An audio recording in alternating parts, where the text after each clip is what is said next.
The journey to the capital was rather peaceful. Well, apart from the 4 times bandits attacked their small squad. They were former soldiers, deserters that had gotten fed up with not being paid. Considering that no one except the Moon Army had fought any wars in the past 10 years, they had most likely been downsized. The friends had also had to save their horses from a monster at the King of Beasts stage, which had used up almost all of their meat. A bit after that, Sarah was captured by slave traders. It was a mystery how the witch had managed to fall into a trap set by simple practitioners, inhaling the fumes of a poisonous flower that blocked the flow of energy in her body. In the end, Sarah was rescued. Nero, in his rage, reduced the slave trader population of the kingdom by a whole cartel. Fortunately, they found a small box full of gold in their lair, so their sortie didn't end up just being charity work. They'd also had to save a village from raiders. Then, together with the villagers, they'd built a dam to redirect a river that had flooded the area. The villagers believed that an underwater serpent had settled in the mountain lake that was the river's source, and the huge waves had been caused by the serpent waking up. In general, the journey was rather uneventful by the standards of the former officers of the Moon Army. It was a little dreary, but quite comfortable overall.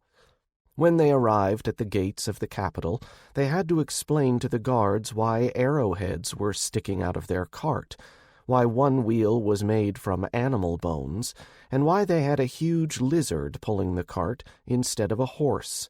It was because the horse had been eaten, not by a beast, mind you, but by the travelers themselves. They had been short on food. Only the medallion of the generals that Ralphie had on hand prevented an incident. Upon seeing the emblem, a crane on a shield, the guards immediately let the cart through without so much as a second glance. The capital looked almost the same as Hadjar remembered it.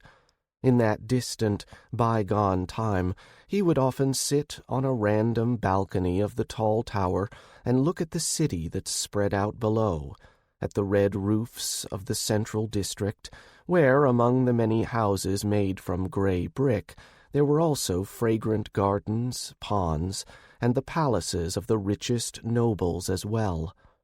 Farther out, behind the first ring of the fortress walls, was the largest of the districts, the trade district, full of yellow roofs. It was full of shops, markets, fairs, street performances, taverns, and restaurants. Of course, the most prestigious and best institutions, such as the Pavilion of the 6 Flowers, the best restaurant in the city, or the auction house, were located in the central district. But the trade district was still home to many impressive businesses, even by the standards of the nobility. Otherwise, their pompous children wouldn't have been regular guests in the area of yellow roofs, where they had fun, often taking advantage of the fact that they were immune to the threat of the local guards. That's how things had been in the time of Haver, and that's how they remained in the time of Primus.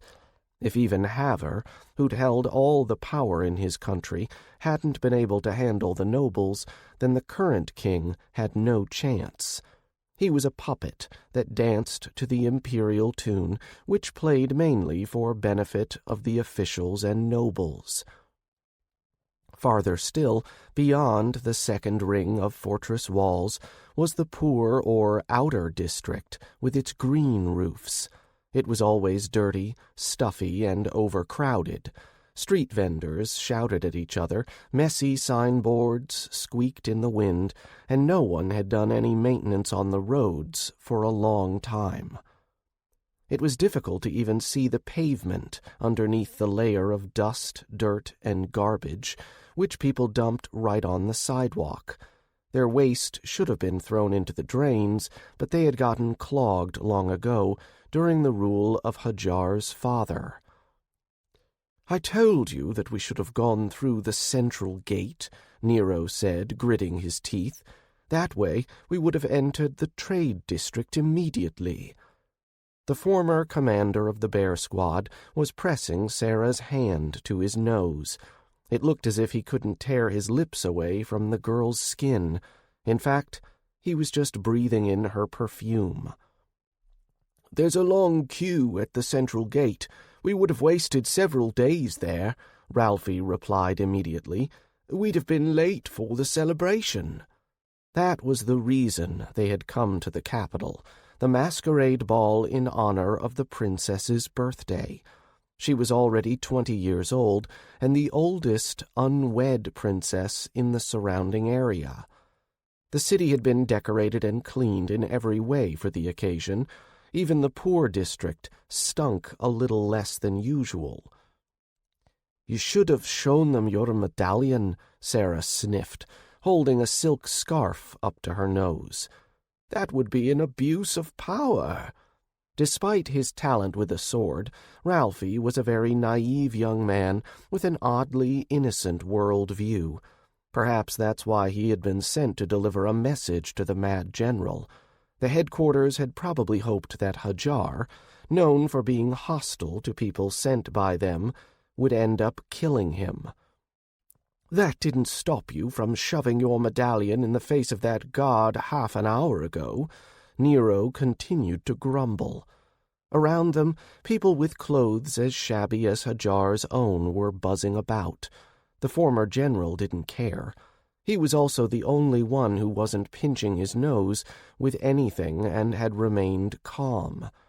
Sometimes Hadjar would thrust his hand into his pocket, take out a silver coin, and throw it to the dirty children. To these people, a silver coin was like the moon itself, distant and mystical. 3 silver coins a year were the average earnings of the poor farmers and street vendors. That's why, when they approached the gate that led to the trade district, the friends were slightly taken aback when the guard said, "Entry fee is 2 silver coins." Hadjar was shocked. Southwind had once told him that such a sum was the cost of entering the central district, not the trade one. However, for Nero and Ralphie, who had recently been to the capital, it didn't come as much of a surprise. Nero just grumbled a little about the added cost. 5 years ago, the guards had asked for a silver coin and 25 copper coins. After handing the money over to the guards, who wore armor the color of a dull emerald, the group entered the trade district. For a moment, Hadjar thought that they had somehow ended up in a different city. They saw clean streets, wide enough for 4 carts or carriages to go down side by side. The neat houses had been built in straight rows, and the people walking along the street were clean, wearing expensive clothes, and smiling. It looked as if they didn't have a care in the world, and were quite confident that their future was bright. Even the signboards, swaying in the wind, weren't squeaking at all. Moreover, some cafes, taking advantage of the pleasant spring weather, had erected wooden tables on the street. Various customers were occupying them. They were drinking wine, or something stronger, and eating delicious food that a simple soldier could only dream of. The friends' stomachs started growling at the sight of a baked duck. "I know a good local tavern," Nero said suddenly. "We stayed there when I was here with my father." Taking the reins, Nero directed the cart toward the next street. Chapter 186. The capital, where almost 17 million people lived, was a huge but well-designed city. All the streets were straight, and the houses were built in a uniform square shape. Each of these blocks had a patio as well. Well, that was true for the trade and central districts. In the slums, a person could get lost even with a compass, a map, and a guide. The residents of the capital, though afraid of the lizard, tried not to show it. Apparently they were accustomed to just how vast and diverse the world was. The noble children, using their connections in the empire to obtain them, would often flaunt such miraculous possessions. Nero brought them to the Drunk Goose Tavern. It was 4 stories tall and almost leaning against the wall separating the trade district from the central district. It was quite expensive, especially when you considered the annual income of the peasants. Renting 3 rooms for just 3 days had cost them 1 gold and 40 silver coins. The receptionist smiled at Hadjar sweetly. Nero was off limits. Sarah's menacing look made that abundantly clear. Ralphie? Well, Ralphie was constantly overshadowed by his fellows. The receptionist hadn't even noticed him. It was rather crowded on the first 2 floors tonight. The guests were drinking, eating, laughing, engaging in loud discussions, and listening to the music coming from the stage where the bards sat, playing and singing. The employees of the tavern helped them take their luggage up to their rooms on the top floor. Perhaps the price had been so high because Nero had asked for the best accommodations. Entering his room, a very spacious one that even had its own wardrobe, Hadjar went to the window and looked at the fortress wall. It was right across from the tavern. Guards in golden armor paced along the wall above the high gate. They exuded the energy of practitioners at the formation stage. In Haver's time, they would have surely been senior officers, or even commanders. Well, he had to hand it to Primus. He kissed the ass of the Empire skillfully. Hadjar's belongings had been left by the door, 2 little trunks and a spare sheath. After hanging the sheath above the headboard, Hadjar touched the handle of Moonbeam. The injuries he'd sustained in his fight against the Patriarch of the Black Gates were almost healed, but he still didn't want to risk unsheathing the blade. He didn't want to possibly aggravate the situation and do further damage to his body, or, even worse, the core of his power that was forming inside his soul. It had suffered most of the damage that came from him, channeling the sword spirit. Apparently, Hadjar was far from ready for this level of swordsmanship. No wonder Sarah had said that the mysteries of the sword spirit were usually only accessible to spirit knights and higher. Even heaven soldiers wouldn't be able to delve into the intricate truths of the universe and use them at their discretion. Nevertheless, the technique Traves had created really clashed with the laws of the heavens and earth. It was probably one of the reasons why the dragon had spent several hundred millennia in that underwater cave. A white, furry muzzle popped out from under his shirt. Azria yawned and bit Hadjar slightly. She always did that when she was hungry. Smiling, Hadjar looked around at his temporary home and walked out the door. The servants had given him a very plain, heavy iron key, which Hadjar used to lock the door. He could bust through the door easily. However, there were very few practitioners of his level in the kingdom. Usually these practitioners didn't really need to break into someone's rooms. Hadjar went over to Sarah and Nero's room, but judging by the sounds coming from it, he was sure that they didn't want to be disturbed. So he left them to it and went down the stairs quickly. Expensive oil lamps hung on the walls. He had rarely seen so many in one place, even in the palace, but a simple tavern had an abundance of them. It was quite a shocking contrast when compared to the poor neighborhoods. Ruled by the Empire, the poor had only gotten poorer, and the rich had gotten richer. Hadjar went down to the dining hall, and showing the emblem on his room key, went to sit at a table on the 2nd floor. There were much fewer people here than on the 1st floor. In order to sit at a table on this floor, a person had to either pay a substantial amount of money or be a guest at their best rooms. Hadjar sat down at a table, and a waitress rushed over to him immediately. He noticed the similarities between the barmaid and the waitress. They had the same sparkling, bright green eyes and rich, fiery hair. The tavern was a family business. "Today we have a rich selection of game," she began amiably.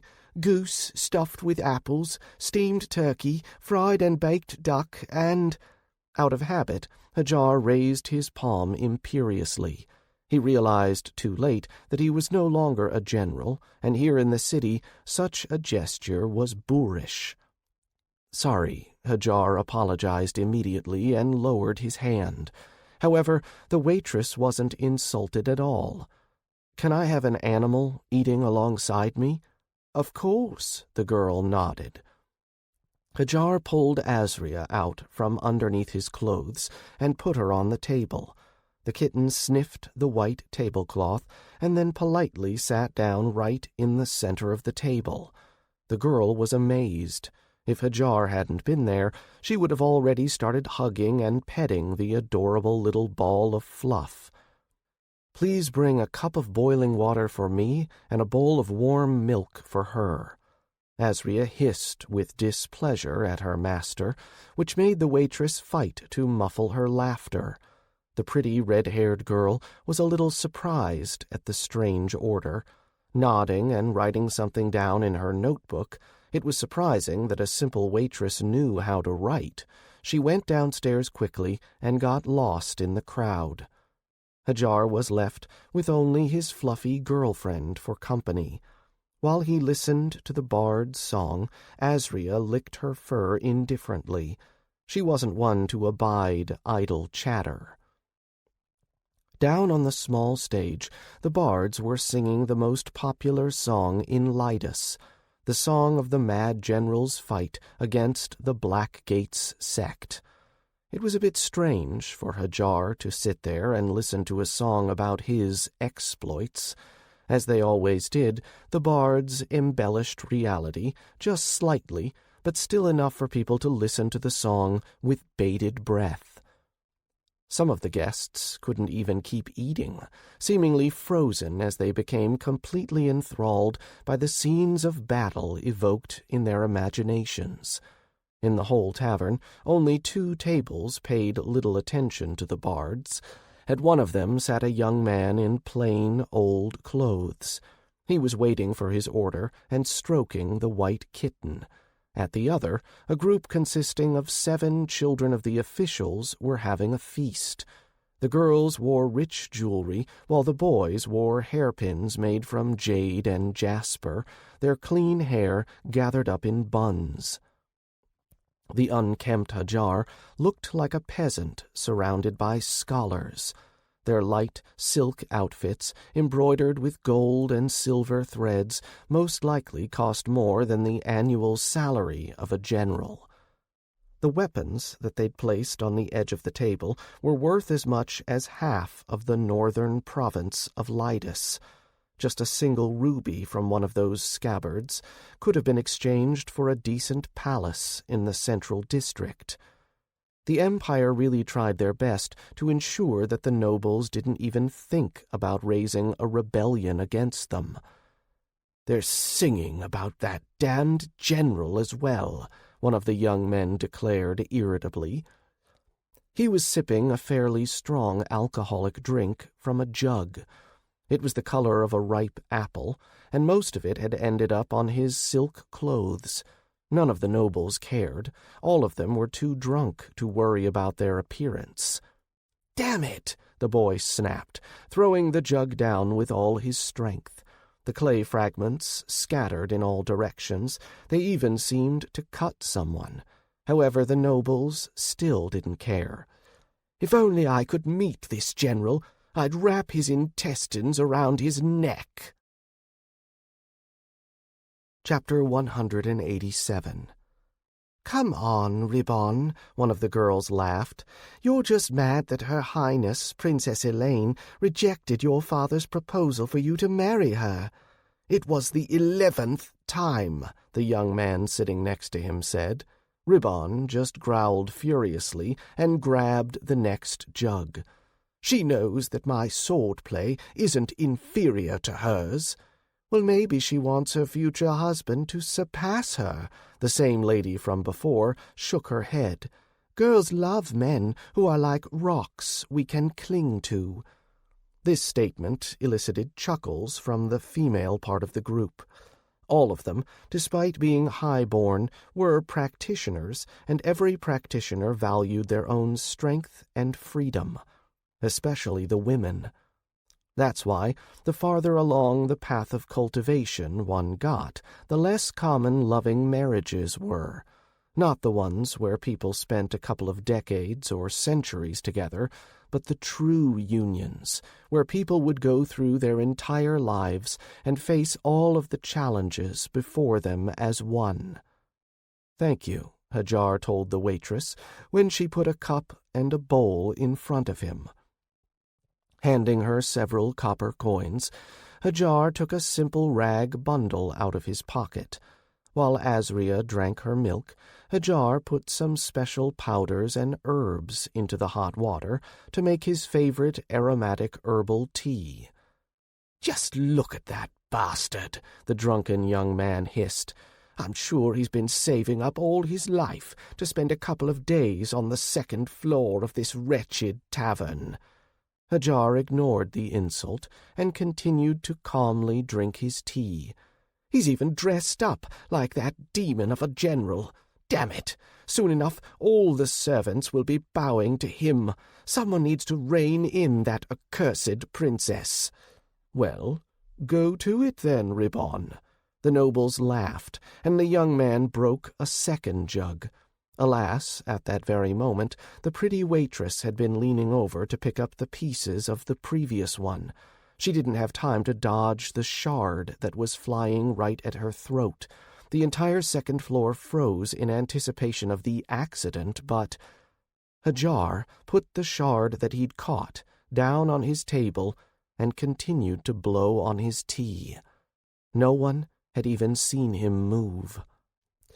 They could only see that the shard that had been about to kill the waitress was now on the table in front of the vagabond. "Hey, you!" the young man shouted. Swaying, he rose and headed for Hadjar. "Who do you think you are, bastard? Who gave you permission to touch the trash of Ribbon Gory? Even my refuse has a higher status than your rotten hands." Hadjar only sighed wearily in response. Apparently he was destined to have problems with upstart noblemen. The young man stood next to Hadjar, looming over him like a menacing stone, a swaying, foul-smelling, insolent stone. Ribbon was holding a large, heavy sword. It was hard to imagine this slender man even lifting the gigantic, 7-foot-long weapon. However, in the world of martial arts, one could never judge a person by their appearance. Hadjar could wield heavy blades quite well, but preferred to use the classic ones. They were more suitable for his fighting style, which relied on speed, and the dragon's techniques compensated for the lack of strength. "Do you hear me, bastard?" The young man tried to grab the hobo's shoulder, but failed. To the tavern's guests, it looked like the nobleman was too drunk to catch the beggar. Only a few practitioners noticed how smoothly and easily the vagabond had dodged. These people realized that there was far more to this man than met the eye, and so they grabbed their glasses of wine and prepared to enjoy the show. "Sir," Hadjar said in a casual tone, "why are you so angry? Please do forgive my transgression. If it will help settle our differences, I am ready to treat you to any dish on the menu." The young man swayed drunkenly and then roared like a wounded bison. "You order for me? I'll teach you a lesson. Know your place." The nobleman grabbed the hilt of his sword and tried to pull the blade out of its huge scabbard. He succeeded, but didn't hit Hadjar, as he had already moved to the other side of the table somehow. He was still blowing on his cup as he stood aside, keeping his foot on the tip of Ribbon's scabbard. It was because of this extra weight that the nobleman lost his balance and slammed his nose into the floor.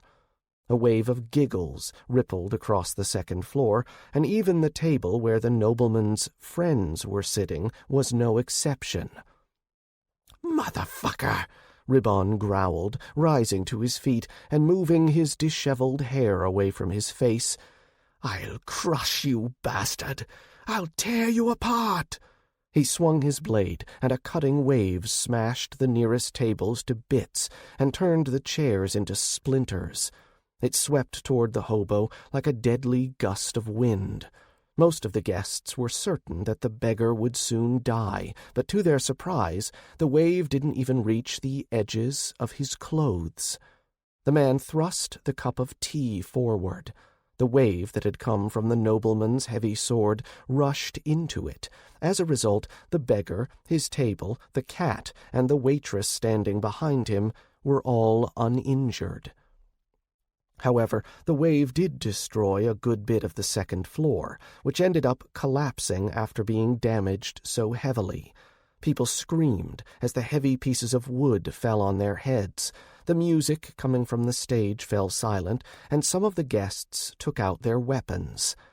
At that very moment, Ribbon, who had sobered up somewhat due to adrenaline, lunged at the vagabond.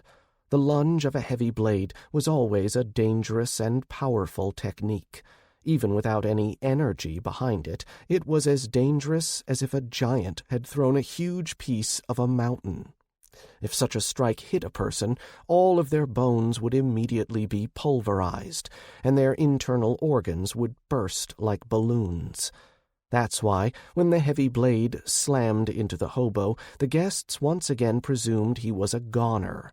And once again, only a few of the practitioners managed to spot the same cup from before appearing between the blade and the beggar's chest. The vagrant and the nobleman fell down from the second floor together. They flew through the air and fell onto the stage. The unharmed Hadjar was still calmly blowing on his cup of tea and refusing to unsheathe the sword tied to his rope that served as a belt. The nobleman, sweaty and drunk, growled with rage and anger. Everyone in the tavern stilled. 2 more spectators joined the already large audience. A half-dressed Nero and Sarah had come down after hearing the noise and were now watching their friend's antics with wide smiles. "I'll kill you!" Ribbon shouted. Ignoring the nobleman rushing toward him, Hadjar sipped his herbal tea. It had finally reached what he considered to be the ideal temperature. It still burned his lips and throat, but through the heat it was possible to discern the taste of the herbs and berries. Hadjar had gotten used to drinking this tea during the long winter he'd spent in the Black Mountains. Perhaps he could have continued to ignore the nobleman's attacks and drink his tea calmly, but he didn't want to disturb the other guests. It would be impolite. A practitioner without manners was just an animal, blindly wandering along the path of cultivation, just like the nobleman, rushing toward him now. Chapter 188. Ribbon swung his heavy blade and said a few words. The sword was enveloped in a black cloud filled with red lightning. The nobles jumped up from their seats and asked everyone to leave the tavern immediately. Apparently the technique was destructive. The people felt death approaching and ran for the exit. Only a few guests remained seated. They wanted to see how the fight would end. The strength of the nobleman's technique meant that he was a practitioner at the transformation of the mortal shell stage. His attack would easily be able to kill most people and level the tavern to the ground in the process.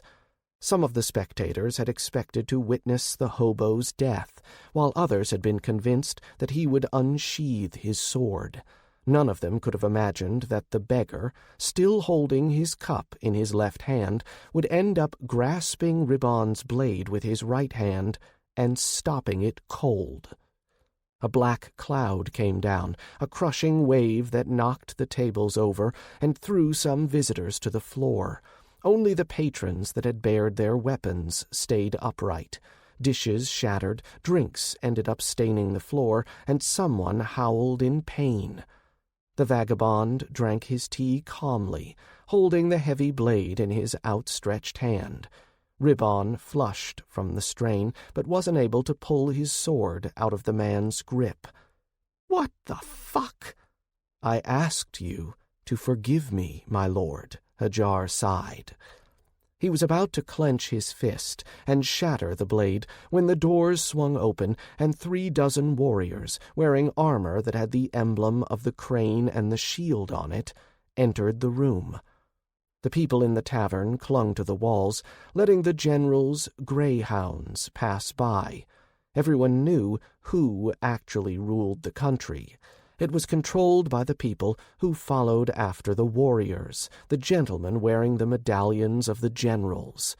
Or ladies, in this case. Hadjar released the blade, and the nobleman almost fell over. The warriors of the generals, the gold and amber colors of their armor flashing, ran onto the stage and encircled the nobleman. He was taken aback at first, then was completely shocked when the warriors didn't bare their blades against him. On the contrary, they turned their backs toward him, put their shields up, and aimed their weapons at the pitiful beggar. All 30 of them, the best warriors of the generals. They were all looking in the man's direction, and it was clear that they were afraid of him. Terrified, in fact. The smell of their fear was almost overwhelming, and their swords trembled slightly. The woman following them didn't seem to care that her rich, red clothes would get soiled by the wine and food scattered across the floor. Hadjar recognized her. Not so long ago, she had delivered the message to Moon Lean that their army was being sent to the border they shared with Ballium. Ralphie followed her. Apparently, he had run after the authorities at the beginning of the fight. It had been a very clever, albeit naive move, but Hadjar couldn't blame him. In the absolute silence, her words sounded like thunder. "General Hadjar Traves, I'm happy to welcome you to the capital." The people began glancing around, looking for the famous mad general, but couldn't find him. They'd imagined him to be a kind of a mythical hero in glittering armor and astride a mighty horse, not the young hobo who had been quietly drinking his tea. The beggar answered, "I'm afraid I've forgotten your name." The people finally realized that he was, in fact, the most powerful and famous general of Lydus, the man whose praises were sung in every city of every nearby kingdom, the man who had become a legend during his lifetime, immortalized in song. He was who boys aspired to be, and the ideal man young girls dreamed of. The mad general had really come to the capital. He was really standing in front of them, on that stage. He really did look like a wild beast wearing a human skin. It wasn't just the warriors of the generals who were afraid of him now, but the noblemen as well. He immediately regretted all the words he'd said, and hoped that the general wouldn't notice him. "Please sheathe your sword, General Hadjar." Hadjar mumbled, defiantly indicating that he hadn't even used his blade at all, let alone unsheathed it.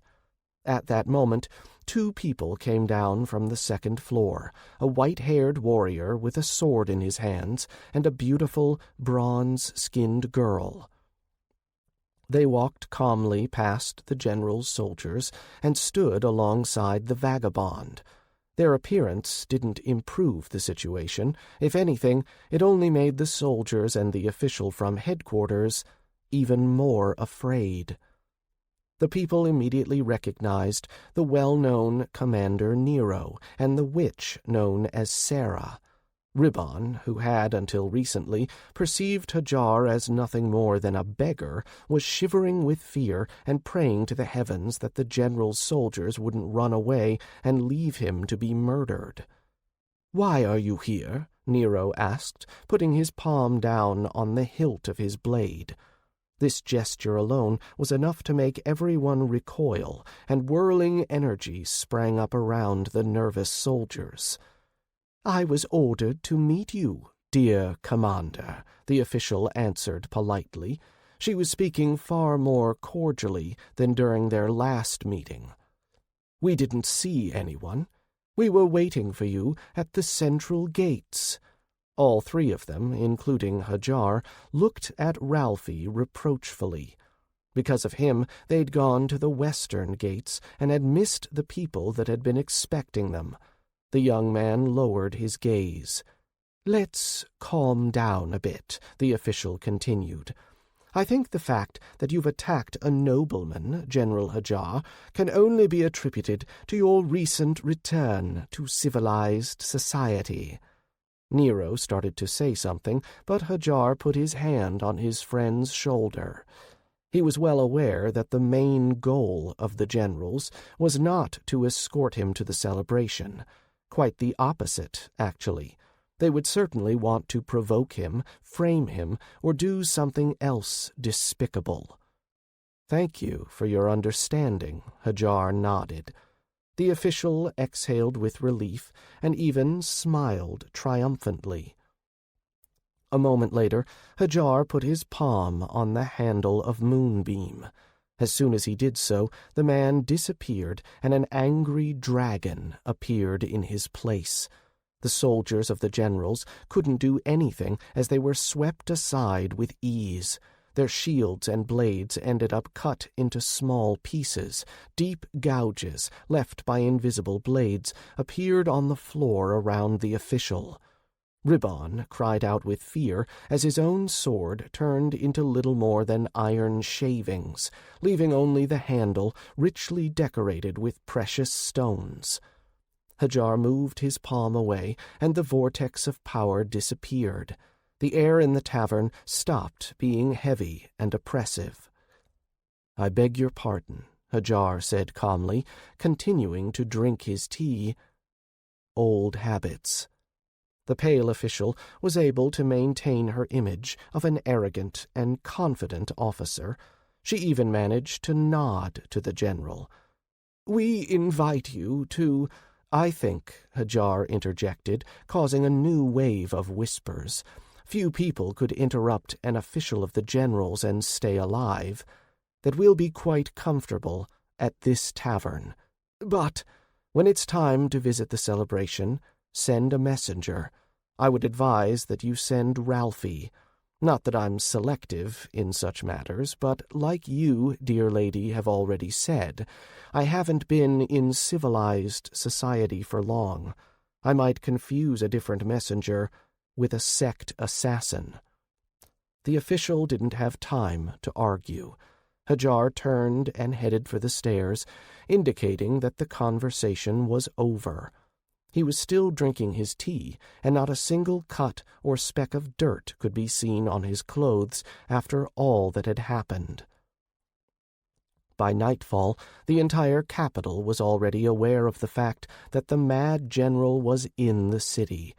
Everyone now knew that the songs about him weren't exaggerated at all. Chapter 189. The news that the mad general, Commander Nero, and Sarah lived in the Drunk Goose spread quickly. The tavern was overcrowded. As a result, the owner of the tavern offered them a chance to live there for free, and even wanted to pay the friends 3 gold coins for each day they stayed there. Nero happily basked in the glory and adoration. Sometimes, however, his carefree life was marred by Sarah's presence, or rather by her skillful hissing at all those young and beautiful girls who were swarming around the eligible bachelor. Hadjar rarely left the room, because as soon as he did, numerous unknown people would sit down at his table. They behaved as if they were the rulers of the known world, and the former general was obliged to know who they were. Most of them invited him to their homes with a not-so-subtle hint about the tender age of their daughters. Others offered their various services in exchange for a few pleasant words that Hadjar would accidentally say during the celebration. It was all as wrong as if they were playing with a ball on a military parade ground. Suddenly, Hadjar realized that he had become a typical disciplinarian and that the civilian world was alien to him now. Over the course of his life, he hadn't had a lot of opportunities to socialize. The months he'd spent in the dungeon, his years of slavery, and the myriads of long evenings in the brothel hadn't done much for his social life. All of these memories, once suppressed by the incessant war, returned to Hadjar. Nero and Sarah noticed that their friend had become gloomy, unsociable, and would sometimes put his hand on the hilt of his sword. At those times, they would lead the uninvited guests away from the former general, not for the sake of Hadjar's safety, but for the sake of the people who were unaware of just how deeply they'd stuck their heads into a tiger's mouth. On the eve of the celebration, Hadjar decided to take a walk around the city, just to unwind a bit and pull himself together. He couldn't allow for any missteps to happen and spoil his plan. In the late evening, as the atmosphere of an endless and incessant celebration of life filled the busy streets of the capital, Hadjar set off. Leaving some food out for Azria, he took off his favorite old clothes and put on a tunic. This instrument of torture that people called clothing by mistake had been delivered by Ralphie. The generals had wanted to dress the general up for the celebration. In response to this, Hadjar had just waved his hand dismissively, and the young man had left the outfit on the bed. Having buttoned up, put on some boots and a red cloak, Hadjar hid Moonbeam behind his back.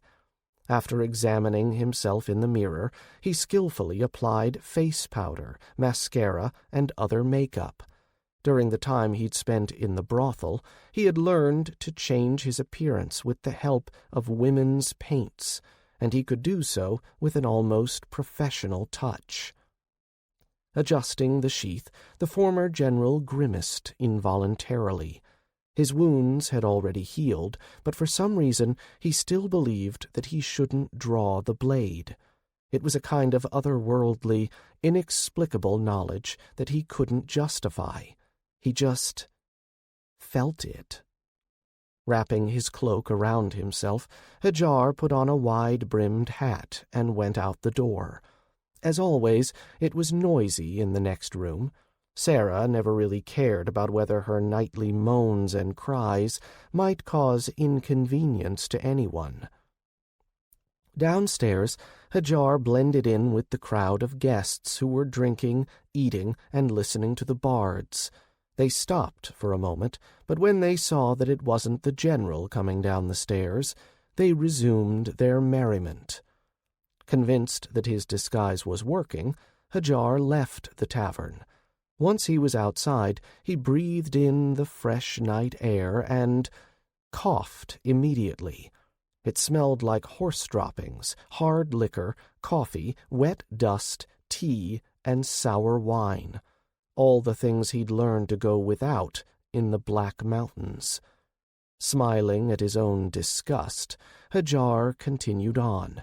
He wandered aimlessly, barely paying attention to the road, occasionally stopping near a small pub or cafe to listen to people's conversations, or to look at young men dancing in the squares, throwing small coins into the bards' hats.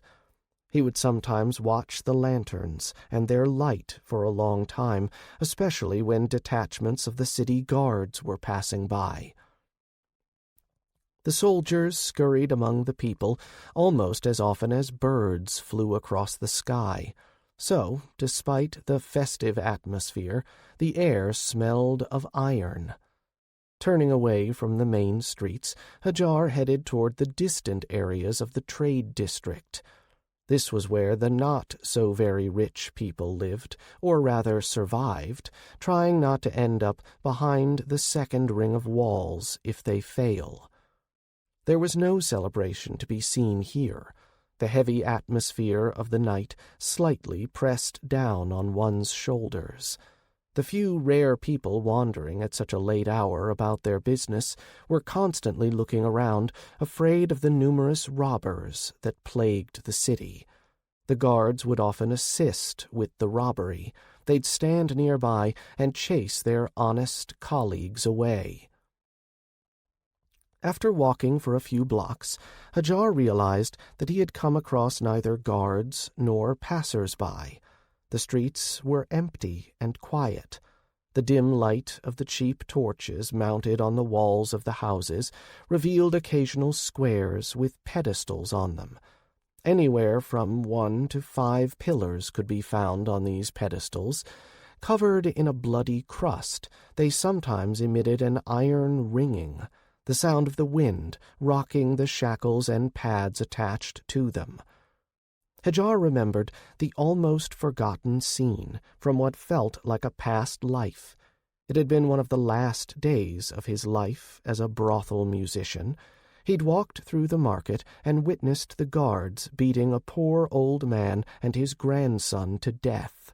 "Stop, please!" At first Hadjar didn't realize that these pleas weren't the ghosts of the past haunting him. 3 guards were dragging a half-naked man by his hair across the pavement and toward the pillars.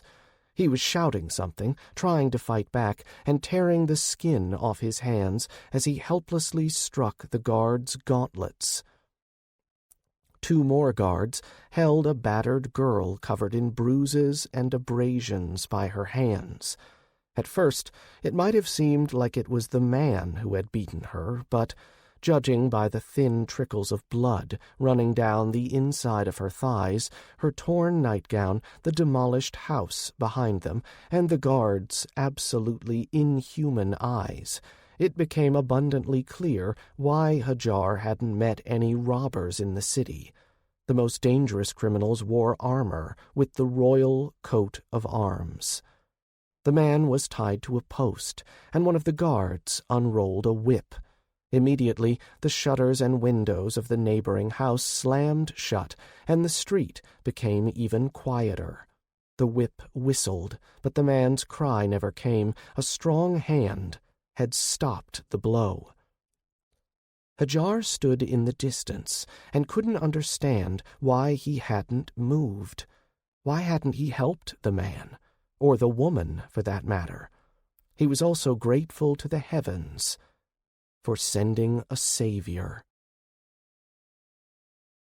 Chapter 190. On the platform, covered in the same dried blood as the posts, a tall girl stood. Her azure cloak fluttered in the wind. Her thick, bright golden hair could be seen peeking out from under the same type of wide-brimmed hat that Hadjar wore.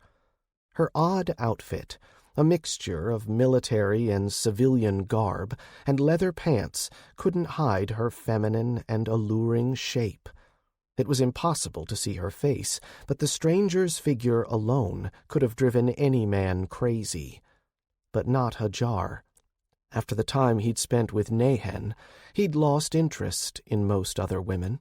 Her body still awakened some animal instincts in him, but he was able to overcome them easily enough.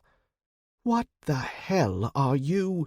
The guard didn't get to finish speaking before the girl's fist punched into his helmet.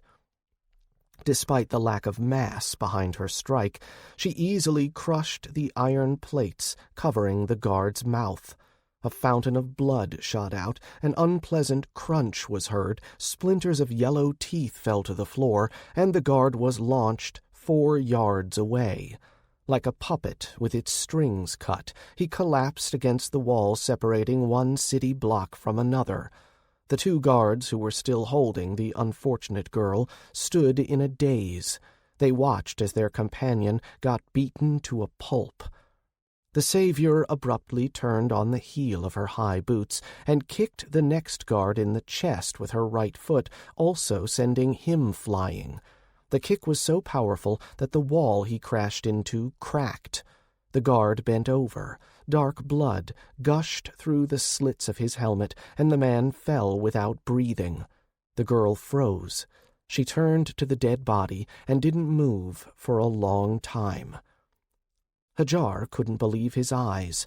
The girl's techniques were so strong, and she had so much power that it was impossible for her to be anything less than a practitioner on the verge of becoming a true cultivator. However, her behavior showed that she had never been in a real fight. Her shock had given the third guard enough time to recover. He snatched his blade from its scabbard and swung it in a wide arc through the air. A lilac-colored line of sword energy rushed toward the girl. She didn't have enough time to unsheathe her own blade. Actually, she didn't need to. She snapped out of it and, picking up her cloak, spun around. It looked as if the guard's strike had gotten tangled in the girl's clothes and then disappeared into them. A moment later, she appeared from a completely unexpected side and cut the guard's legs off. He fell, screaming and choking on saliva and blood. His sword rolled across the ground, and the guard tried to grab the bleeding stumps his legs had become. The final two guards, who were still holding the girl, looked at each other, threw her to the ground, and rushed away. The heroine walked over to the posts and squeezed the chains that bound the man. They cracked and almost disintegrated in her grasp. "Thank you," the man bowed, and then, stumbling and falling into the dirt, went to the girl's side. After whispering something to her, he picked her up carefully and carried her into the house. After no more than 10 seconds, they heard shouts and the noise of iron boots approaching from the next street over. "Hurry up!" Hadjar was grabbed by the wrist and dragged off somewhere to the side. Together, they ran toward the dark alleyways and yards, away from the scene of the crime and from the trade district. Like experienced thieves, they avoided the illuminated streets, hiding silently and wrapping themselves in a cloak of night. They helped each other climb rooftops and continued on their way along the second tier of the city. Tiles sometimes cracked under their heels. When that happened, they would jump, flying across the streets to another building. Half an hour later, Hadjar realized that he was in a completely unfamiliar part of the city. Judging by the girl's worried glances, she had gotten lost as well. Without saying a word, they both went back down to the street and turned a corner, finding themselves in a small park. A creek was murmuring quietly, a stray dog was sleeping under a stone arch, the rare bushes of flowers were hiding from the moonlight, and tall green bamboo swayed slightly in the breeze. A normal man would have definitely tried to start up a conversation with the girl. Hadjar, however, after bowing to her gallantly and tipping his hat slightly, headed off without saying a word. He just wanted to return to the tavern. He didn't want to see anything else in this city. He'd had enough. Amid the moonlight caressing the park enveloped in darkness, the blade of her thin sword flashed noiselessly. Small drops of scarlet fell to the grass. Hadjar froze in place. The cold blade pressed against his neck. "My lady?" Hadjar asked. There were only a few practitioners in the nearby kingdoms who could hurt Hadjar like this. The only woman among them was the head of the White Sail School in the kingdom of Onesk. As far as Hadjar remembered his geography, that particular kingdom was about a 5 years' journey away, and the head of the school had never left it. "Why didn't you help them?" The girl's voice sounded accusatory. For the past half hour, Hadjar had also been searching for the answer to that question. He'd found it in the depths of his heart, but didn't like it. There was nothing ambiguous about it. "I just didn't want to." The pressure on the sword increased, and the blade licked his skin a bit more greedily. The drops merged into a thin stream. Hadjar really hadn't wanted to help that man and woman, regardless of whether she was his daughter, sister, or wife. During all those years he'd spent in the body of a freak and a slave, very few people had helped him. Hadjar felt like he had managed to repay them fully for their kindness. He'd shed blood in the name of Lidus for years. He had often risked his life for the sake of his people. But what had those same people been doing all this time? They'd been putting up with the yoke of the Empire and King Primus. After all, what had prevented that man, as he'd been setting up his shop, from spending some time and money on his cultivation? He'd had enough money and influence for it, but was still lower than the initial steps of the bodily nodes. Well, Hadjar simply hadn't wanted to help that stranger. He was too tired of it all. He was also rather fed up with the senseless war that had brought neither joy nor peace to his kingdom. He had only the ring of the patriarch and hundreds of scars on his body to show for all his efforts. Without drawing his sword, Hadjar swung to the right and hit the girl's blade with his open palm. Chapter 191. Hadjar didn't see the girl's face, but she was probably very surprised. She dodged away and nearly lost her balance. That was enough for Hadjar to get close to her. His feet seemed not to touch the grass as he all but flew over it. Appearing behind the girl's right shoulder, Hadjar took advantage of a swordsman's natural blind spot and swept the girl's legs out from under her. She fell to the ground and tried to spring back up instantly, but wasn't able to because of his foot, which was pressing her to the ground. "That technique seems familiar," Hadjar whispered, trying to remember where he had seen the girl's fighting style before. She didn't let him reminisce for long. She screamed and twisted away like a snake. Her blade flashed like lightning, but instead of hitting her enemy's knee, it whistled through the air. Hadjar was standing a few yards away with his hands behind his back. The girl, growling in annoyance and anger, jumped to her feet.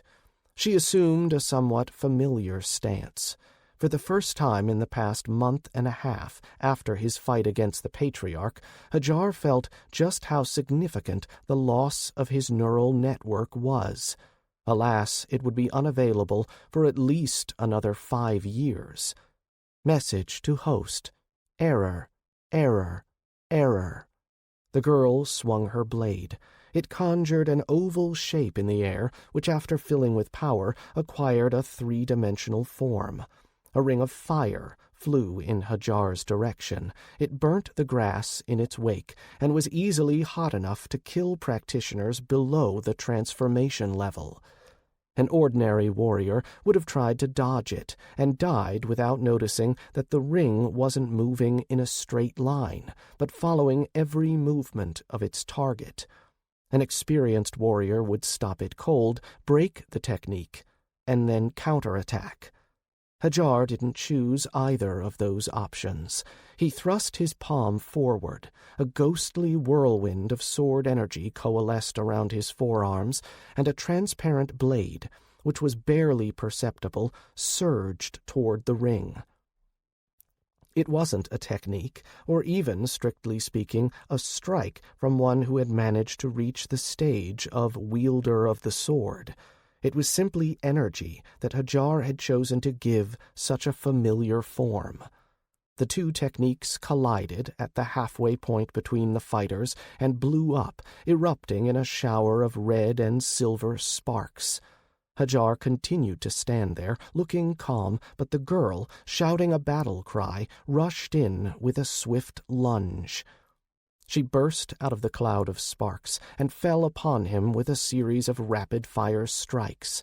Her movements were fast enough to blur together and become a ghostly dance of barely perceptible shadows, and yet Hadjar was faster. Rather, he was much calmer and had kept a cool head. Instead of 3 unnecessary movements, he made only a single one. He always let the blade pass dangerously close to his body to conserve energy. No matter how hard the girl tried, her simple strikes, which made it look as if they were just sparring, couldn't hurt Hadjar. He easily anticipated her actions. It felt similar to when the neuronet had assisted him during the battle against Groyce. He didn't even have to move his legs. He stood calmly on the grass, swaying his body to the rhythm of his opponent's movements. She puffed, screamed, sent out one fiery ring after another, but couldn't even touch Hadjar. "Why?" she began finally, after realizing the futility of her attempts. "If you're so strong, why didn't you intervene?" The girl bent forward, trying to catch her breath after the violent assault she'd just unleashed. Hadjar was calm. He still stood on the edge of the stream. His hands were behind his back, and the wind made his cloak flutter slightly. "Who taught you how to fight?" Hadjar asked. The girl took a few more deep breaths, straightened, and flipped him off. "Your mother!" she swore, and turning around, disappeared into the darkness. Hadjar was left alone with his thoughts. At that moment, he wasn't thinking about what had just transpired, but rather about how to get back to the tavern. It ended up being quite a challenge. Hadjar was able to find the drunk goose only after searching for it for the rest of the evening. Along the way, he gave his cloak to a homeless man, lost a few gold coins to some crooks in a card game, and got turned around several times. As a result, Nero and Sarah witnessed an unenviable sight that morning. Their friend, smelling of blood, sweat, and iron, climbing in through the window of his own room while smeared with women's makeup. "How do you even manage to find so many adventures, Hadj?" Nero sighed bitterly, helping his friend climb into the room. "I was just doing a little scouting," Hadjar replied flippantly, then eagerly grabbed a jug of water. Not embarrassed at all by the witch's presence, he threw off his clothes and poured the remnants of the cold water on himself. After pulling a sheet out from under Azria, who hissed angrily, Hadjar wiped his face and body.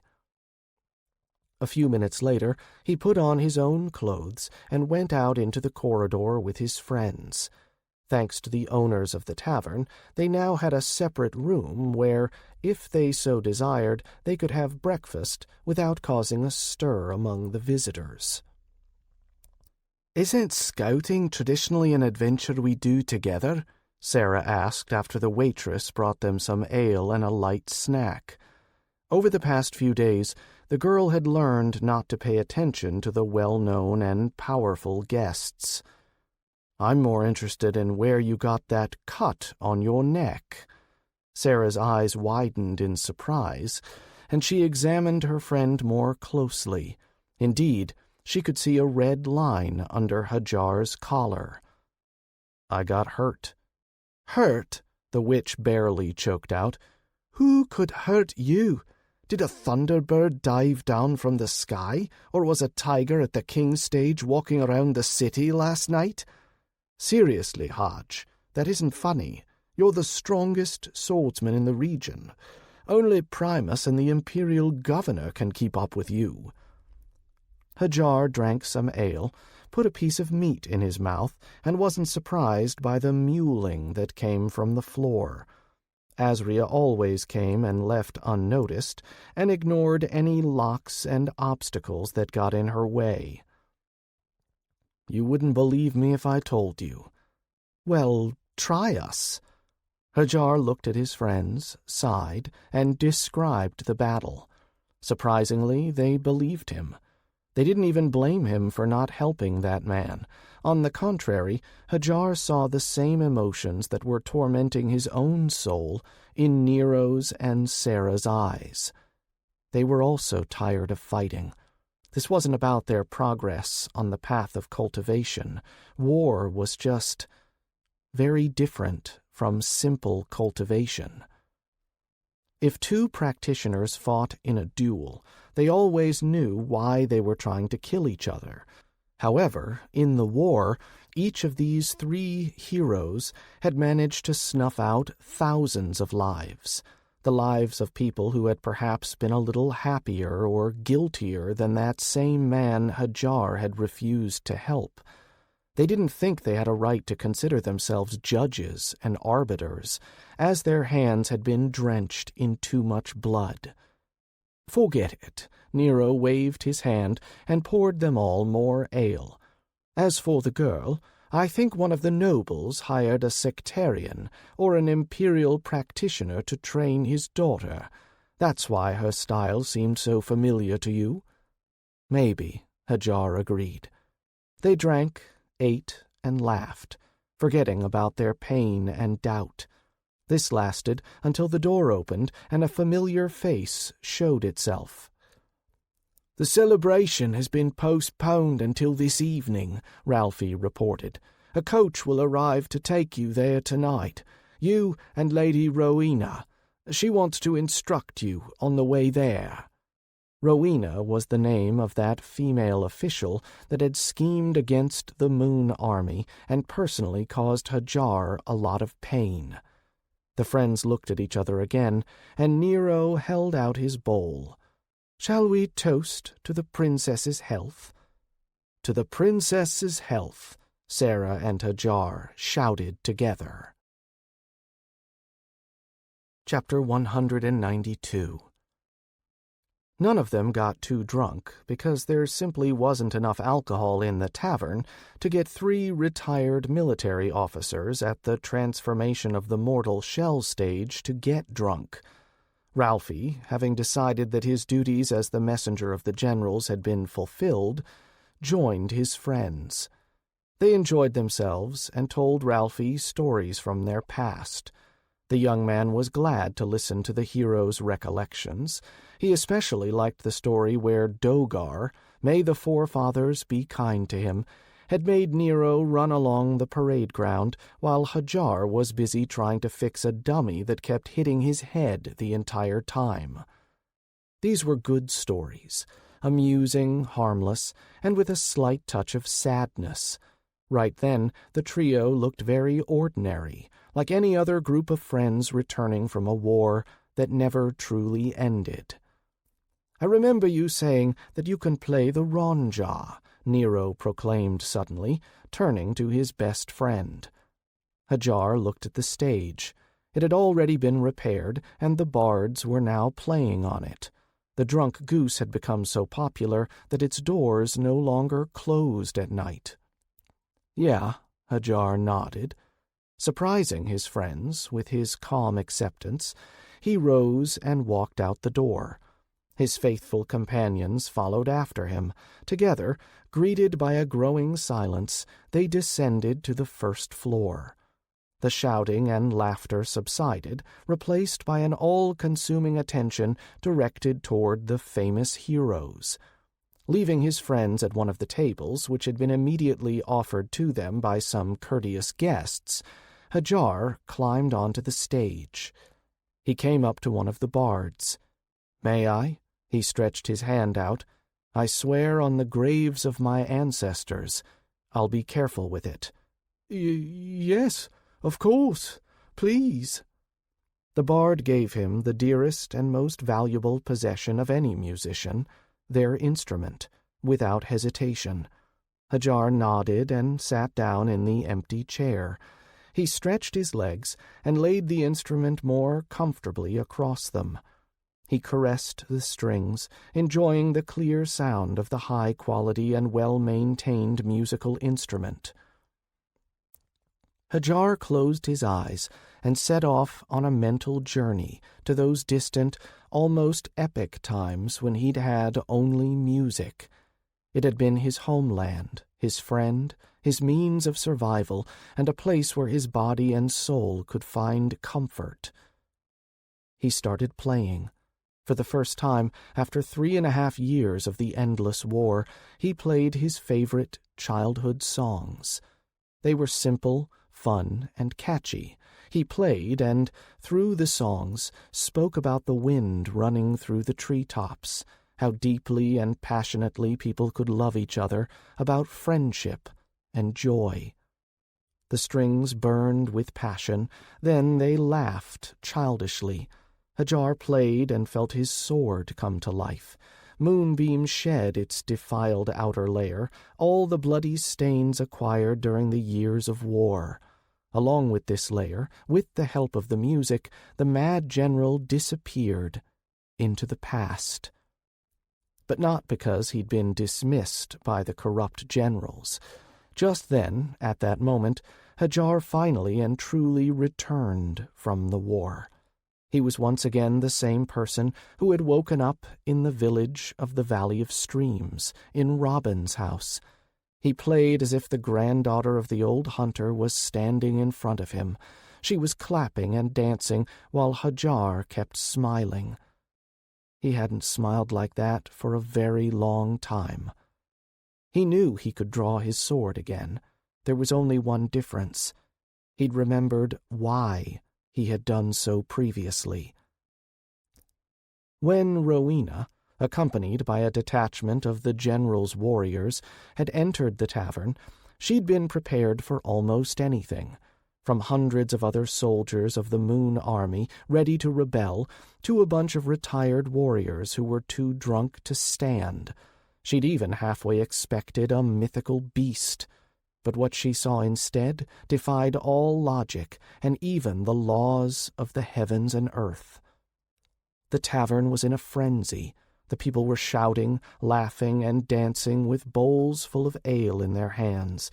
They hugged each other, sang various songs together, and shook the floor and walls with their irrepressible joy. At the center of this storm of human emotions, the famous couple were somehow making the biggest spectacle of all. The white-haired warrior and dark-skinned witch were dancing as if today was their last day on this God-forsaken world. The cause of this raucous atmosphere was the mad general, or rather, Baron Hadjar Traves. Well, he was going to be a baron. The title hadn't been officially granted to him yet, for only the king himself could do so.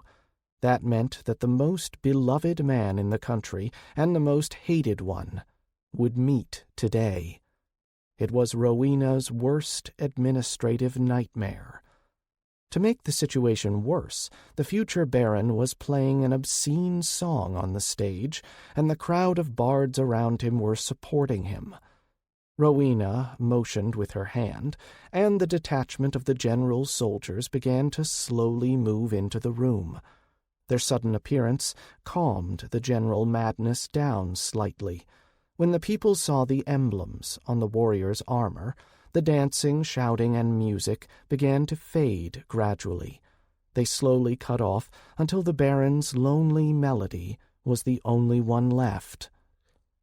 Honorable Hadjar Traves. Rowena had omitted the title on purpose, enjoying these few remaining moments when her rank was still higher than the former general's. My Lady Rowena. Hadjar opened his eyes, finished the melody, and getting up from his chair, handed the instrument back to the bard. He accepted it as if a god had given him the most valuable treasure in the whole world. The carriage is waiting for you, and you haven't even changed yet. Hadjar inspected his patched, plain clothes. I think I'm dressed very appropriately. Hadjar jumped off the stage, and crossing his arms behind his back, walked calmly toward the exit. He was followed by Nero and Sarah. The latter, despite her friend's stubbornness, had put on a white dress, earrings with sapphires in them, and a wreath. Nero was wearing his now famous armor. As a bit of decoration, he had put on a red cloak and an iron helmet that resembled a pot. Not paying attention to the general's soldiers, who had drawn their weapons, the trio left the tavern. At the entrance, a coach was indeed waiting for them, a gigantic monstrosity that screamed opulence, decorated with gold and amber, at least 16 feet tall and twice as long. It was being pulled by 12 pedigree horses. "I have to say, that is impressive," Nero admitted, offering his hand to Sarah. The couple went in first. After standing for a bit on the footboard, Hadjar waved to the patrons of the tavern and followed his friends inside. Rowena sat down on the velvet sofas soon after, accompanied by several soldiers. The rest followed after the carriage as it trundled on, frightening the residents of the city. They rode toward the gates leading to the central district. Rowena was telling them something about the laws of hospitality.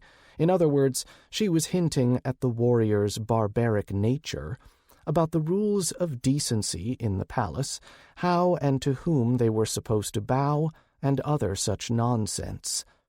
Hadjar didn't listen to her.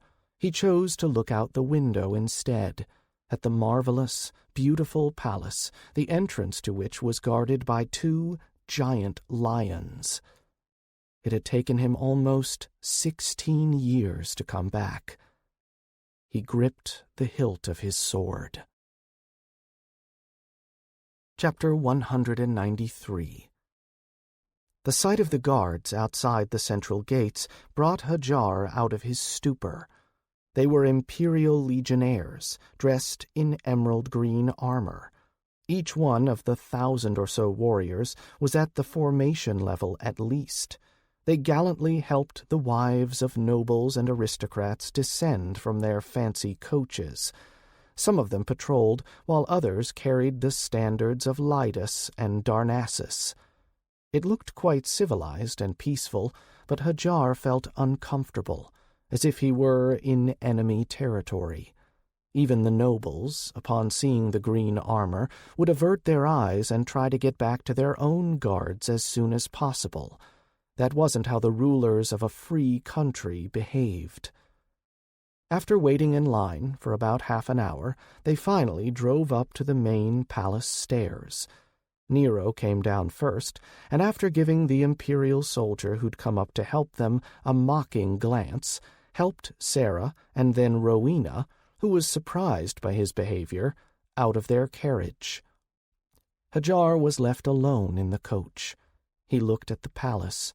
The tall castle spires pierced the night sky like sharp daggers. The black clouds were illuminated by the golden light exuded by the exquisite stained-glass windows. The wide marble staircase that the prince and princess had once explored together was covered with a heavy red carpet. The guards stood in a line on each side of the staircase, holding halberds. Their green cloaks swayed slightly. Enemies were standing near Hadjar's house. Their presence forced the heart of the former general to beat harder, and his hand squeezed his blade tighter. The night's chill brought back the memory of the smell of his mother's blood, her tears, and the cold embrace she held him in as she died. Hadjar feared that if he went in, he would immediately draw his sword. "Well, I understand your feelings, my friend, but please, leave your hole." The sight of the smiling Nero, pulling his red collar over his face and pushing the iron pot helmet down to his eyebrows, brought Hadjar back to his senses. His friend, like always, was able to turn any situation into a joke. Sarah grumbled, dissatisfied with her companion's appearance. "You're right," Hadjar nodded. He adjusted the sheath behind his back and stepped outside. He walked forward boldly, and the ghosts of the past didn't haunt him any more. This wasn't the palace where he'd spent his cheerful and carefree childhood. No, not at all. It was another enemy fortress that he had to conquer. No more, no less. Climbing the stairs, Hadjar didn't pay any attention to the Imperial Guards. 16 years ago, they had seemed to him like Atlas holding the heavens up. Now he could send hundreds of them to their ancestors with one swing of his sword. It wasn't yet time to spill blood. That time would come, but later. Hadjar had developed a very detailed plan and didn't want to ruin it on the very first night. However, this didn't mean Hadjar would conceal his power. He let the energy circulate around him. To the onlookers, it felt as if a wild beast was climbing the stairs, ready to tear them apart at any moment.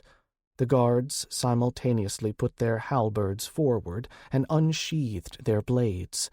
Hadjar didn't slow down, and not a single muscle twitched on his face. He calmly kept going until he reached the central palace gates.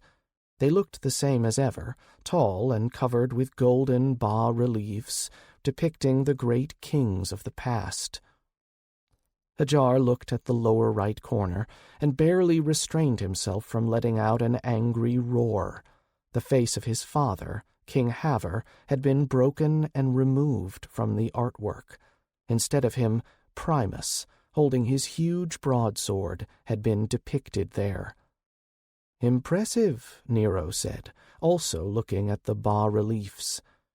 Hadjar was about to take a step forward when a pair of crossed halberds blocked his path. He heard the stomping of heavy boots, and the Imperial Guards, ready for battle, surrounded Hadjar.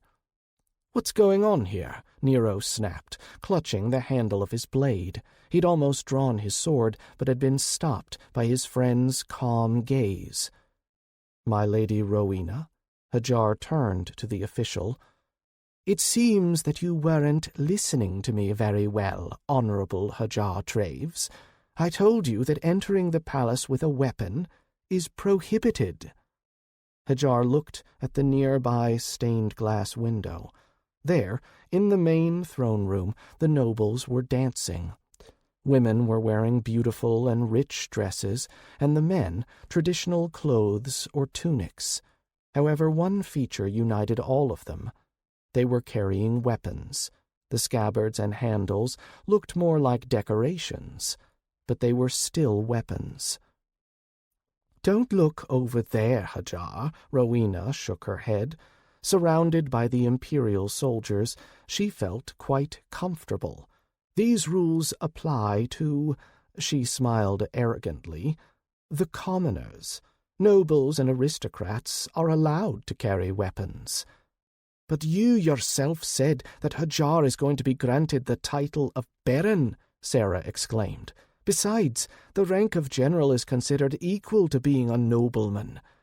"Alas," Rowena shrugged, "Hadjar Traves, while still a citizen of Lydus, is no longer the general of the Moon Army. Moreover, the title hasn't been granted to him yet, so, with all due respect, you are just a simple commoner." Moon Lean, for example, would have been infuriated by such words, not because of the fact she didn't have a high rank, but simply because of the arrogance and humiliation inflicted by the officials, accustomed to risking other people's lives without ever endangering their own. Nero stood with his friend. Thanks to the songs of the bards, this made the Imperial Guards wary, and they finally unsheathed their blades and released their energy. They were ready for a fight. They were fearless and very stupid. Here, in Lydus, they'd gotten accustomed to thinking of themselves as gods, despite being the weakest in their homeland. Only the most pathetic cultivators were ever sent to the kingdom. "I've always thought about what it would be like to conquer the royal palace," Nero said with a cheeky smile. Without showing any emotion, Hadjar turned his back on the gate and took a step toward the stairs. At that moment, one of the Imperials, the youngest and least experienced among them, lost his temper and swung his sword. Their eyes met, and the young man's sword froze in the air. The guard's whole body shook, and he almost fell to his knees. It seemed to him like it wasn't a man looking at him, but a furious and hungry dragon. His blue eyes pierced the man's soul, gripping his heart in icy claws of fear. "I'll enter the palace with my sword, or," Hadjar began quietly. He didn't finish his threat. Maybe it was fate, maybe a fluke, or maybe part of someone's grand plan, but a moment later the gates opened, and a man with a valet's medallion ran out. "My Lady Rowena, there's no need for any more formalities. All of us are waiting for our honored guest." The valet's voice was soft. "Please, General Hadjar, come in, please. You can keep your sword with you. The king and the governor are strong enough not to feel threatened by our guests." Hadjar turned around and climbed back toward the gates. Long ago, back at the village, he had agreed to the request of the villagers because he had entered a house where the laws of hospitality had been respected. Only an animal wouldn't comply with those laws. But right now, Hadjar knew that no one in the palace remembered these laws. They were violated every single day. From the moment Primus had raised his weapon against the man who had invited him to the celebration of his son's birthday, they had ceased to matter in this place. Behind Hadjar, the heavy doors of the gates slammed shut, and the valet, after clearing his throat, loudly announced, "Please welcome our guest of honor, General Hadjar Traves." The music stopped, the dancing couples froze, and conversations subsided. The people looked at the hobo standing at the door. However, they didn't see a beggar there, but a wild beast, pawing the ground in anticipation, ready to pounce.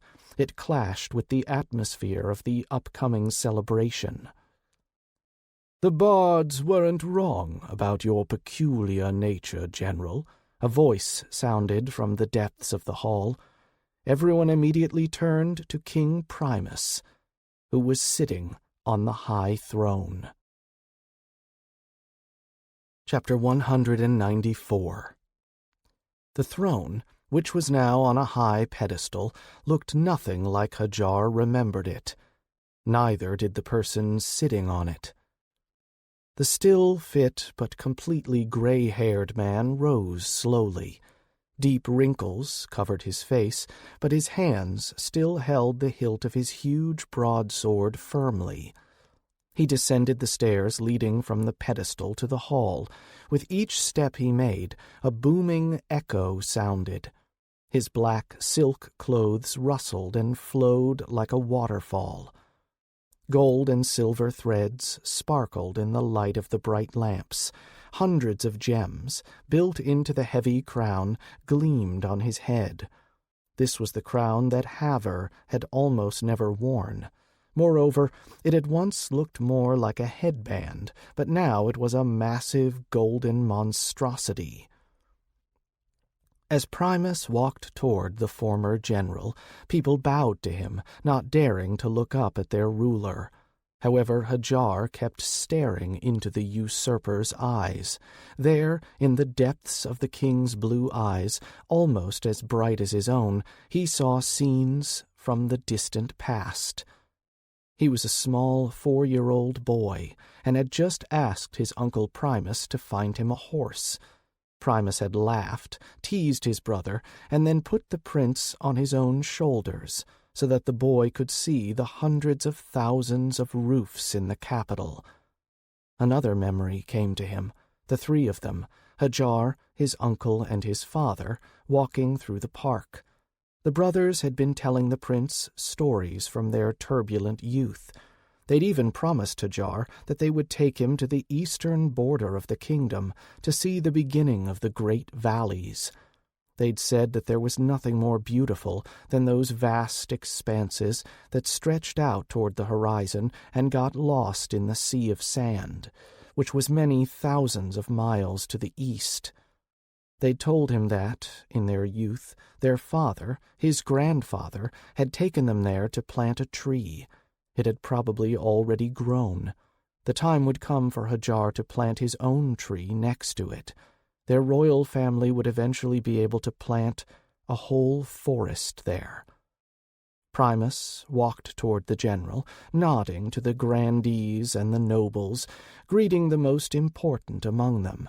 The musicians weren't playing anything on the improvised stage, but Hadjar heard music from the distant past. It had been Hadjar's birthday. He'd had to wear frilly, pretentious clothes and a black steel crown. He'd been introduced to his future bride, the daughter of an influential person with whom Haver had planned to form an alliance. Hadjar had been extremely dissatisfied with this, which had prompted Primus to make fun of him that evening. Then, in tandem, they had begun to poke fun at the nobles, which had almost ruined the celebration. Hadjar's parents had reprimanded them both for it severely. Primus stood in front of Hadjar.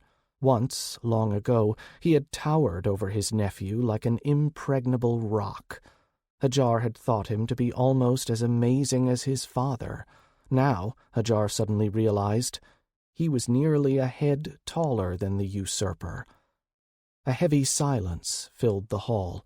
Everyone was looking at the center, where the mad general wasn't bowing to the king. They looked into each other's eyes, their palms on the handles of their blades. Hadjar couldn't lie to himself. He had loved his cheerful and courageous uncle when he'd been a child. That's why the memory of his betrayal had dug its claws so sharply into his heart. With a swing of his sword, Primus had taken his father's life. With his own hands, he had torn the heart out of his mother's chest. Primus had thrown him into the eternal darkness of a cramped dungeon, turning him into a helpless freak. The man in front of Hadjar wasn't the uncle who had carried him on his shoulders and shown him how to untie the ribbons on women's corsets with just one hand. No, a murderer stood in front of him, the man who'd taken his mother and father away from him. A usurper. He was so close that Hadjar could grab him by the throat. He could unsheathe Moonbeam and try to bring peace to his parents' spirits. At that moment, such a rage was smoldering in Hadjar's heart that if it spilled out, it would burn down the entire capital. It would awaken the ancient gods themselves, and they would launch another attack on the heavens to regain their former power. "Greetings, my king," spread throughout the hall. Everyone present at the celebration breathed a sigh of relief when the mad general bowed to the king. It wasn't yet time for Hadjar to spill the usurper's blood. It wasn't the right time to draw his blade. For thousands of nights he had dreamed of this moment. For hundreds of days he had reflected on his plan. He could be patient. His father and mother could wait a little more. "My king," Nero bowed, holding the iron pot that served as his helmet. "Your Majesty," Sarah performed a curtsy. She wasn't a subject of Lytus, and Primus wasn't her king. "Stand up, glorious heroes," Primus laughed. He put his hands on Hadjar's shoulders, and the young man was eager to shake them off and draw his blade. The former general had to repeatedly tell himself that he had come here for a different purpose tonight. No matter how deep and all-consuming his hatred and rage were, they nevertheless succumbed to the feelings he had for his sister. The happy memory he had of her had been a guiding star on his endless journey through the abyss. It had kept him sane through many battles with demons, both real and imaginary. "The songs don't lie, honorable general." Primus's voice, despite the sensational merriment all around them, sounded weary. "You know nothing of fear, manners, or respect." The courtiers looked at each other. As far as they could remember, the king had never treated someone with respect. However, after seeing the laughter in the man's blue eyes, they soon realized that even now Primus wasn't showing any appreciation to the general. Rather, he was arrogantly mocking him. "Alas, my king," Hadjar straightened and met the king's gaze boldly.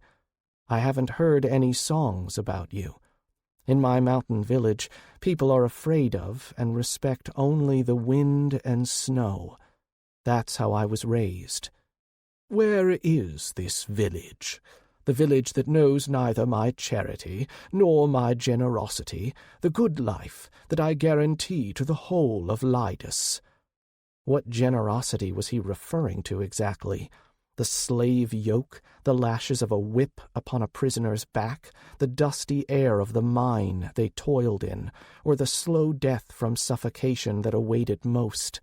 Hadjar wanted to say all of that, spit these questions right in the face of his parents' murderer, but he couldn't do so yet. "Where it once was, my king, now there are only stones and silence. An avalanche swept it all away.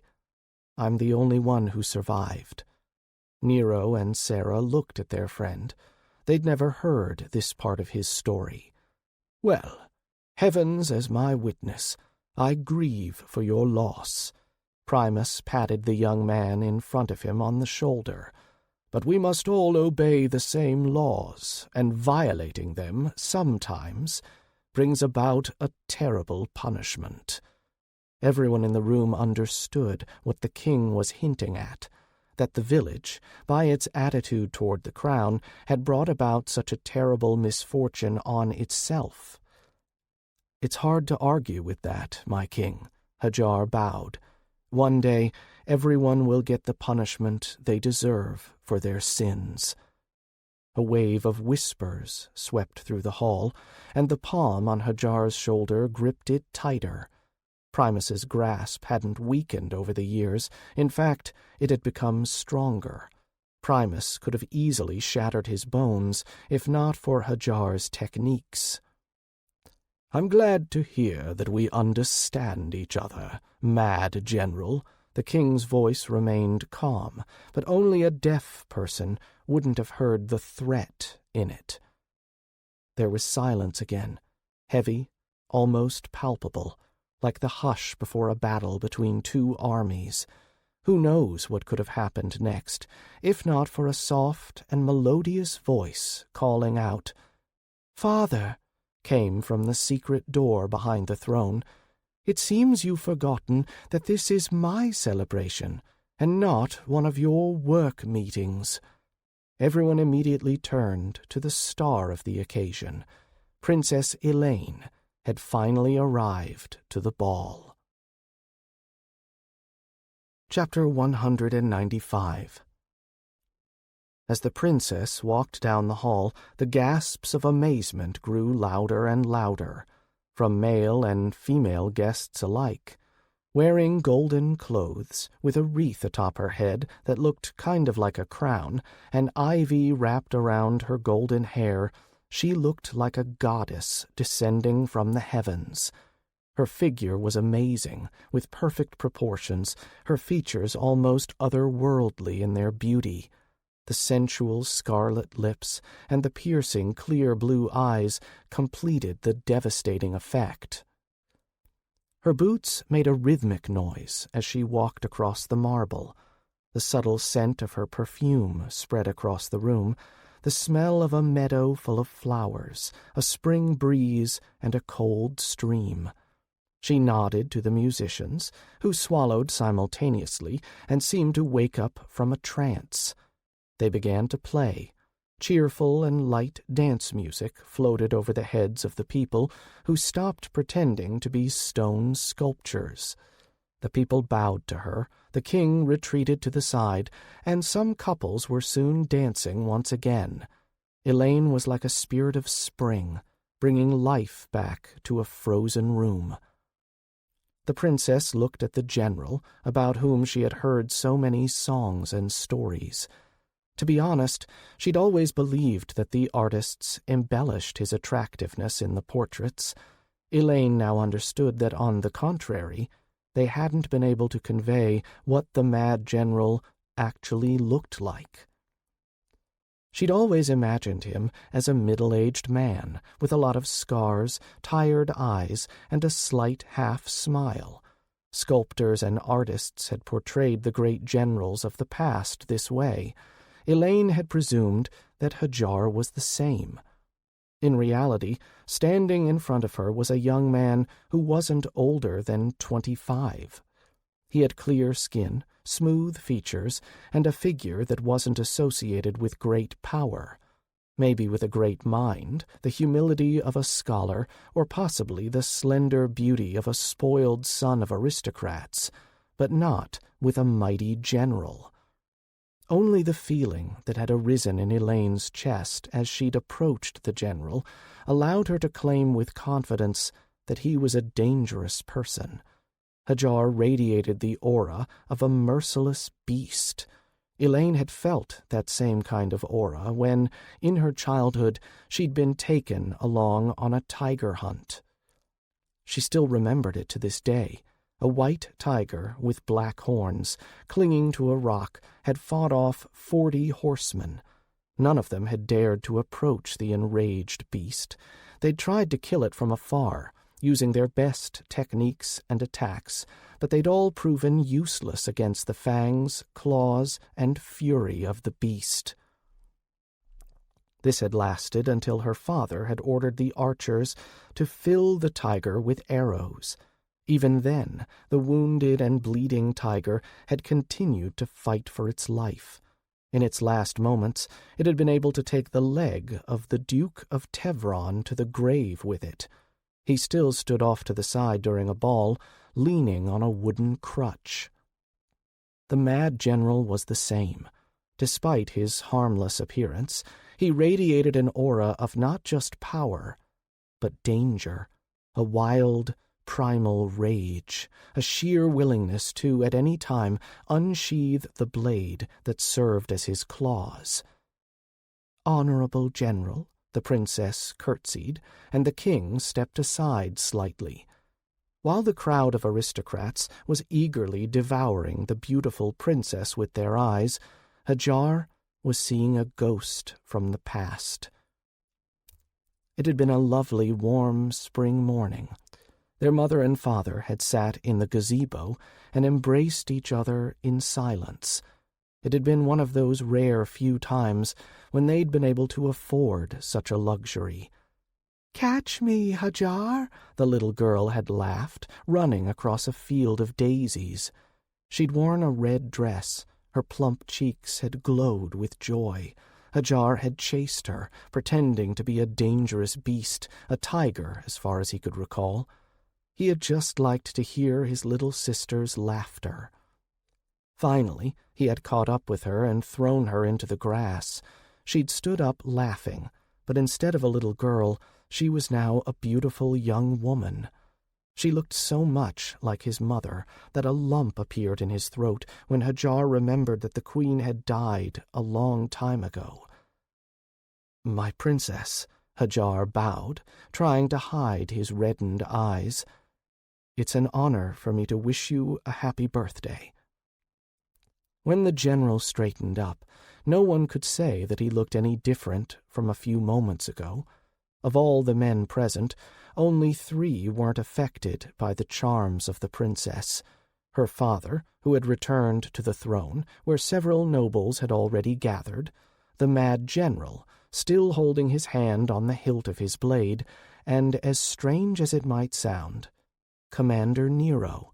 But the latter was, most likely, somehow influenced by Sarah's nails, which she had buried in her lover's palm. When the king had departed to discuss some of the kingdom's issues, it had immediately become easier for Hadjar to breathe. No matter how hardened he was by his decades spent as a slave, it was too hard to stay calm in the presence of his parents' murderer, especially if he had to wear a mask of submission. As he looked at the smiling Elaine, he felt calmer with each breath he took. She was all right. Maybe she didn't remember her childhood, and considered Primus to be her father. Nevertheless, she hadn't been subjected to all the sorrows and deprivations that Hadjar had. The former general couldn't even imagine the whirlpool of insanity into which he would have been plunged by the realization that his sister had been treated the same way as he'd been. He could endure any torture and humiliation as long as Elaine was all right. "My princess?" Hadjar turned to the beauty. He had been sure that nobody in the palace could identify him as the prince, the rightful heir to the throne.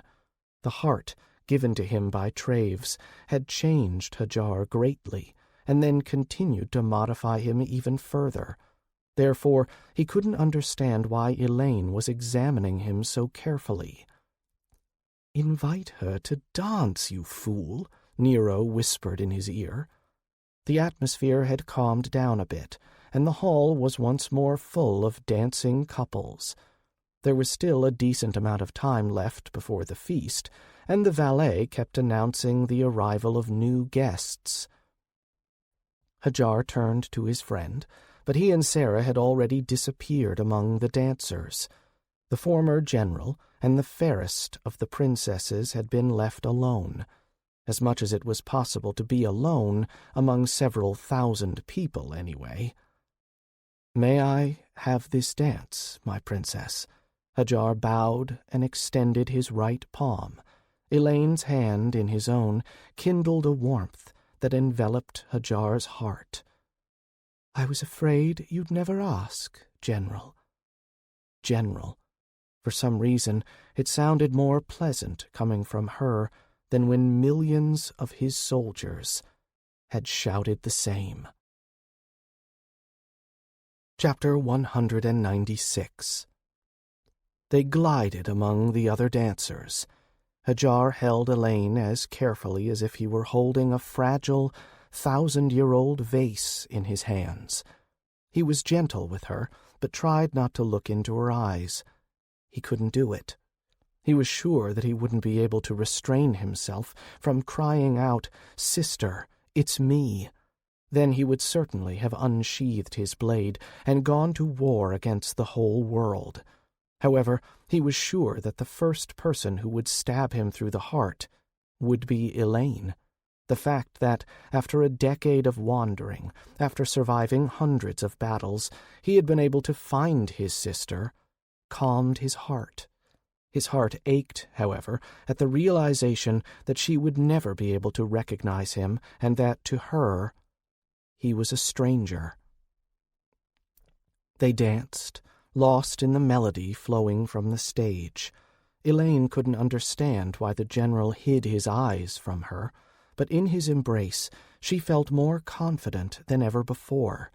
Held by him, the princess felt herself protected from all threats and hidden away from the world. She felt at home. Yes, in the hands of the mad general, she suddenly felt like she belonged. She wanted to cuddle up to him, hug him tightly, lay her head on his shoulder, and fall asleep. Elaine was sure that her dreams would be calm and pleasant, and she would wake up with her hair combed. The princess's mind was playing a cruel joke on her. She was convinced that this had already happened, that she'd already danced with this man, had fallen asleep in his arms, and he had combed her hair. But they hadn't even met before. The princess and the simple peasant who had become a living legend.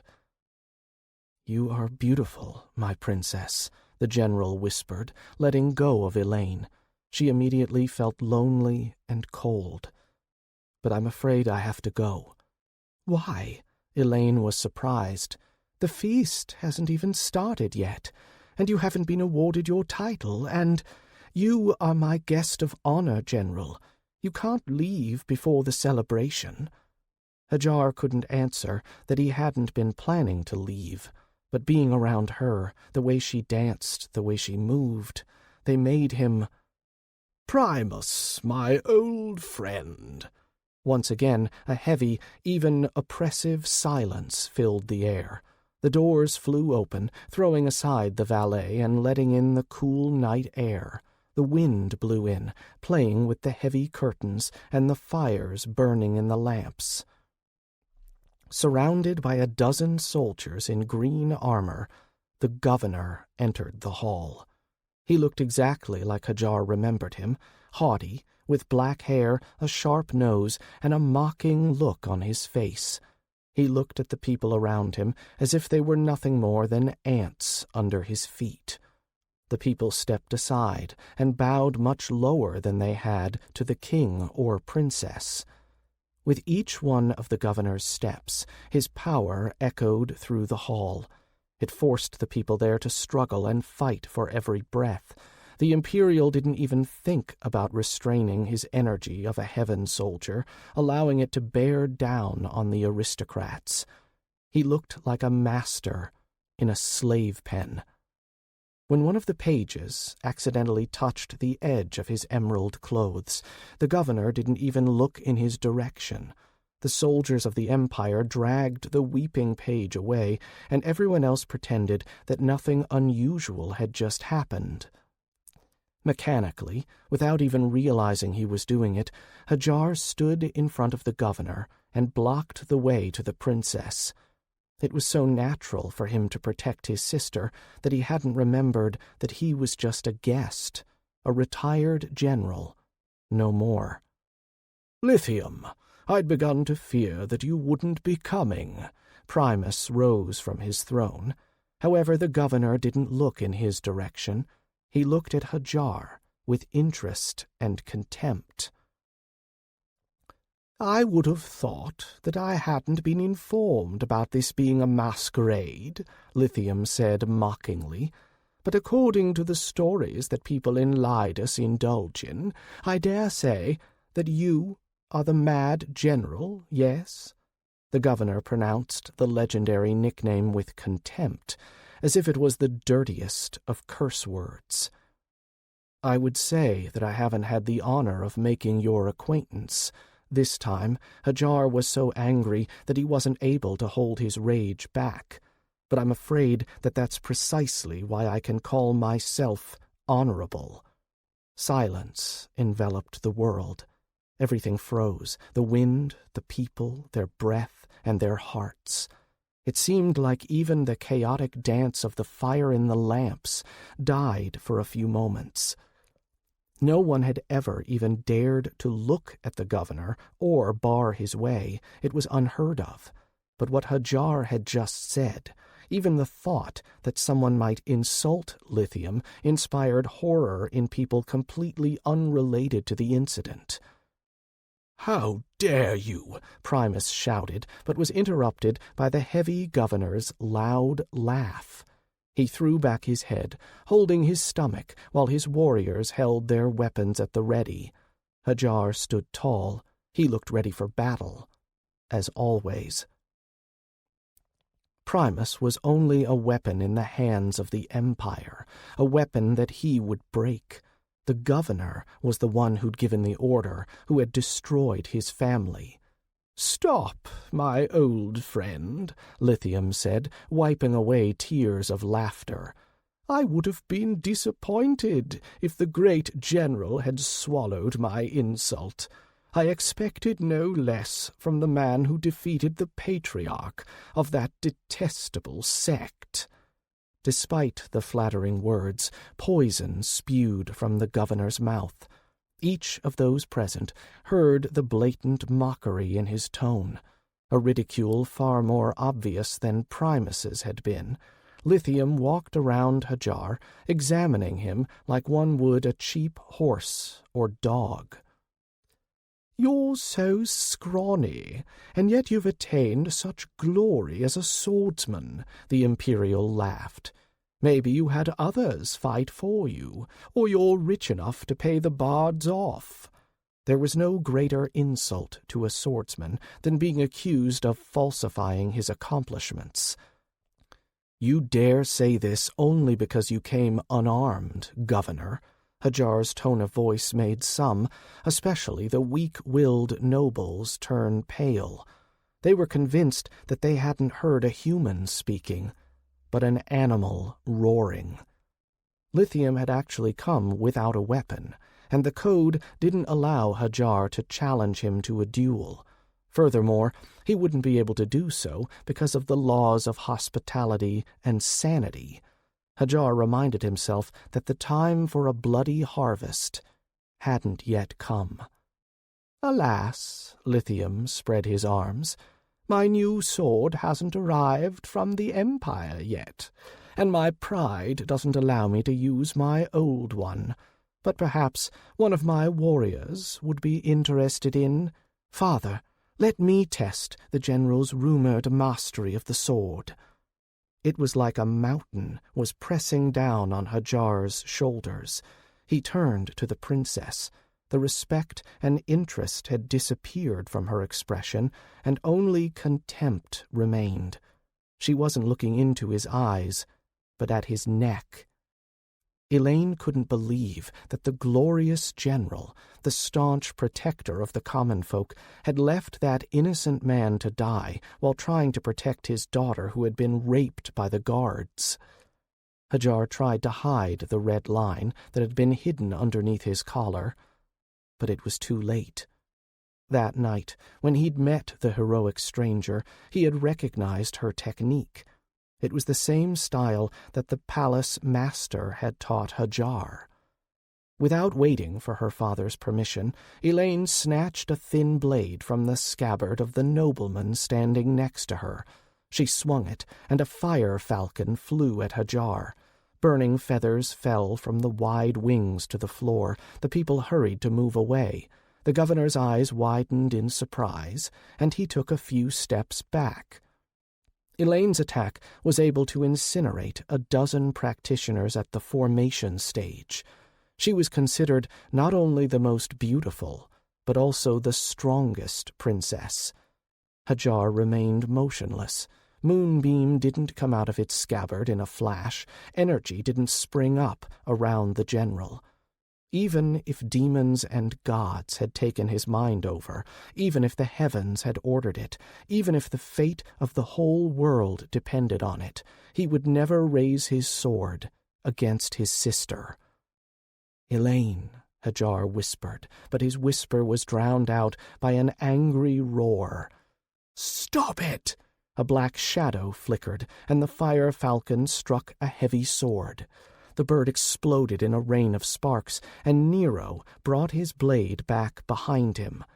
Once again, Primus was furious. "Commander, I'm doing what I feel is necessary." A wave of displeasure swept through the hall. Even if the people could forgive the mad general for taking liberties because of his loyal service, a simple officer was a different matter entirely. "I don't believe it," Elaine breathed, lowering her blade. Nero had pulled the helmet off his head. It rolled along the floor with a ringing sound, drowning out the whispers that had begun to quiet down. The commander moved his red collar away from his face and smiled broadly. Elaine dropped her sword. She covered her mouth with her hands and started crying. Primus collapsed onto the throne. "Father, sister, did you really think that I would miss this celebration?" "Aaron!" the princess exclaimed, and rushed into the arms of her laughing brother. Aaron. Nero. While the people applauded and whispered, Hadjar felt like he was falling into a bottomless, icy abyss. Years of planning, thousands of hours of anticipating every possible issue, hundreds of days of preparation, all of it had turned out to be worthless before fate and the fact that his most loyal friend, his blood brother, was in fact his cousin. Crown Prince Aaron, Primus's son, Elaine's brother, was Nero. His Nero. The man who'd fought side by side with Hadjar in hundreds of battles. The man he'd once dreamed of killing. Chapter 197.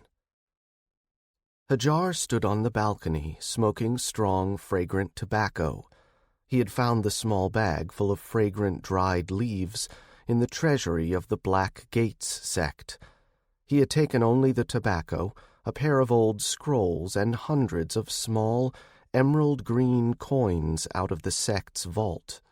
He didn't need much from life to be happy: comfortable shoes, clothes to keep him from getting cold, his sword and its scabbard.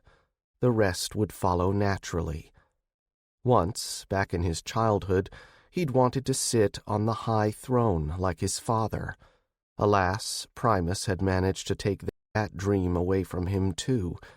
Over the 5 years he'd spent in the traveling freak show, Hadjar had become accustomed to the life of traveling to a new city every month. It had been easy to move from place to place, not making any friends or acquaintances, just wandering through the endless expanses of the world.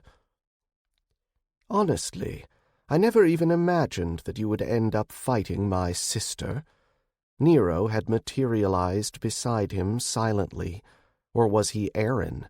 Hadjar didn't know how to address his friend, brother, enemy. For some reason, fate liked making his life harder and harder with each passing day. Right now, Hadjar missed his days of being a wanderer more than ever. The slave collar had weighed him down far less than his connection to others and his past. "I couldn't have even imagined you having a sister." Hadjar took the tobacco out of his pocket and handed it to his friend, or his future foe. Nero, Aaron, took the tobacco, put it in his pipe, and stood next to the former general. He rested on the side of the balcony and directed his gaze toward the mountain of kings hidden in the darkness. Haver's castle had stood there once upon a time. Hadjar had been taken there by his father only a few times and banned from visiting it alone. However, that hadn't prevented Hadjar from doing so anyway. During one of those visits, he had broken his arm, knocked out 4 of his teeth, but had been able to catch the wind. He missed his faithful companion. He missed their enlightening conversations. "I swore a blood oath to my father." The prince breathed out a puff of smoke in the shape of a fox's snout. Hadjar had never understood how he did it. Sarah didn't look surprised at all. Without saying a word, they turned around in unison. The celebration was in full swing. The people sang and drank at the long, wide tables. Off in one corner, Lithium, Primus, and some aristocrats were discussing something. Fools, jugglers, acrobats, and circus performers roamed between the tables. Bards played, young people danced, and old men filled their bellies. Wine flowed like a river as people discussed the recent fireworks. Sarah and Elaine sat nearby, chatting about something. Unlike with Nehen, the witch of the desert had quickly found a common language with the princess. At this point, Hadjar was done trying to understand women. "I found a loophole," Aaron shrugged, or Nero did. "Father had formulated the oath in a way that made it so that I couldn't tell anyone except family members about it." Hadjar choked on the smoke he'd inhaled and looked at the other man in surprise. He looked like he always did, cheerful, daring, and benevolent. He looked more like a loyal friend and a brave officer than a prince. He didn't look like the man who had witnessed Hadjar's parents' murder. "Did you marry her?" "The same evening that Lean died," the prince nodded. "I immediately realized that you would lead us into Ballium. Sorry, buddy, but knowing you and your nutty plans, it felt like only a matter of time before we died. I didn't want to go to the house of my forefathers unmarried." "Does the king know about this?" Hadjar exhaled a column of smoke that broke up Nero's smoky fox's face. Soon the gray smoke mixed with distant black clouds, which seemed to caress the glittering moon and the stars dancing around it joyously. It was a truly beautiful evening. He might have guessed, Aaron or Nero said, then added, "He probably has. After all, he isn't that stupid, although I sometimes suspect that he actually is." "You'll be executed for saying that." "No," the prince said. "I'm the heir, and, well, let me tell you a secret. My father can't have children anymore, so if he doesn't want the family line to end, then he must tolerate me." Hadjar turned his back to his friend. He looked at Elaine. She was beautiful, but instead of the beautiful young woman she was, he always saw a small, laughing girl in her place. He wondered who she saw when looking at him. Why did the king send his precious heir to fight in the war? He tried to banish the scenes from the distant past from his mind. It had been a different life. It was no longer possible to get it back. He had to let it go. "He didn't send me directly to the army," Nero grinned. "Or Aaron did." Once again, Hadjar nearly choked on his pipe. "The generals?" "Yep," the prince laughed. "Can you imagine me in the company of pompous turkeys in uniform? Naturally, I escaped, crippling several of my imperial bodyguards in the process." Hadjar looked at the man's hair and the scars on his face and hands. "Did Sarah change the color of your hair on purpose?" "Of course. In addition, I covered my tracks in Springtown very well. I even bought forged documents and made up a fake inheritance. Fortunately, the money that my father gave me for the road just about covered all of that." "All you needed to do was keep a low profile," Hadjar continued. "So instead of becoming an officer, you chose to be a simple soldier. But you made me an officer. Well, by that time, they'd already stopped searching for me," the prince concluded. He looked at his father. The father and son's eyes met, and even Hadjar could see that Nero was in for a world of hurt. "I think he'll punish me soon, but I figure when people find out that Commander Nero is actually Prince Aaron, he is unlikely to find an argument that can negate such a trump card." It was worth noting that Primus's son wasn't a fool, although he often pretended to be one. They stood there and smoked their pipes silently for a long time. Each of them wanted to say something, but neither one had the courage to do it. It was sometimes much easier to fight an enemy army all on your own than to discuss how you felt with someone, especially if you were a man. Hadjar could have just turned around and left. He never did. Who was he to judge his friend for his actions? Was he honest with his friends? Hadn't he tirelessly fed Nero lies, hiding his true motives? Hadn't he been planning to kill Aaron's father? Chapter 198.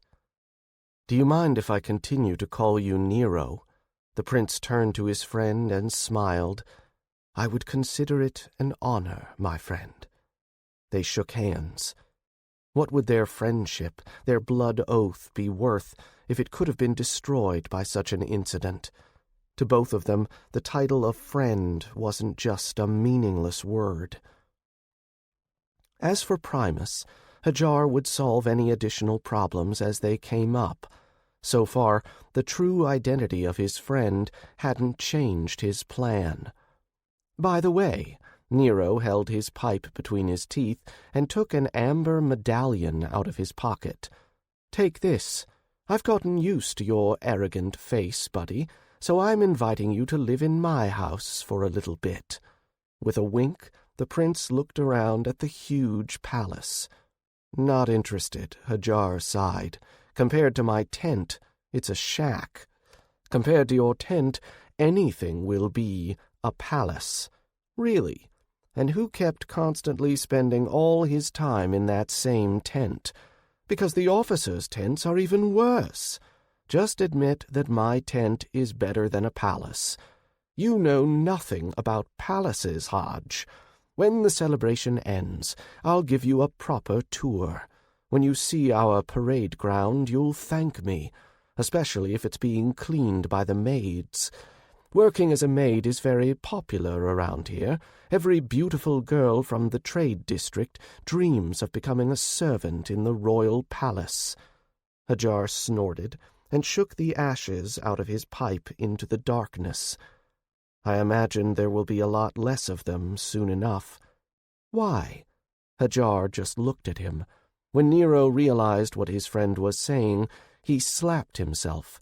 Indeed, why would girls want to work in the palace if the prince had gotten married?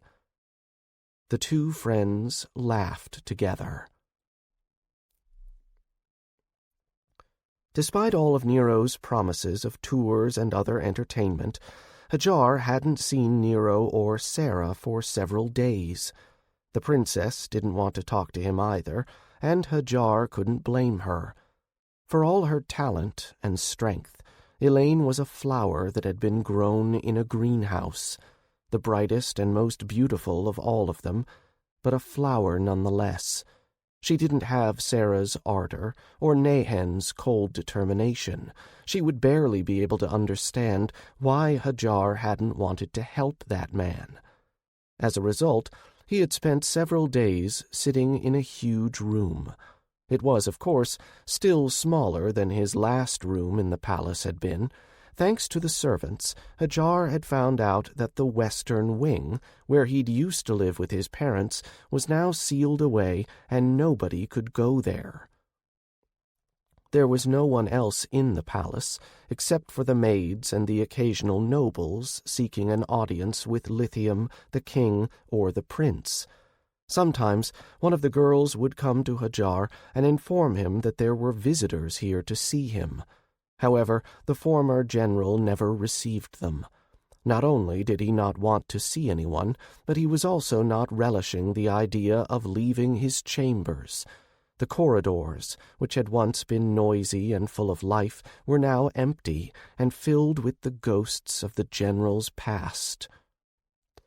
"Meow," came from the bed that was so huge Hadjar could have held an orgy with 40 people there.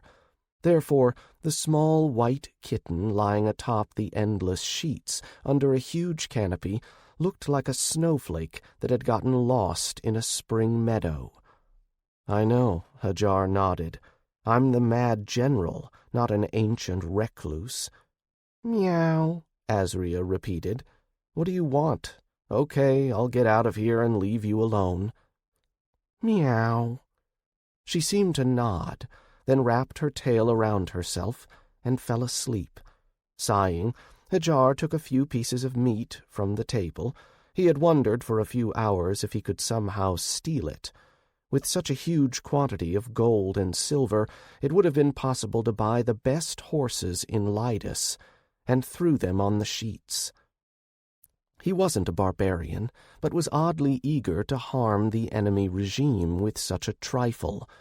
Hadjar did his best to dismiss the memories of the carefree and exciting days he'd spent in the palace, keeping in mind that this wasn't his home anymore at all. It was enemy territory, and he had to be ready to fight them off. Going up to a huge mirror, Hadjar adjusted his shabby clothes and checked whether his sheath was firmly attached to his belt. Gathering his courage, he turned the emerald door handle and went out into the long corridor. The silence immediately struck him, the sheer emptiness, the distant echoes of someone's steps. If not for the ostentatious luxury, the pretentious, undisguised, tasteless wealth on display, one would have thought that the palace was in a state of decline. It was already dusk outside.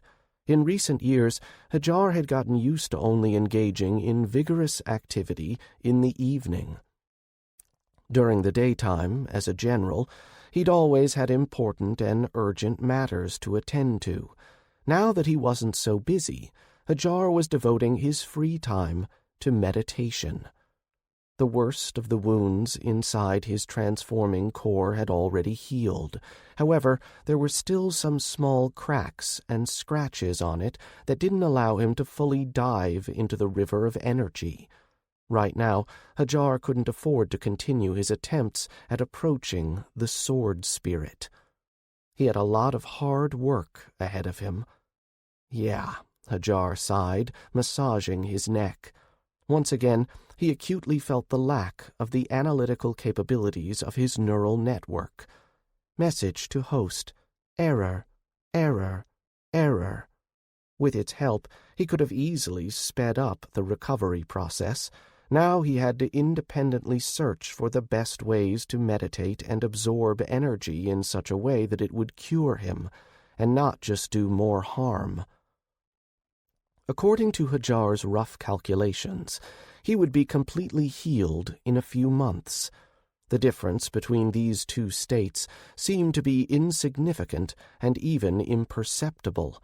However, the Mad General knew perfectly well that these details were crucial in a pitched battle. Sometimes they could cost someone their life. Before Hadjar realized what he was doing, he'd gone toward a familiar street, went down the stairs, and found himself facing inconspicuous, simple wooden doors. He didn't know what he would see behind them, and so he threw them open resolutely, his curiosity urging him. Chapter 199. A breeze caressed his face, and then moved on to play with the birds and the grass. Hadjar stood on the stairs leading to the parade ground. Long ago, it had been full of the nobles' children, sweating, screaming, and exercising. They would hit the training dummies over and over with their weapons, practice various stances, and receive punishment from the strict master. Now it was a wasteland. All it lacked were the tumbleweeds and gloomy music. Neither the disciples nor the master were there any more. Hadjar went downstairs reluctantly. He took off his shoes and buried his toes in the sand which had heated up during the day. The surface was cooling down, but still burned his skin. The former general walked across the parade ground, seeing the shadows of the past. He remembered how he'd crashed into the rack of swords. He'd understood their call and answered it, so they'd fallen like feathers, unable to hurt him. His mother had picked him up, clearly worried. He'd become the first disciple of the master. Southwind and the master used to sit right here. They would play chess and teach Hadjar the wisdom he needed in life. Only now did Hadjar realize that they had loved him, not as a son, but as a disciple, as the inheritor of their knowledge and skills. Hadjar went over to the wall upon which he'd left the first marks he ever made with a blade. The blackened gouges still responded to his touch. "It is forbidden to step on this sand without my permission." Hadjar turned around. He would have loved to say that the master looked the same as before. Unfortunately, time had taken its toll. Time and Primus's regime. Hadjar saw a withered old man leaning on a twisted stick. His simple gray clothes dragged along the sand of the parade ground, and the wind ruffled his loose white hair. The deep wrinkles on his face revealed just how much he'd been aged by what had happened. Only his eyes were still sharp, unyielding. If Hadjar had been able to, he would have knelt down on the ground and buried his forehead in the sand before the master. But he couldn't. All the general could do now was bow at the waist and say, "I beg your pardon, honorable master. I didn't know about this rule. Once again, please, forgive my ignorance." Hadjar swallowed a thorny lump in his throat, straightened, turned around, and headed for the exit. Before he managed to take 2 steps, the stick struck him between the shoulder blades. "Ignorance of the law isn't an excuse, young man." The wind was blowing. The stars were shining. Hadjar stood still. The master took a step forward, but his stick pierced only emptiness. Hadjar had already moved behind him. The master had once been an unattainable ideal of skill for him, but now he was only a person whom the former general respected greatly. Despite his weakness and old age, the master was quick. He turned, and the wind followed him. The stick blurred, but it couldn't even touch Hadjar's clothes. Hadjar grabbed an old, cracked wooden sword, blocked the old man's lunge, slipped like a morning mist behind the master, and touched his side with the blade. At the same time, the old man whirled, swung his stick, and launched a miniature fire falcon from it. Hadjar had admired it once, despite the humorous fried sparrow nickname he'd given it. Hadjar whirled around, too. The wind lifted the sand under his feet, and the golden whirlwind consumed the fiery technique. These movements seemed suspiciously familiar to the old man, but he didn't have time to analyze them. He kicked off the ground and used his best strike, the flowing stream. The stick in his hands moved like a hungry, poisonous snake. With every inch it covered between them, its tip changed direction. It seemed like it was aimed at Hadjar's throat, heart, groin, and right thigh simultaneously. Despite their difference in age and strength, the master had repeatedly knocked the princess out with this strike. No one who hadn't fought in hundreds of battles could resist. A sharp crack echoed across the parade ground, and the stunned master recoiled when his stick slammed into the wooden blade. Hadjar attacked then. The sword energy spun around his legs. The light evening breeze turned into a hurricane wind. The old man thought he could see the ghostly silhouette of a dragon flying through the sky behind the young man. A moment later, a strike that felt like that same dragon's fang, glittering with a steel light, cut through the ground next to the master. It parted the sands and then continued on into the sky. Everything stopped. There was only silence. The master understood that even if he were 10 times stronger and more experienced, he wouldn't survive under the onslaught of this power. However, it wasn't even a matter of brute strength, but of skill. The old man doubted that even heaven soldiers following the way of the sword could have replicated this strike armed with merely a single wooden sword. However, the young man hadn't reached the peak of swordsmanship yet. His weapon couldn't withstand the strain and crumbled into sawdust to be immediately carried off by the wind. "Please, honorable master," Hadjar bowed again, standing at a distance from the old man. "Forgive my ignorance." "Then accept my strike, you brazen little boy." He swung the stick again, and scarlet blood fell to the sand. The blow had hit him right in the face, damaging his nose and upper lip. Hadjar hadn't taken even a single step to the side, hadn't released any energy, and hadn't used the technique that strengthened his body. That one blow could never compare to the years of pain and humiliation that had become the master's fate. The old man recoiled again. He looked at the young man standing in front of him, eyes wide with shock.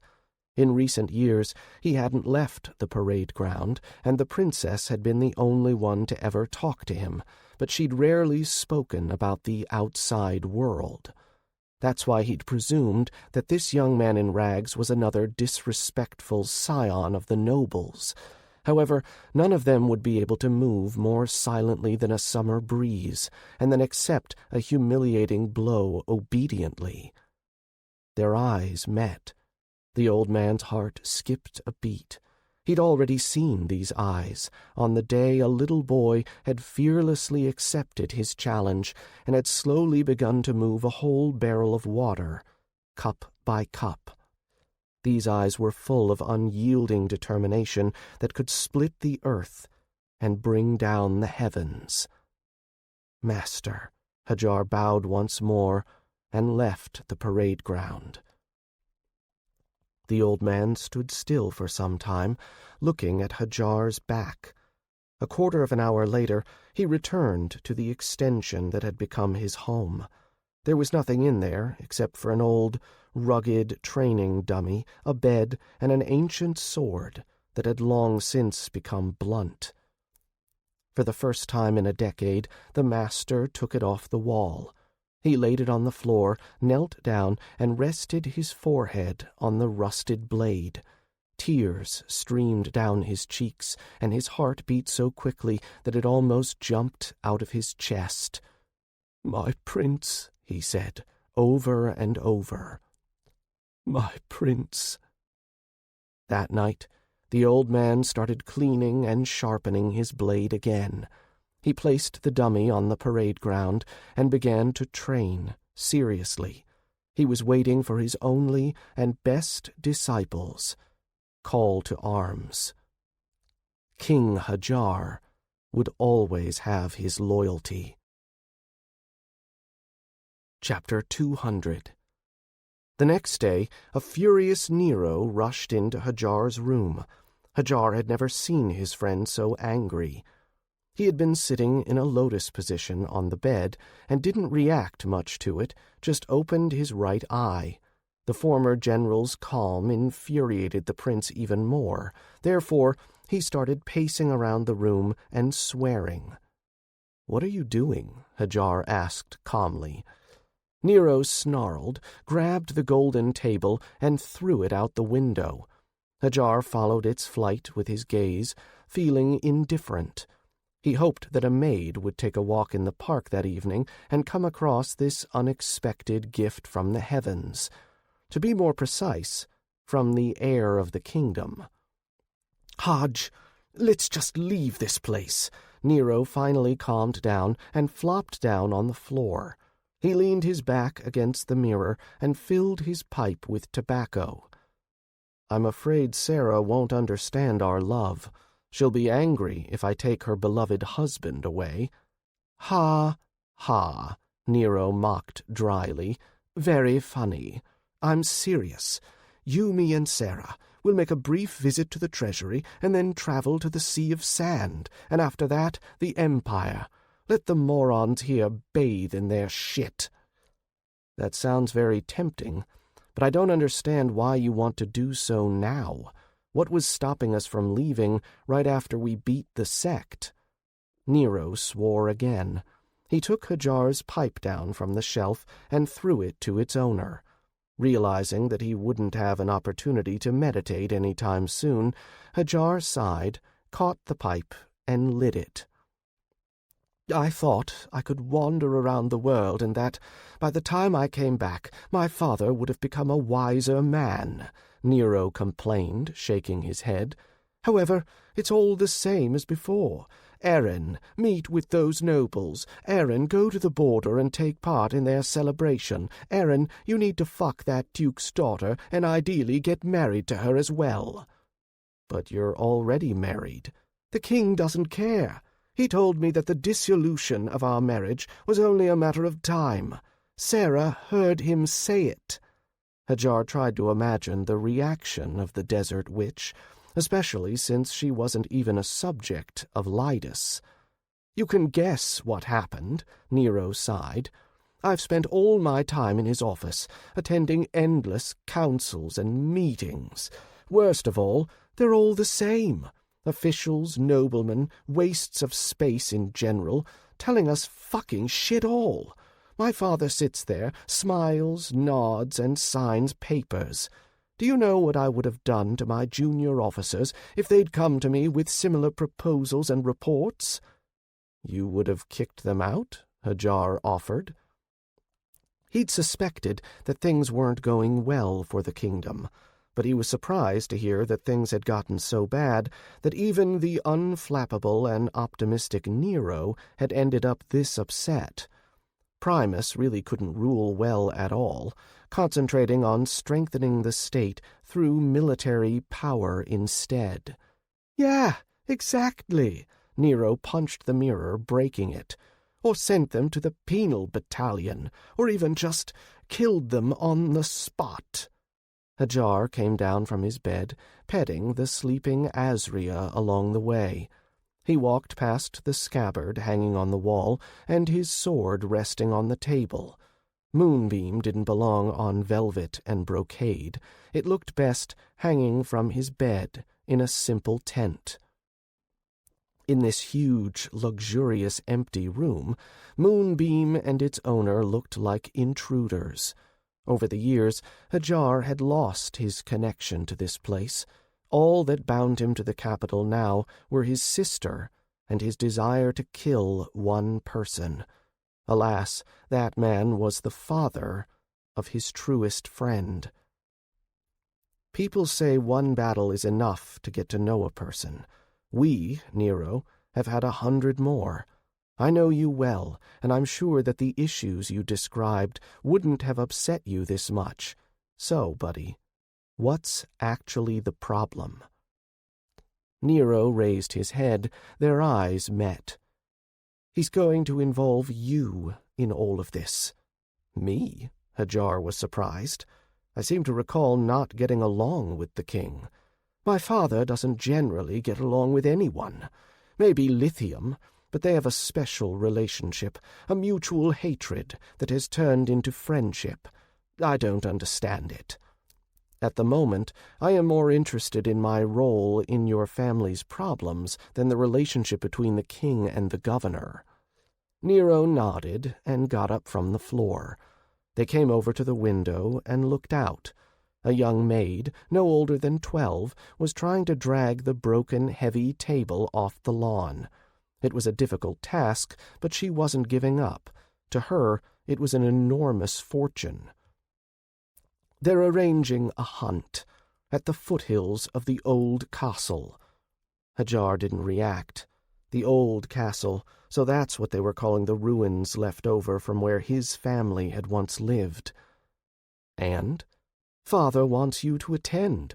He says that if the younger generation, Elaine, you, me, and a crowd of the aristocrats' kiddies, participates in the hunt, this will inspire confidence in the future.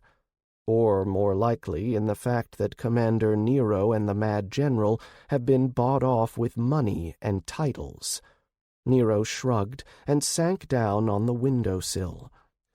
I'm not the one wearing the crown, he said heavily, so despite all my freedom, the king's word is law. We can't disobey. Well, let's hunt then. We've done it before, quite a lot, too. It's unlikely that there's anything more dangerous than the horde of monsters we held back waiting for us near the old castle. Nobles, Nero reminded him. They are much worse than any monster, and their kids are just as bad. Those naughty brats that are always dissatisfied with everyone and incapable of wiping their own asses, are you talking about them? Nero gestured vaguely. Mostly, yes. However, many of the aristocrats have summoned their eldest sons back for our visit. Hadjar didn't like the way his friend had said that. What do you mean? At least 3 of them were sent to study in the Empire before I left. I'm sure they'll try to propose to my sister.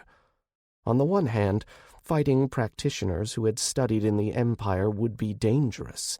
On the other hand, he would get a chance to appreciate the vaunted, legendary power of the Darnassus path of cultivation. Everyone in the capital knows that Elaine loved listening to the songs about your adventures, so they'll probably try to do it using you. Well, most likely using your corpse. Hadjar looked at Nero. I've killed a general's adjutant, actual generals, even rampaging monsters. I killed the patriarch of a sect. How often do you get to do that? But I've never had the chance to kill any aristocrats. They say they have blue blood. Oh, really? The friends looked at each other and smiled bloodthirstily.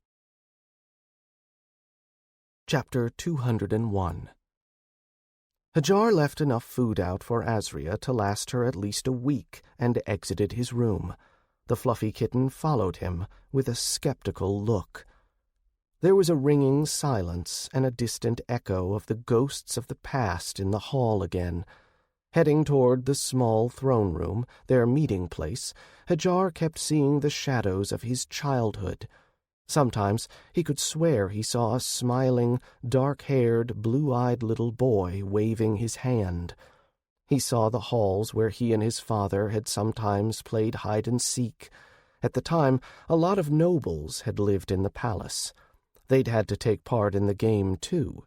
Now, apart from maids and the occasional visitors, there was no one here. Hadjar stopped in front of the door covered in red plates and decorated with bas-reliefs. The small throne room. Hadjar couldn't remember whether he had ever been here. Opening the door, the former general closed his eyes for a moment to shield them from the light and flare of red. The room was absolutely red, decorated with red metal, red stucco, and a strange red stone. Red fabrics, red tiles, red sculptures and paintings. There were also massive columns. The room was as lifeless as the rest of the palace, except for the female guards standing on the steps leading to the throne. They had amber shields, long spears, heavy armor, breastplates, and bodies that could drive men mad with desire. The steps led several yards up to the wide platform where the eponymous small throne stood. Made from red stone, with massive armrests, it seemed to press down on the visitor. The harpy statue standing next to it only added to the feeling. Elaine, wearing a white, long dress, her golden hair in a tight bun, stood out against the scarlet background. "My princess," Hadjar bowed deeply. "Good morning, General." The princess was one of the few who still called Hadjar General. In fact, a few days ago a document bearing the royal seal and an iron medallion with a coat of arms had been brought to him. That was all. The mad general had turned into a landless baron. This meant that he couldn't even pass his title on to his children. He was a nobleman on paper, but in truth, little more than a beggar. "You're the first to arrive." Hadjar looked around, but there was nowhere to sit, except on the steps.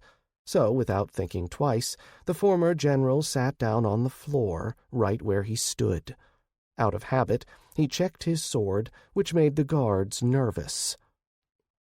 "I don't like making people wait," Hadjar answered. Elaine didn't bat an eyelid. The conversation seemed to be completely unpleasant for her. "Does this apply to all people, or just the ones with titles?"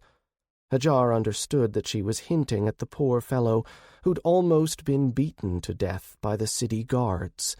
Realizing that Elaine wouldn't forget about the incident any time soon, he simply turned away and looked through the stained glass window. Once upon a time I believe I asked you a question, General?" Hadjar was surprised by the steel and determination in the princess's voice.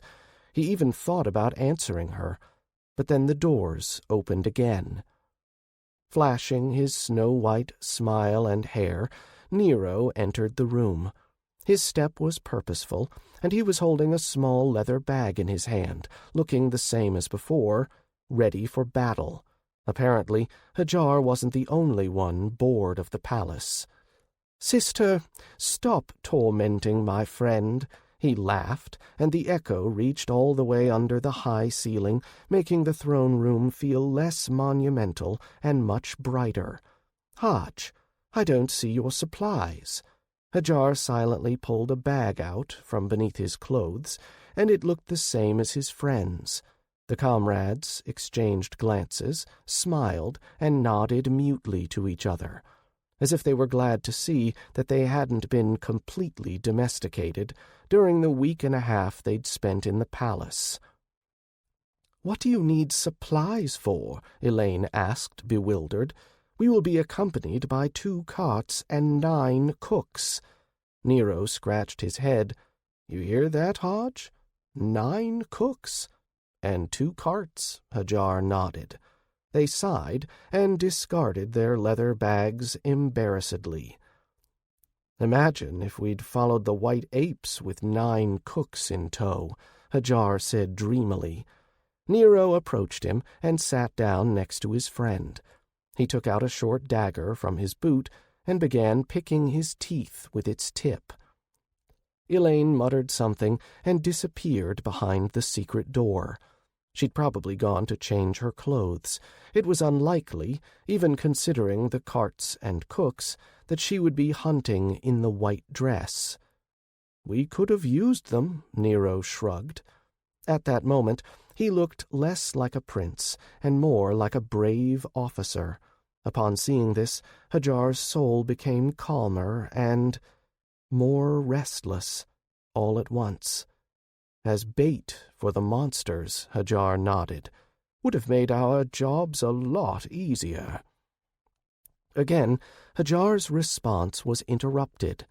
The doors opened with a booming sound, and several people entered the room. 9 young men and 5 young women. All of them were wearing leather hunting suits. The aristocrats' gear looked expensive and comfortable. They had clean skin and slender fingers. Their hands had never known hard work, nor had their stomachs felt hunger. There was nothing inherently bad about this, because in this world only the power that a person had was important, and these people had plenty of it. Judging by the energy emanating from them, once again Hadjar regretted rebooting his neuronet. At least 4 of them were on the verge of becoming true cultivators, and the rest were no lower than the transformation of the mortal shell stage. Damn, these 14 nobles, when they combined their power, were just as strong as the entire bear squad of the Moon Army. "Aaron," a tall, haughty young man of 17 separated from the group. His jacket was sleeveless, allowing the blue tattoos on his arms to be clearly seen. "Oneg," the prince nodded. "Hadjar, let me introduce you to Oneg of Boreas, son of Duke Boreas." "Hadjar Traves," the former general said with a nod. "Baron Hadjar Traves," Nero clarified, as if the title changed something. The son of one of the richest and most influential people in the kingdom didn't deign to give Hadjar even a glance. He completely ignored his presence. Hadjar didn't care, but Nero. Only the return of the princess prevented a fight from breaking out. "Since everyone is here," she said sweetly, "we can go." "My princess," Oneg bowed, followed by the other children of the aristocracy. Chapter 202. Outside the palace, Hadjar saw 2 carts that could have easily held the daily food supply for the whole Moon Army, and about 4 dozen horse riders standing on the lawn. Wearing the same light leather armor as the nobles, they looked very formidable and were at the level of corps formation. The cooks were tense. They sat in the carts and tried not to look at the children of the aristocrats. Only one of them wasn't a simple mortal. The rest knew nothing about the path of cultivation. Understandably, they didn't really want to risk their lives on this hunt, but the king had ordered them to. Hadjar approached one of the saddled horses. Besides him, only Nero and one of the female nobles had no transportation of their own. The rest of the hunters were already sitting on their horses. Elaine had a white mustang that beat his hoof against the ground nervously, but she stroked his powerful neck for only a couple of seconds, and the horse calmed down. The princess straightened and turned her face toward the rays of the midday sun. Even in her leather hunting suit, she looked so beautiful that everyone around her froze for a few moments. "Well, friend," Hadjar whispered in the gray horse's ear, "remember, you do your best not to drop me, and I'll try my hardest not to break your legs." The horse snorted and turned its muzzle away. Apparently it didn't like the agreement, but, just like the cooks, it had no choice. Hadjar jumped into the saddle and immediately felt like a fish out of water. He'd spent all his life on his feet, so riding was rather stressful for him. He felt like he'd been deprived of a good half of his power. In his opinion, a human had 2 legs to run and jump with, not sit in a saddle. "A bit unusual, isn't it, Hadj?" Nero came up to his friend. He looked just as awkward. Being Dogar's subordinates, they'd spent a lot of time hunting. However, it had been a very different affair, going on foot and in a group no bigger than 5 people. Now they had to participate in some kind of farce. "Before we start this trip," the aristocrats apparently called it a trip, "we should choose a leader." "Are you suggesting yourself, Oneg?" one of the girls asked. Hadjar hoped that he would never have to see these people again, so he hadn't bothered with remembering their names. "Why not?" Oneg's friend said. "Leah, you know that Oneg is studying at the Falling Leaf Imperial School. They are known for their constant skirmishes with wild monsters." "You're just saying that because you're studying there with him." Hadjar looked intently at the 2 disciples of the Empire. He had to be wary of Oneg, not only because he was on the verge of becoming a true cultivator, but also because he was studying in the Empire. That made him a very lethal opponent.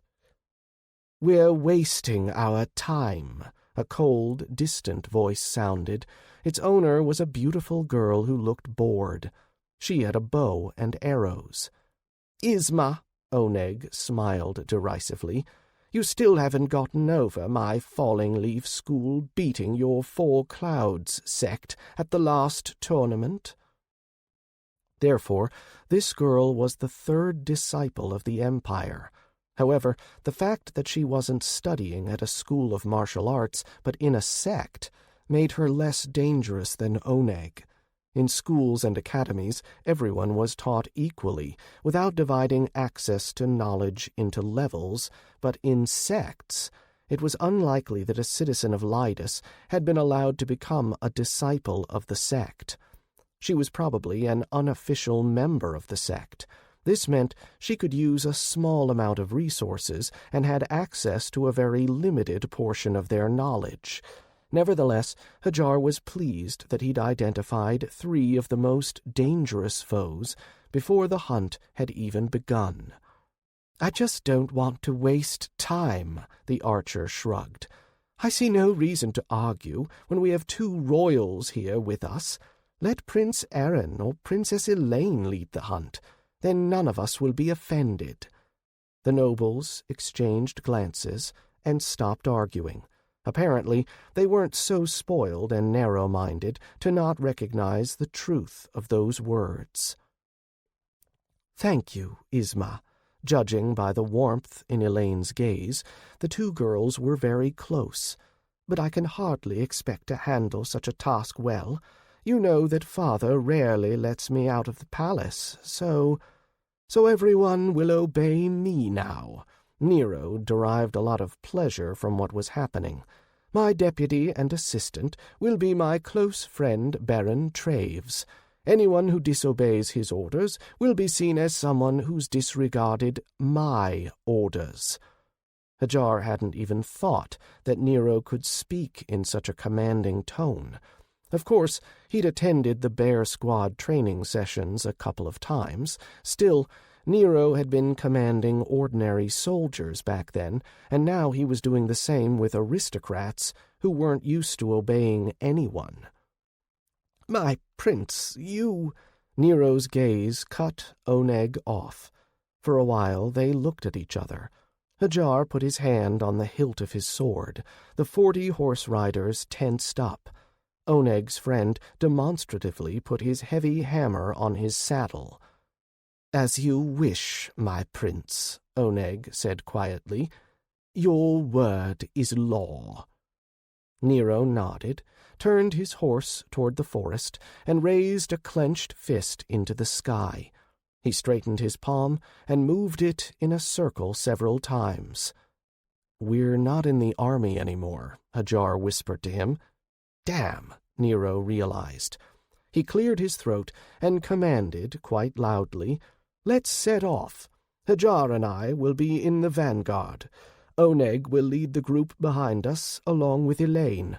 The beaters will ride on our flanks and track the game. The carts will bring up the rear." No one argued with him. 10 minutes later, the group entered the dense forest, the canopy above providing ample shade. The day was beautiful, but the atmosphere was tense. Each of the aristocrats had their own issues. Judging by the way Oneg kept looking at Hadjar, this trip wouldn't be an easy one for him. Night had fallen by the time they'd come across their first game. Ironically, it was a firehorn deer at the alpha stage. Chapter 203. In a wide clearing, under the starlight, the children of the aristocrats feasted. They felt free and uninhibited.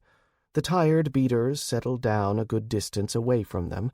3 of the riders had needed medical assistance, which had been provided by their comrades. Hadjar looked longingly at their camp. With every fiber of his being, he felt he belonged with those 40 horsemen, rather than with the nobles. Apparently Nero felt the same way. Alas, they couldn't follow their hearts and leave the noble fools behind. During the years he'd spent in the military, Hadjar had gotten used to the fact that stopping to rest during a hunt would entail eating just a small snack of baked potatoes or biscuits. Right now, however, they were sitting on folding wooden chairs at a folding wooden table. It was covered with a white tablecloth, and its legs dug into the ground under the weight of a truly astonishing variety of dishes. There were several bowls of fragrant soup, 2 kettles for tea, and each of the spoiled brats had their own plates, silverware, porcelain cups, and saucers before them. There were also numerous delicacies, as well as hot and cold snacks. The maids, who had ridden along in the carts, were serving plates of meat. Not far away, on a huge spit, the severed leg of the deer that they'd managed to bring down on the first day of the hunt was slowly roasting. No matter how reluctant Hadjar was to admit it, he had never eaten a meal of this quality before. The soft, juicy meat melted in his mouth, leaving a spicy aftertaste. There was so much wine that it would have been possible to get a whole army drunk.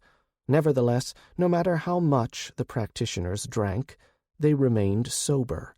Simple alcohol, without the addition of special herbs, could never leave a practitioner intoxicated. The wine that could do so was sold only in the Empire and was prohibitively expensive.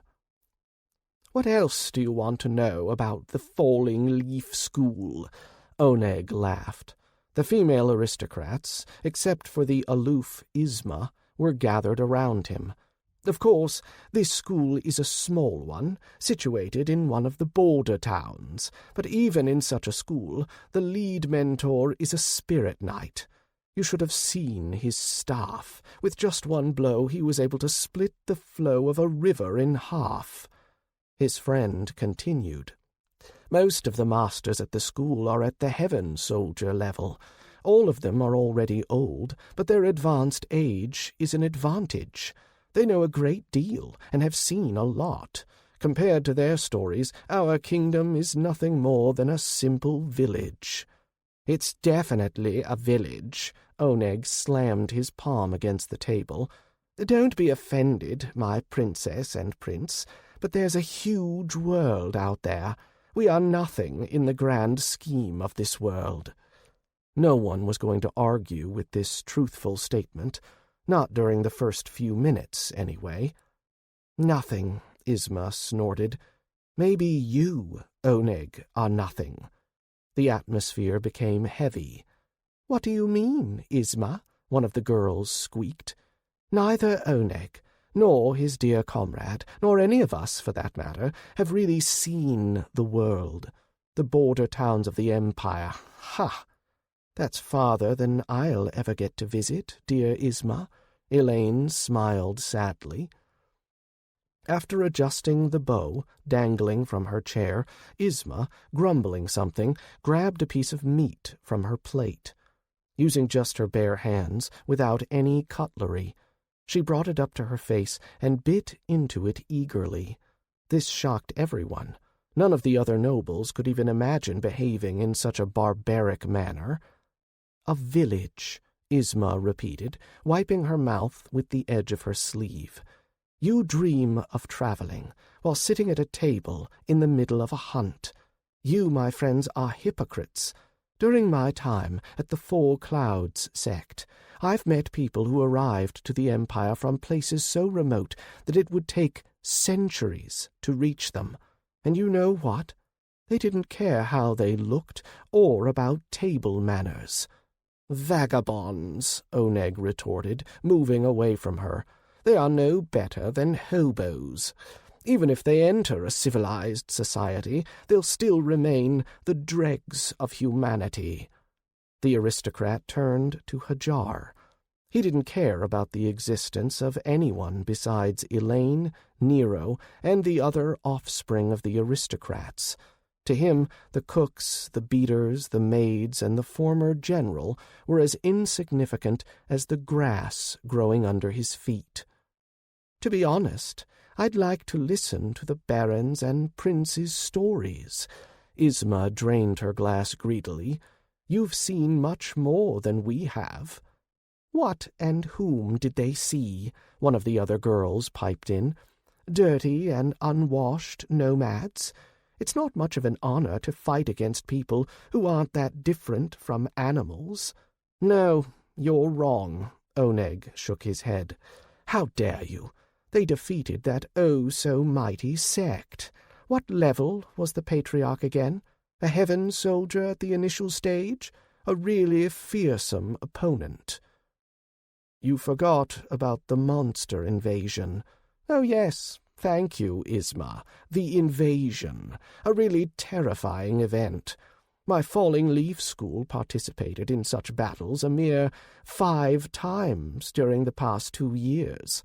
What about your sect, Isma? As far as I can remember, they fought in 3 of those?" The archer nodded, and all the nobles turned to Hadjar. Nero glared at the archer with genuine contempt, and Elaine looked from one participant of the scene to the other uncomprehendingly. The princess probably didn't understand that this whole exchange and the barbaric meat-eating had been a setup. Isma had been working with Oneg. She'd done so to leave Hadjar with no choice. "If my presence irritates you so much—" The only thing they hadn't taken into account was that Hadjar truly didn't care. Without any vanity or concern for his reputation, he rose from his chair and headed over to the squad of beaters. Their company seemed much more appealing to him. The beaters were very surprised by this. "Is this what the Mad General is famous for?" he heard from behind him. "For his ability to escape?" Hadjar didn't slow down, and the beaters began to rise to their feet. They looked at him the same way the villagers he'd saved, with a deep respect and reverence. To them, the Mad General was a symbol rather than a real person. "You are a coward, General." He heard the rattle of metal, and silence filled the clearing. Not a lull in the conversation, but the kind of heavy silence that preceded someone's death. "You are out of line, Oneg," an angry voice sounded. Hadjar turned around and saw Nero holding his gigantic blade at the arrogant young man's throat. "What are you going to do, my prince?" There wasn't an ounce of fear in Oneg's eyes. He knew that Nero was weaker than him. "Try to kill me, or admit that you served under a cowardly weakling." Vortices of energy swirled around Nero. Oneg smiled and reached for the hilt of his sword, but the princess interrupted them. "Stop this immediately." She didn't raise her voice, didn't make her tone any harsher, but at that moment Hadjar heard their mother and father. The combined power and authority of their personalities, clearly audible in her voice, made the men stand down. Nero moved his sword away and sank into his chair, while Oneg, instead of his saber, picked up a glass of wine. "It's probably nice to be a hero due to victories over mortals. General?" There was silence again. "Baron Traves," Elaine said suddenly, "would you be so kind as to demonstrate the skills that make you a hero to all the citizens of the kingdom?" Nero jumped to his feet and tried to stop his sister, but it was too late. The words had been said and heard. There were no witnesses more impartial than the heavens and the earth. Oneg and Isma hadn't managed to beat Hadjar, but they'd influenced the princess easily. "It's a wonderful evening for a duel," Oneg laughed. He threw the crystal glass he was holding over his shoulder and stepped forward. "I hope, General, that you won't force me to become known as the hero's murderer." The blade of the wide saber flashed, and Oneg of Boreas, noble scion and disciple of the Falling Leaf Imperial School, assumed an attack stance.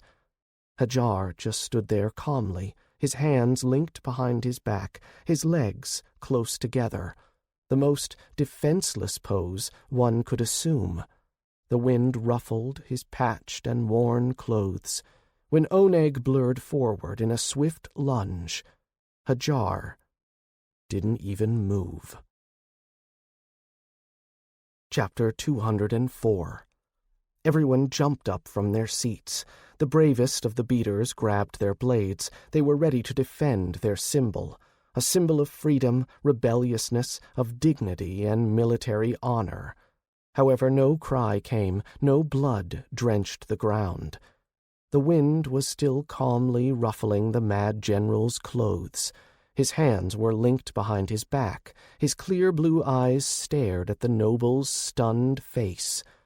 The tip of the saber had frozen only a few inches away from its target's chest. It seemed to be stuck against an invisible wall of wind.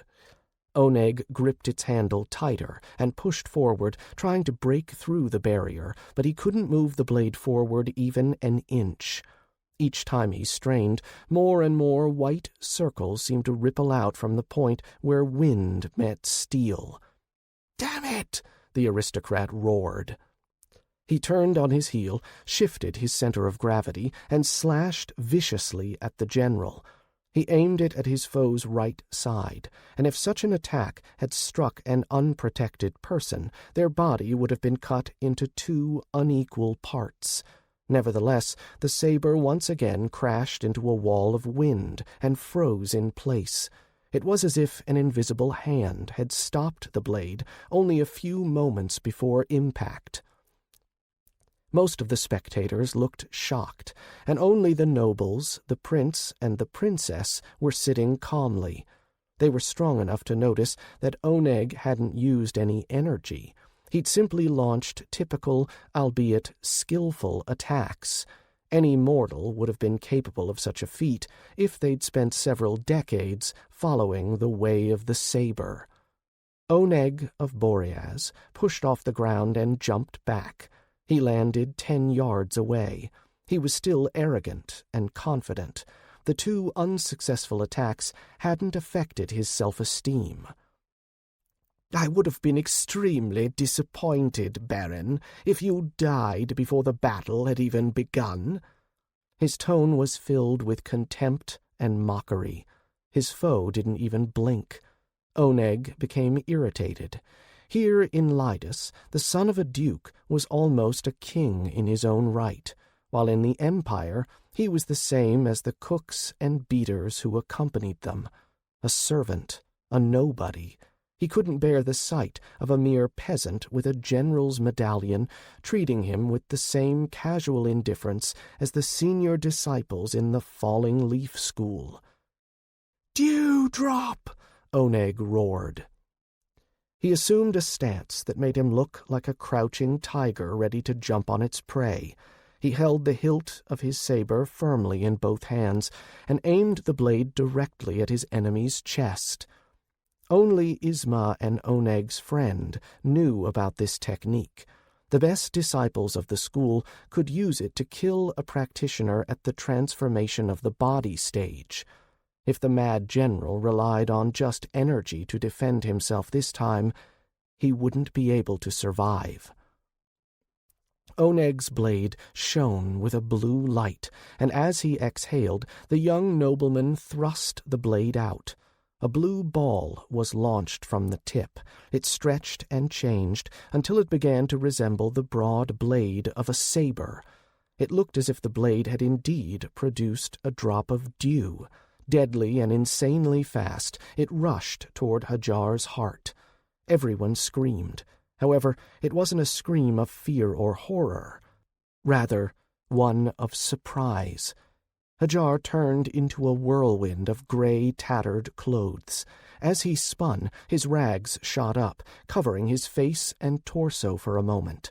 When he stopped, the dewdrop was slowly dripping down off them. It didn't reach the grass, turning into a blue haze instead. A hush once again descended on the clearing. Neither Isma nor the aristocrats, not even Nero, could believe their eyes. None of them were sure that they could have defended themselves against such a swift and terrible attack, a technique that had been specially created to penetrate even the strongest defense. Hadjar, however, knew that while a sword could pierce even the strongest shield, it would always get stuck in thick, annoying mud. One didn't have to use brute force every time. It was hard to look directly at Oneg. The energy swirling around him was like a fierce whirlwind, echoing the storm of negative emotions rising up in his soul. "Falling leaves!" He slashed down, and a hurricane blew in. Sharp steel leaves fell from the sky right onto Hadjar's head. They rained down as rapidly as diving hawks. The closer they got, the clearer it became that these were several hundred saber blades. Hadjar looked up at them, completely ignoring Oneg. He understood that this technique was a simple diversion. In any case, that's how he would have used it. For the aristocrat, however, activating this technique required all of his concentration and effort. Apparently, the founder of the Falling Leaf School had created it while being at least at the level of a heaven knight. Hadjar waved his hand calmly and elegantly, as if greeting someone or giving them directions. Without any techniques or stances, the grass swayed, and hundreds of blades, copies of Moonbeam, soared into the sky. They clashed with the sabers, and the battle began. Its deadly rampage was beautiful, but fleeting. After a few seconds, the sky stilled, the steel leaves disappeared, and Oneg, breathing heavily, was wiping sweat off his forehead. Hadjar didn't unsheathe his blade. Even if he was fighting against a disciple of the Falling Leaf School, how did this school on the outskirts of the Empire differ from the Black Gates sect? Only by its status and by having access to more rare resources. "And my father wanted me to study there," Nero sighed with a chuckle. Apparently that statement was the last straw for Oneg. Swearing, He rolled up his sleeves and slashed his saber across his wrist. The blood poured over the blade, but never fell to the ground. It seemed to get absorbed by it, creating more and more new patterns. "Autumn leaf fall!" Isma chuckled. Using that stance, Oneg had won the title of the best disciple at the Earth rank in the entire border town. Admittedly, it was the lowest of the 4 ranks, but still. He swung his saber around, and the mad dance of a dozen crimson leaf sabers sprang up around him. Once again, Oneg pushed off the ground. This time he wasn't a shadow or a lightning bolt, just a leaf floating in the wind. Such a strong and sharp aura of power emanated from him that it slashed the ground itself, the cut grass rising into the air. Hadjar nodded to himself. It would have been very strange if a disciple of an imperial, albeit provincial school, hadn't been able to force him to unsheathe his blade. A nobleman, no less. Chapter 205. Oneg stopped in front of his enemy. Using the force of his inertia, he slashed at Hadjar's neck. At the same time, a dozen scarlet sabers rushed at Hadjar from different directions. They surrounded him in a sphere of blades. With every heartbeat, they closed in, and Oneg's saber came closer to Hadjar's neck. To mortal people, it all looked faster than a swallow's flight. Hadjar, as well as the other aristocrats, managed to examine Oneg's movements in detail. Following the path of cultivation, they'd improved not only their bodies, but also their minds, which became faster and sharper with each new step they took. It was the only way they could fight at the speeds available to strong practitioners. After taking Moonbeam out of its sheath, Hadjar deflected Oneg's blade, and then moved so gracefully that it seemed like he wasn't even touching the ground. At that moment, he looked like the feather of a raven or a black morning mist. He slid along the grass in a zigzag pattern, leaving no trail behind him. He easily dodged all the sabers. As he was sailing between them, he kept his eyes on the young nobleman. If his past failures had enraged Oneg, this one would surely provoke him even more. The aristocrat saw his opponent retreating, and the predator instinct to play with one's prey awoke in him. His saber gleamed scarlet, like a beastly fang. A saber lacked a sword's agility and flexibility, but made up for it with cruelty and lethality. A sword was a weapon made for battle. The swift and merciless saber was intended for killing. Oneg, using his great speed, struck down with a brutal slash. The air whistled under the onslaught of the saber. A dozen steel leaves appeared again. 11 of the blades hit Hadjar's head at once. They were faster than he could dodge. They were stronger than the best of Lydus's shields could withstand. Hadjar froze, and a dark fog seemed to envelop him. The ordinary people and weak practitioners could only see his body and calm blue eyes. The mad general seemed unconcerned about the lethal attack his opponent had just used against him. Moonbeam shone with steel light, and Hadjar raised it in a hard block. Thunder rang out, and sparks like lightning pierced the night sky. The wave of energy created by the collision of the blades threw several cooks and maids to the ground. A wind rose up and fanned the fire, which forced some hunters to close their eyes and cover their faces with their hands. Standing firm, Hadjar calmly kept all of the 11 sabers at bay. Shallow cracks spread across the ground under his feet. Not a single drop of sweat or blood marred his serene expression. Oneg, snarling, tried to overpower his block, but failed. The veins on his hands and neck swelled, but no matter how much strength and energy Oneg used, his foe's sword remained an unassailable mountain. Finally, Hadjar, flicking his wrist slightly, took a step back and abruptly swung his blade. It traced a wide arc, leaving a ghostly image in the air. The scarlet sabers ended up crushed, and the nobleman, pressing his palm to his cheek, took a step back. However, Oneg wasn't bleeding. Instead of hitting him with the cutting edge and chopping the aristocrat's head off, Hadjar had simply slapped him with the flat of his blade. "Bastard!" Oneg of Boreas growled, blushing from the insult. Hadjar, still as calm as when the fight began, sheathed his blade. "Let's stop here, my lord." Hadjar bowed. "We're done when I say we are," Oneg yelled, finally shedding all of his refinement and arrogance. "I wanted to keep this attack as my trump card in the Thunder rank advancement tests, but I suppose the famous general can be its first victim." The noble spat out the last words venomously. Oneg assumed a low stance and thrust his saber forward abruptly.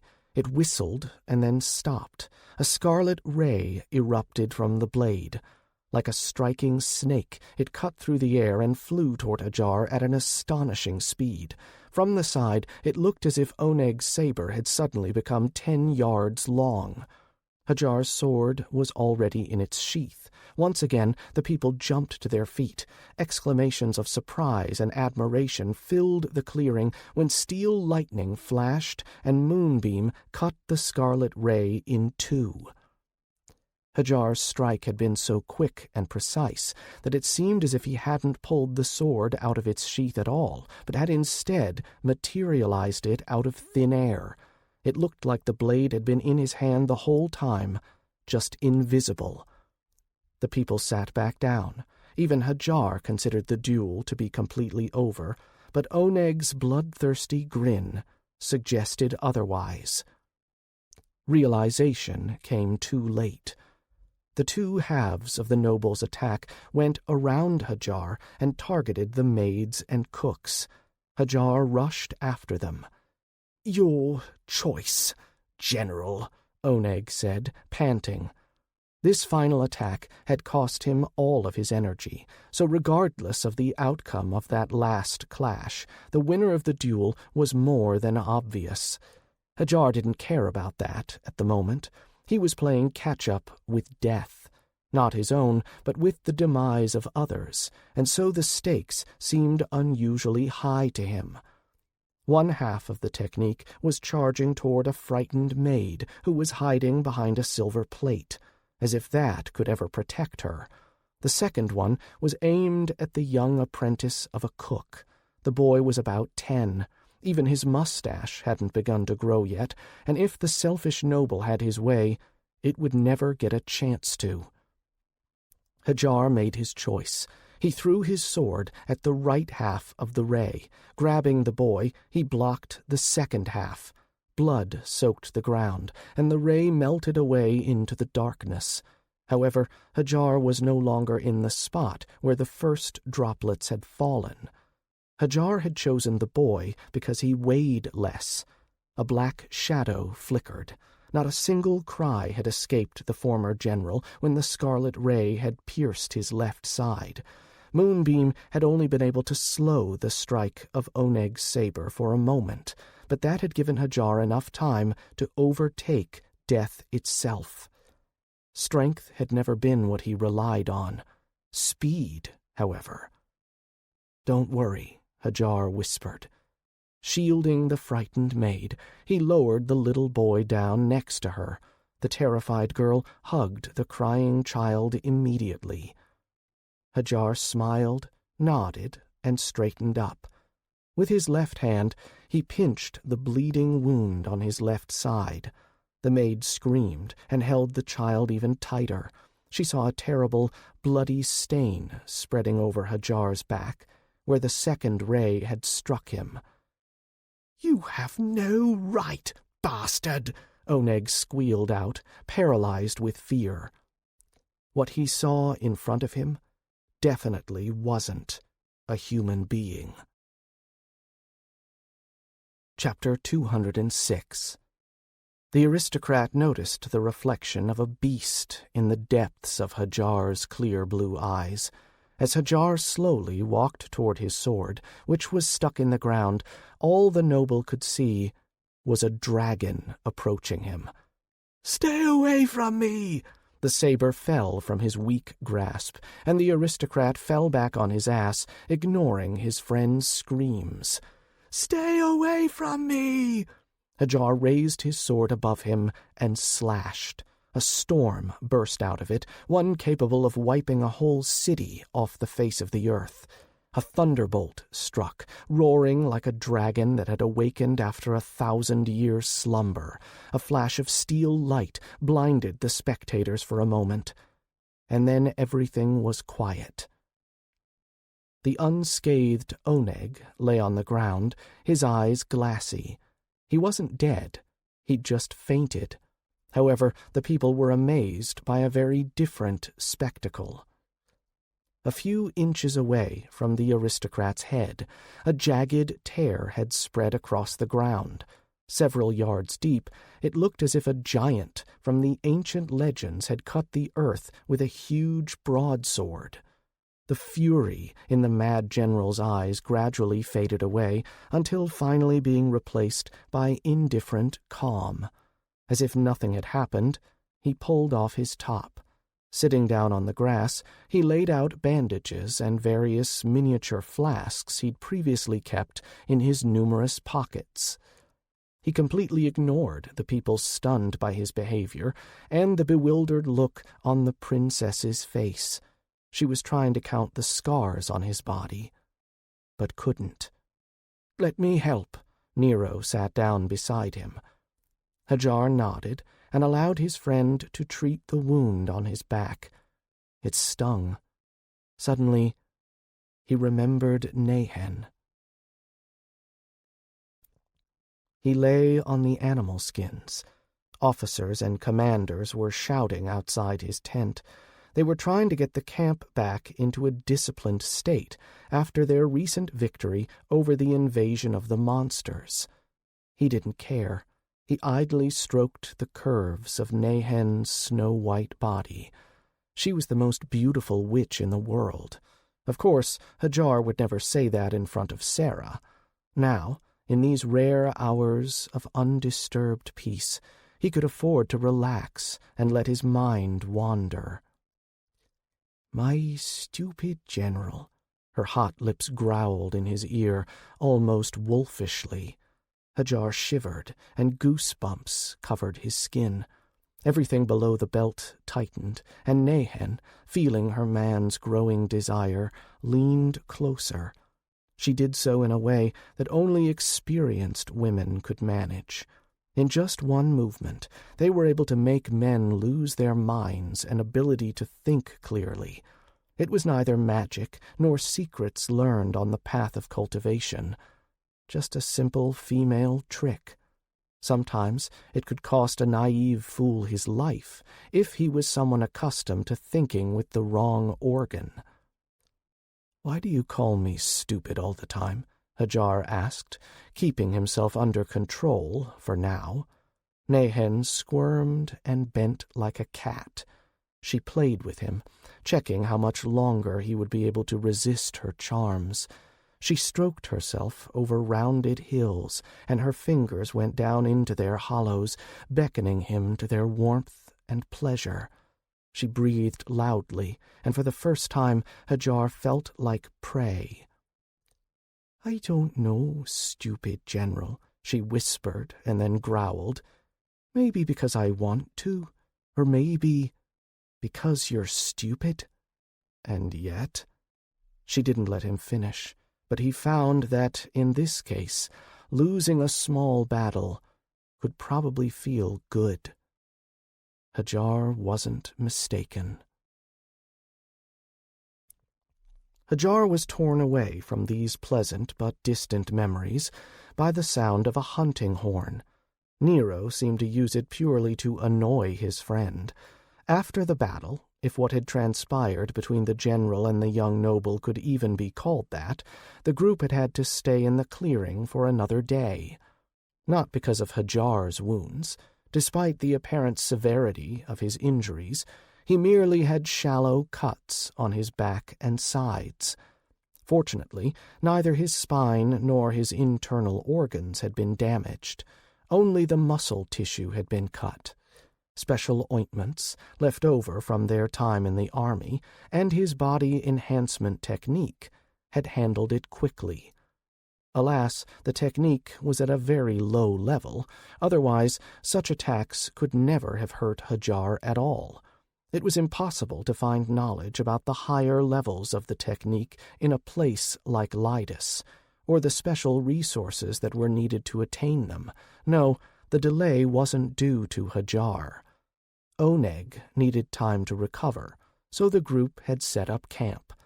This camp looked richer than some of the cities Hadjar had visited when he'd been a traveling circus freak. His energy and strength returned to Oneg pretty quickly, but his wounded pride, the fact that all those girls who'd recently been fawning over their idol now avoided him, had only worsened the situation. Isma and Oneg's other friends shot mocking glances at the until recently unspoken leader of the aristocracy. As a result, Oneg avoided Hadjar, trying not to acknowledge the existence of his personal nemesis. At the same time, he took his frustration out on the servants, cooks, and beaters. They endured and looked at Hadjar with respect and admiration. It would have been easy to kill the aristocrat, but for people of such a rank, there were things worse than death. For example, living with dishonor. Well, relative to the warped form of honor they believed in. "Get ready," Nero commanded, and jumped on his horse. He needn't have bothered. The camp was so huge that it took them a few more hours to get going. Therefore, they set off in the afternoon. The sun was shining lazily through the dense treetops, and the hunters moved deeper into the forest. Their strong, hardy mounts, at the stage of the awakening of power, could travel long distances with ease, and by dusk they reached the Mountain of the Kings.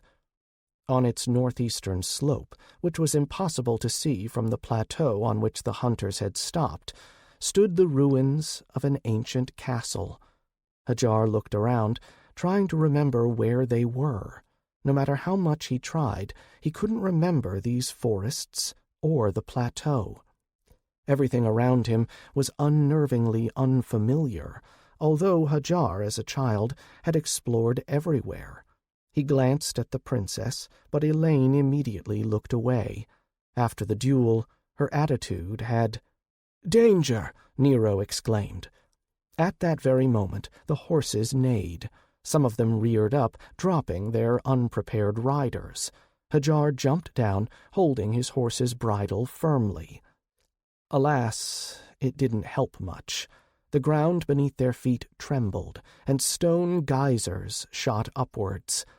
"Damn!" Nero muttered. Hadjar was inclined to agree. 3 earth dragons had crawled out of the ground, a good 10 yards tall. These smelly and slimy worms, devoid of limbs, weren't related to actual dragons. However, they had fiery saliva and mouths decorated with thousands of yellow, sharp fangs. The beaters immediately took up fighting positions, and the aristocrats grabbed their weapons. Hadjar also prepared for battle. "Elaine!" someone in the crowd shouted. Hadjar and Nero turned as one toward the princess. She was already rushing toward the bottomless, black abyss that had appeared on the plateau. The girl had clearly been overwhelmed and couldn't control her horse. The 2 friends simultaneously started riding after her, but Nero wasn't destined to travel even a dozen yards. He was intercepted by one of the earth dragons. The battle was on. Hadjar rushed after the princess, but understood that he would be too late. Her horse, not looking down because of its terror, was getting closer and closer to the brink of the abyss. Hadjar thrust his hand forward. Golden hair shone. Elaine almost brushed her fingers against his own, but then disappeared beyond the edge of the cliff. Nero, who was fighting the huge creature, just managed to see his friend jumping after the princess, straight into the mouth of the hungry abyss. "Stupid general," could be heard coming from somewhere, faint but unmistakable. Chapter 207. Elaine struggled through warm, viscous darkness. She saw only some white stains and heard a noise similar to the distant sound of morning rain. Gradually, she regained consciousness and found herself in a dark cave. She attempted to sit up, but her body immediately responded with a sharp pain in her back. "Don't move, my princess," a familiar voice said. After a few more moments, her vision was completely restored. The first thing Elaine saw was a low stone ceiling. It was wet and black, hanging over her like a coffin lid, which wasn't the most comforting comparison right now. The rain-like noise came from a murmuring stream nearby. It gave off most of the soft, bluish light in the cave. "The grass of the azure star," the same familiar voice explained. If she could have moved, Elaine would have immediately dived into the water. The grass of the azure star was one of the rarest, for Lydus's standards, ingredients. For one bundle of this grass, if it was at least 100 years old, you could purchase the scroll for an Earth-level technique. And there was a lot of it in here, as the whole cave was glowing. Well, maybe not the whole cave. A green fire had been lit in the center. It danced inside a can, gradually devouring a small, white, very fragrant substance. The cave was no more than 10 feet high, and maybe 23 feet wide at best. It was narrow and small. "Stop making that face, princess. Some of your subjects live in smaller houses than this cave." She looked into his deep blue eyes and saw her own reflection in them. Her body reacted faster than her mind. However, this could be justified by her recent dive into the black whirlpool. The sound of the slap echoed among the wet walls of the cave for a long time. A red mark spread across Hadjar's face, gradually taking the shape of a woman's palm. He rubbed his burning cheek and moved away from Elaine. She picked up a cloak lying next to her and covered herself with it. Numerous bandages that he'd wrapped around her beautiful body immediately disappeared under the red cloth. Honestly, Hadjar looked at her beauty with a sense of detachment, as if looking at a picture. He didn't feel any sexual attraction toward his sister. If he did, then he would have seriously begun to worry about the state of his soul and mind. Hadjar didn't tell the princess that, in his childhood, he had often helped Nana and their mother wash her, and that this wasn't something new for him. Alas, she would hardly have believed him. Deciding to give the girl some more time, he moved to the side and began to sharpen his sword. He didn't need to, because Moonbeam, like any artifact at the spiritual level and higher, couldn't lose its sharpness. The act just helped him center himself and keep his mind alert. Hadjar once again began to miss his old friend, the computational module of the neural network. The more time he spent without it, the more he began to feel like he'd lost a limb. The silence lasted no longer than 5 minutes. "How did we get here, General?"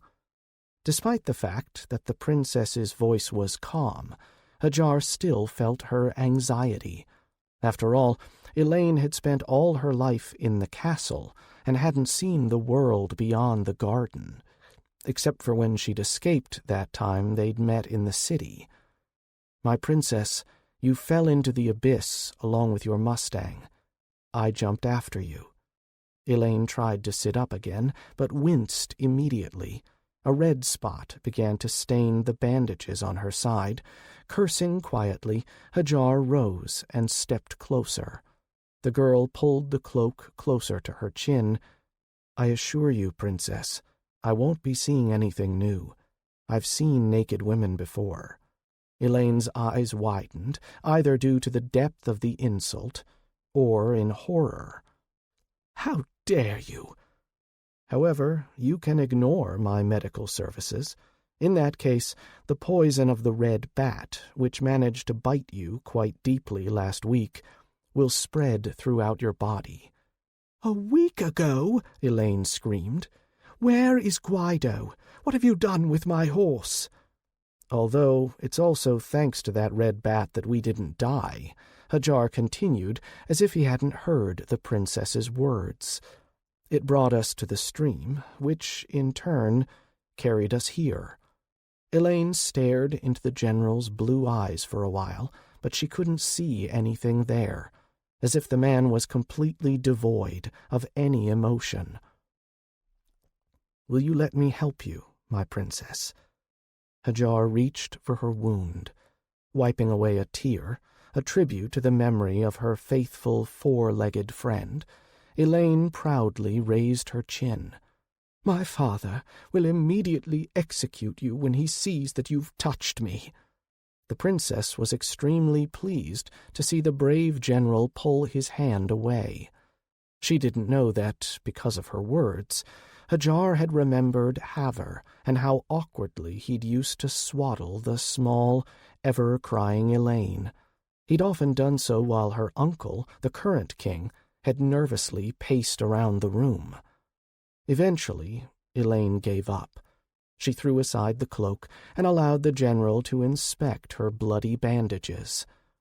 She turned away, not because she was afraid of the sight of blood, but so that he wouldn't see the blush on her cheeks. They were so hot that Elaine felt as if even her earlobes were glowing scarlet. However, that wasn't the main reason. She couldn't explain why the general's touch gave her comfort and peace. Even her own father, King Primus, rarely touched her.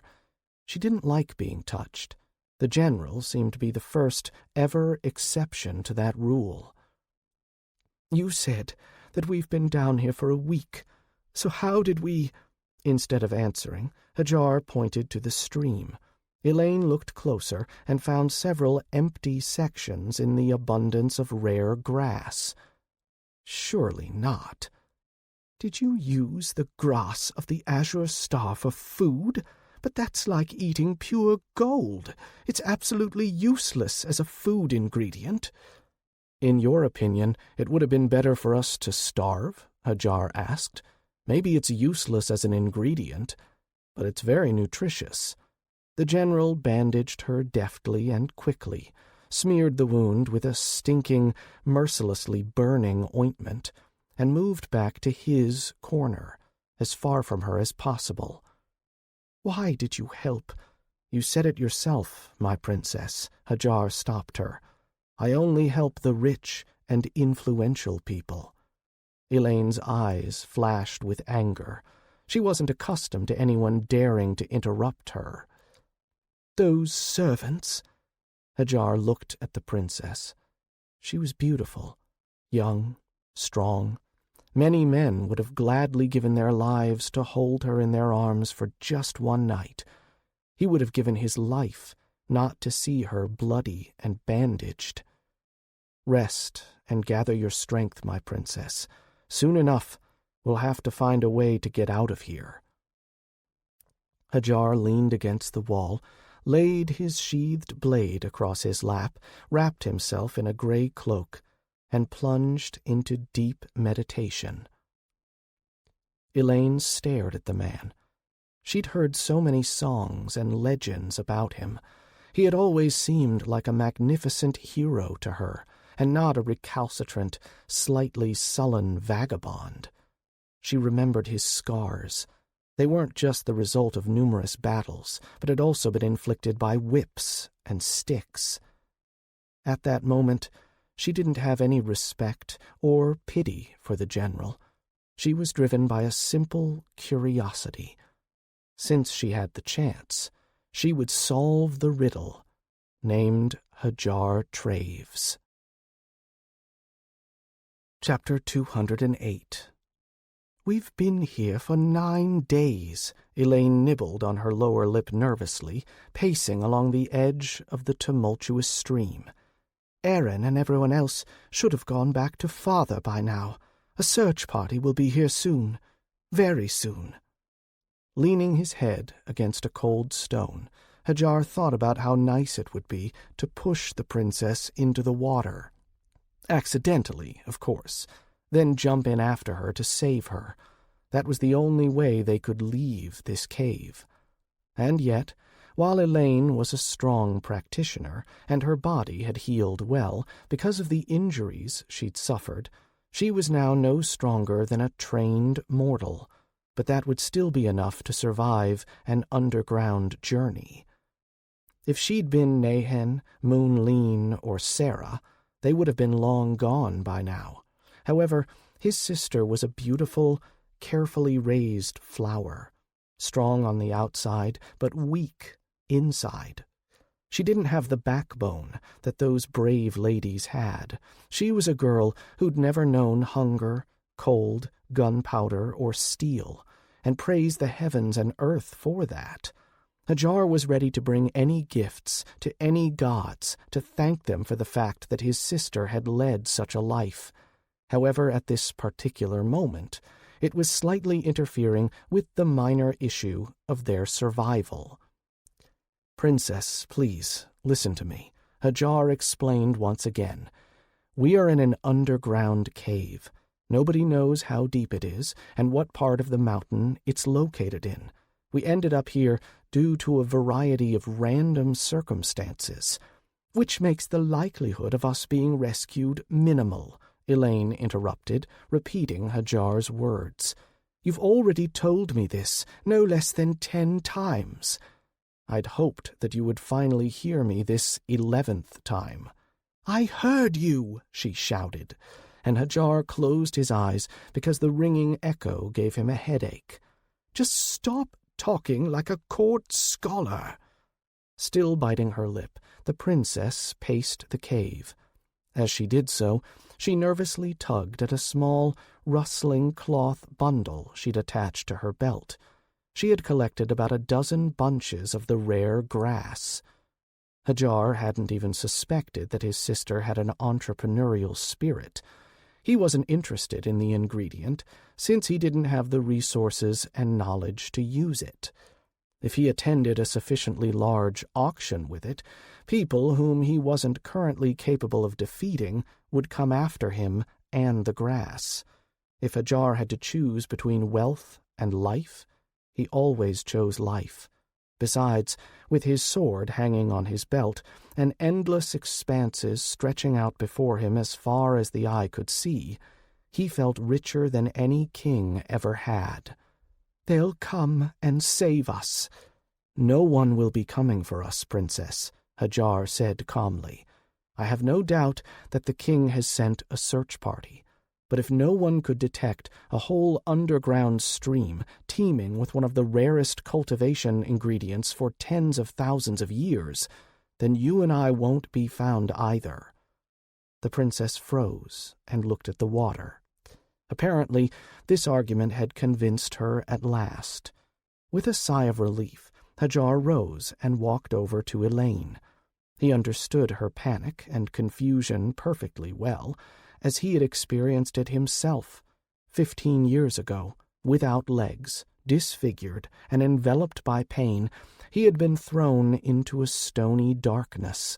He'd also hoped that someone would come and save him. For almost 3 months, he hoped. Then he saw the truth.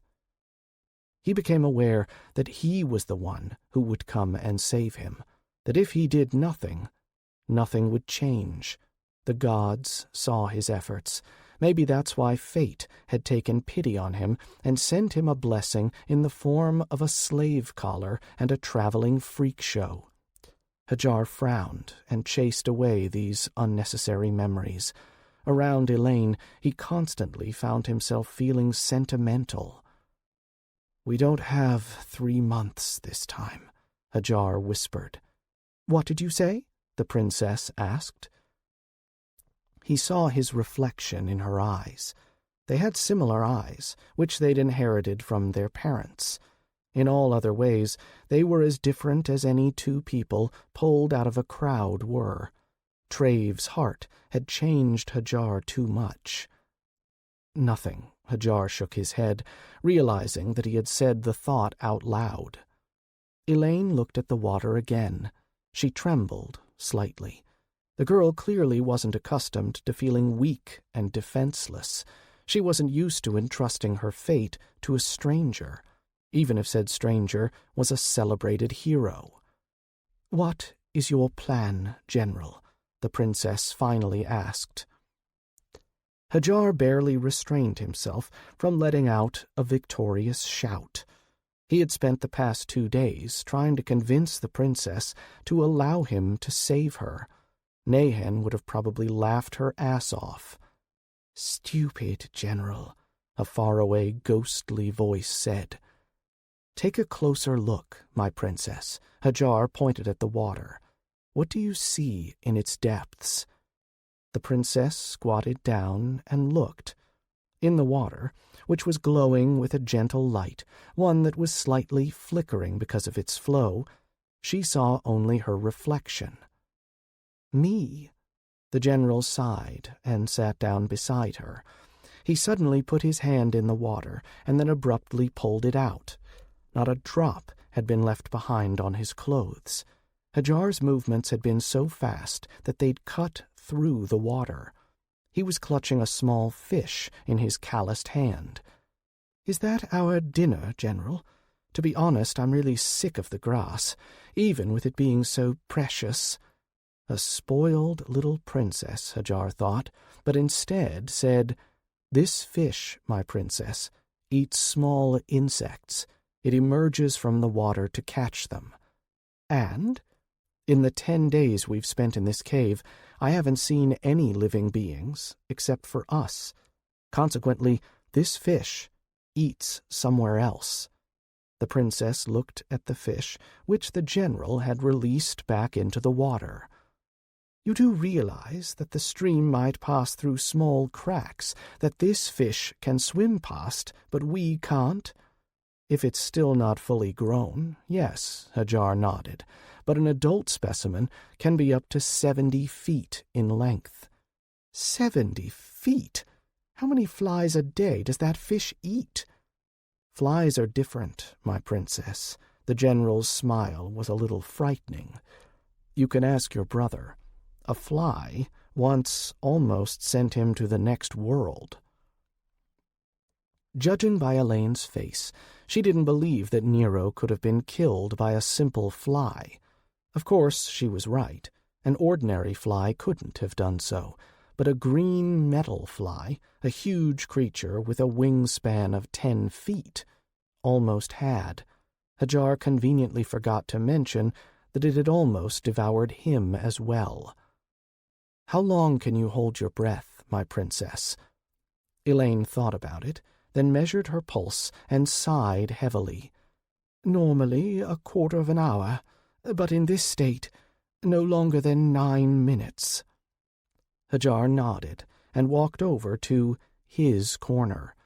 Throwing aside his cloak, he took out 2 sacks. Yes, these things looked like sacks, very smelly, translucent ones at that. "What are those?" Elaine was horrified, covering her nose with her palm. "I made them from the gallbladders of fish that swam through here. We'll fill them with air. That will give us 5 extra minutes each." Elaine sighed.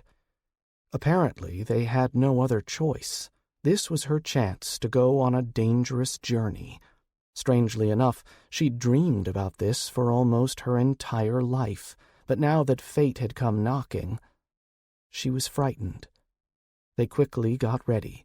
Half an hour later, they were standing together at the edge of the stream. Suddenly, Elaine realized something. Wait, "I don't remember you feeding me fish. While you were sleeping, I ate more than just the grass." The princess didn't have time to argue as she was pushed into the water. Hadjar jumped in after her. Chapter 209. The cold water squeezed Hadjar's chest like a giant's fist. A strong practitioner could hold their breath for 15 minutes without damaging their health. Last week, Hadjar had practiced doing just that. His personal record was 18 minutes and 43 seconds. That was more than enough to swim over 20 miles, even with the underground stream slowing them down. But what would happen if, after more than 20 minutes of swimming, they didn't find another cave or grotto? Hadjar tried not to think about that.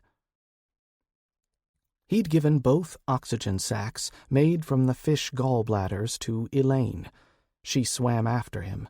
Hadjar couldn't see her face. The stream wasn't wide enough for him to turn his head and look back. If not for the peril, their little journey would have been an amazingly beautiful thing. As they swam through the crystal-clear water, they seemed to fly over azure light that the grass pinned to the stones was emitting. There was so much of the precious ingredient here that even the ore vein Primus had found couldn't compare to its sheer value. This light, bright enough to illuminate their way, was still dim enough that they had to squint and strain their eyes. They seemed to float above a path that had been determined by spirits.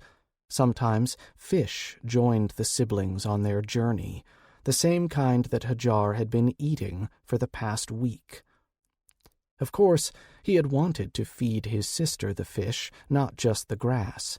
However, it was rather difficult to feed an unconscious person hard fried meat, which had to be chewed as carefully as old and stale beef.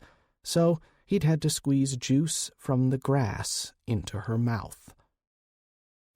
Hadjar's thoughts were interrupted by a sudden acceleration in the stream's flow. The stream became a spiral. This could mean only one of two things. There was either a cave or an underground pocket of air ahead of them that was causing the odd change. They'd been swimming for a rather long time. Elaine would most likely have to use one of the sacs soon. The fish had grown larger, so it was unlikely that the water had carried them to safety. After checking that the rope he'd used to tether Elaine to himself was still whole, Hadjar drew his sword and prepared for battle. Water wasn't his domain. It made his movements sluggish. The lack of oxygen disrupted his thoughts and slowed down his reactions. That's why, when the stream pushed them into a huge flooded cave, Hadjar realized that the battle wouldn't be an easy one. Dozens of fish circled around their leader, a huge creature, easily 40 feet long. It was a mixture of a catfish, an eel, and a shark. Its long body squirmed, playing with the streams of water and driving away the most annoying of the smaller fish. Odd strands, akin to tentacles stretching from its muzzle, were topped with bone claws. Judging by the numerous scratches on the walls of the cave, they were formidable weapons. Numerous sharp fins allowed the fish to move in the water as easily and freely as a bird in the sky. Nevertheless, the most formidable weapon it had was its maw, filled with rows of triangular, bent teeth. Hadjar looked down. The bottom of the cave glowed because of the abundance of the grass. It grew everywhere, on the stones, on the sand, even on the skeletons of other beasts. Skeletons belonging to not only fish and other underwater inhabitants, but also ones that Hadjar wasn't able to recognize. Apparently, it was their blood and cores that had allowed the grass of the azure star to flourish. Hadjar untied the rope around his waist and tried to show Elaine where to hide, using gestures. He pointed to a column that was near the tunnel from which they'd come out, carried by the stream. Then he pointed to the fish and folded his arms. Elaine, praise the heavens, was a smart princess. She nodded and immediately sailed away. Holding on to the stone column, she hid behind it. Hadjar turned toward his future opponent. The cave was too small for them to try and pass by the fish unnoticed. Besides, the huge creature was blocking the tunnel that led further on and into which the stream resumed its journey. The enormous beast was floating comfortably. The other fish were circling it for a reason. They were bringing pieces of various food to their king, and the monster simply accepted the food into its open mouth. Realizing that he wouldn't be able to find another tunnel, Hadjar decided not to waste time and precious oxygen. This battle would cost him too much air regardless. Pushing away from the stones lying at the bottom of the cave, Hadjar moved up underneath the cave roof like a crossbow bolt. The vibrations that disturbed the water as he moved attracted the attention of the water monster. The king of the cave opened its eyes and slammed its mouth shut, scaring its subjects. It saw a strange fish, which didn't have a tail nor any fins. Instead, it had 4 strange probes, one of which had a sparkling canine protruding from it. It was an ugly, horrid thing. However, even if it meant having to face such a monster, it had to kill it to safeguard its power and peaceful existence. Hadjar had already begun to feel his chest burning. That meant he had precious little air left, not to mention time. The monster was gradually coming to life after many years of torpor.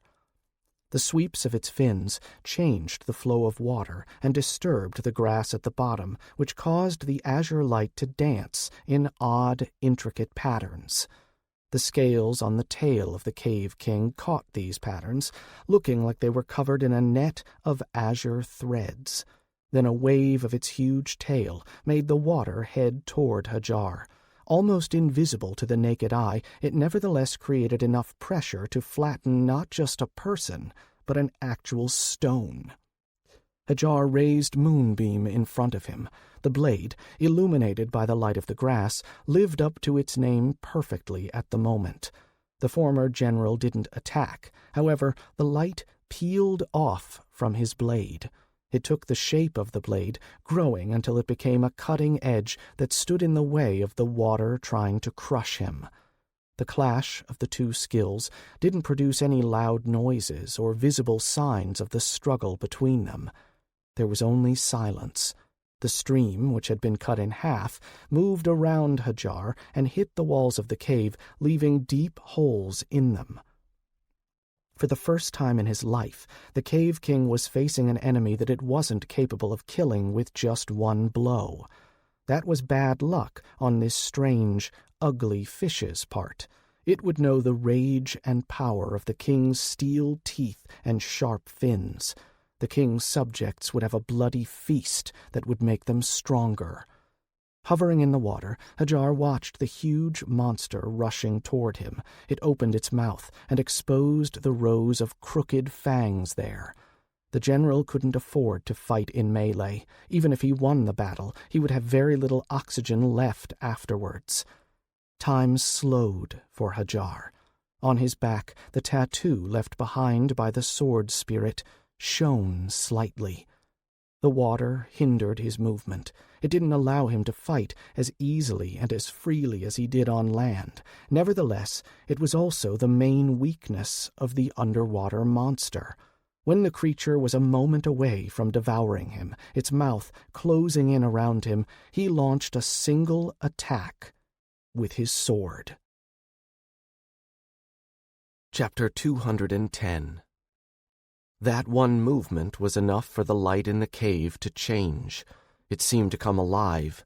The azure glow pushed off the walls, leapt out of its captivity in the Cave King's scales, and slipped free of the grass. It whirled around Hadjar's blade, and then took the shape of a sword that cut through the water. The stones trembled as the pressure increased several times. The fish that were in the way of the strike were immediately obliterated. Their small bodies couldn't even slow the swordsman's attack, and it soon crashed into the wall of the cave, leaving behind a cut that was several yards deep. Water rushed through this new opening, disrupting the cave's flow. That was enough for Hadjar's plan to succeed. His quick and powerful attack, imbued with his own energy, had also been granted a tiny sliver of the mysteries of the sword spirit, secrets that were stored somewhere in the depths of the universe. Such a skill could have frightened even a heaven soldier at the initial stage of that level of cultivation. The hole in the wall had allowed Hadjar to lower the water level for a moment. That had been enough for the water monster to lose the support of its native element, even if briefly. It ended up pulled into that very same opening, and its mouth snapped shut just a few inches from Hadjar's face. Down there, a stone fang awaited it. Sharpened by an undercurrent, it dug into the monster's carcass eagerly, punching through its body. The king twitched a few more times, and then stilled when Hadjar's sword pierced its head. A red cloud of blood immediately began to float away across the water. Smaller fish swarmed toward the corpse like hungry flies. They gulped the blood down, realizing that it would make them more powerful. After all, when the battle for the throne began, they would need every grain of power they could muster.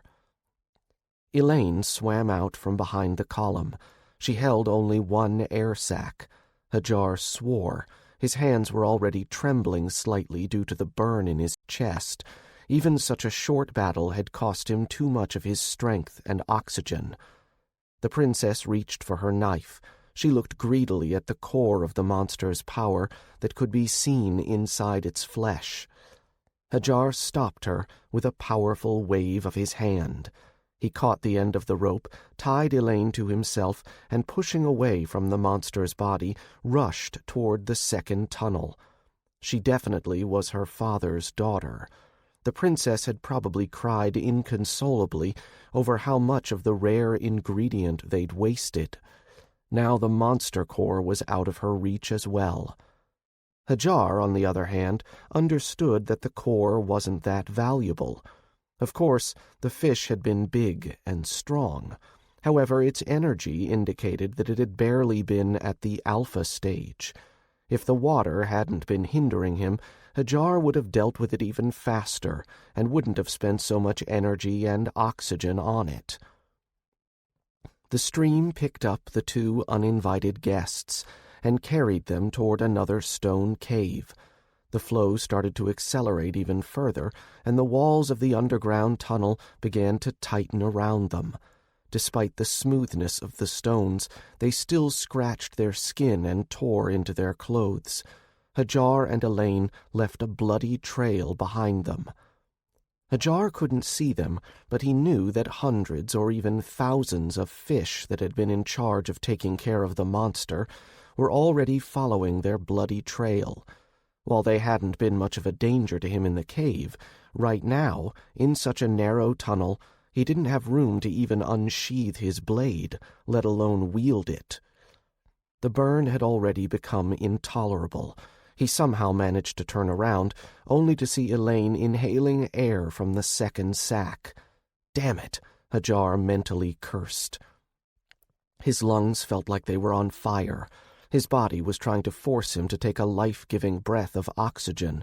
It didn't understand that instead of air and life, his lungs would only receive water and a painful death from suffocation. Somewhere ahead of them, Hadjar noticed pillars of golden light.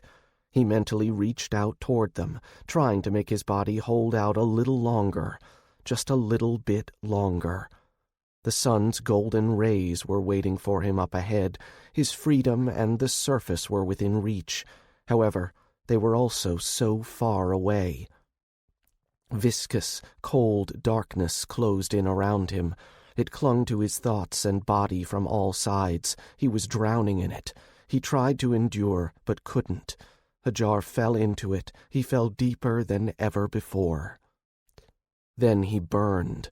At first it was just his lungs, then his mind, and then his whole body. Hadjar doubled over. He shook as his throat was burnt by the unpleasant taste of water. He coughed involuntarily, trying to expel the water from his lungs. This didn't happen immediately, and for some reason he remembered Nehen.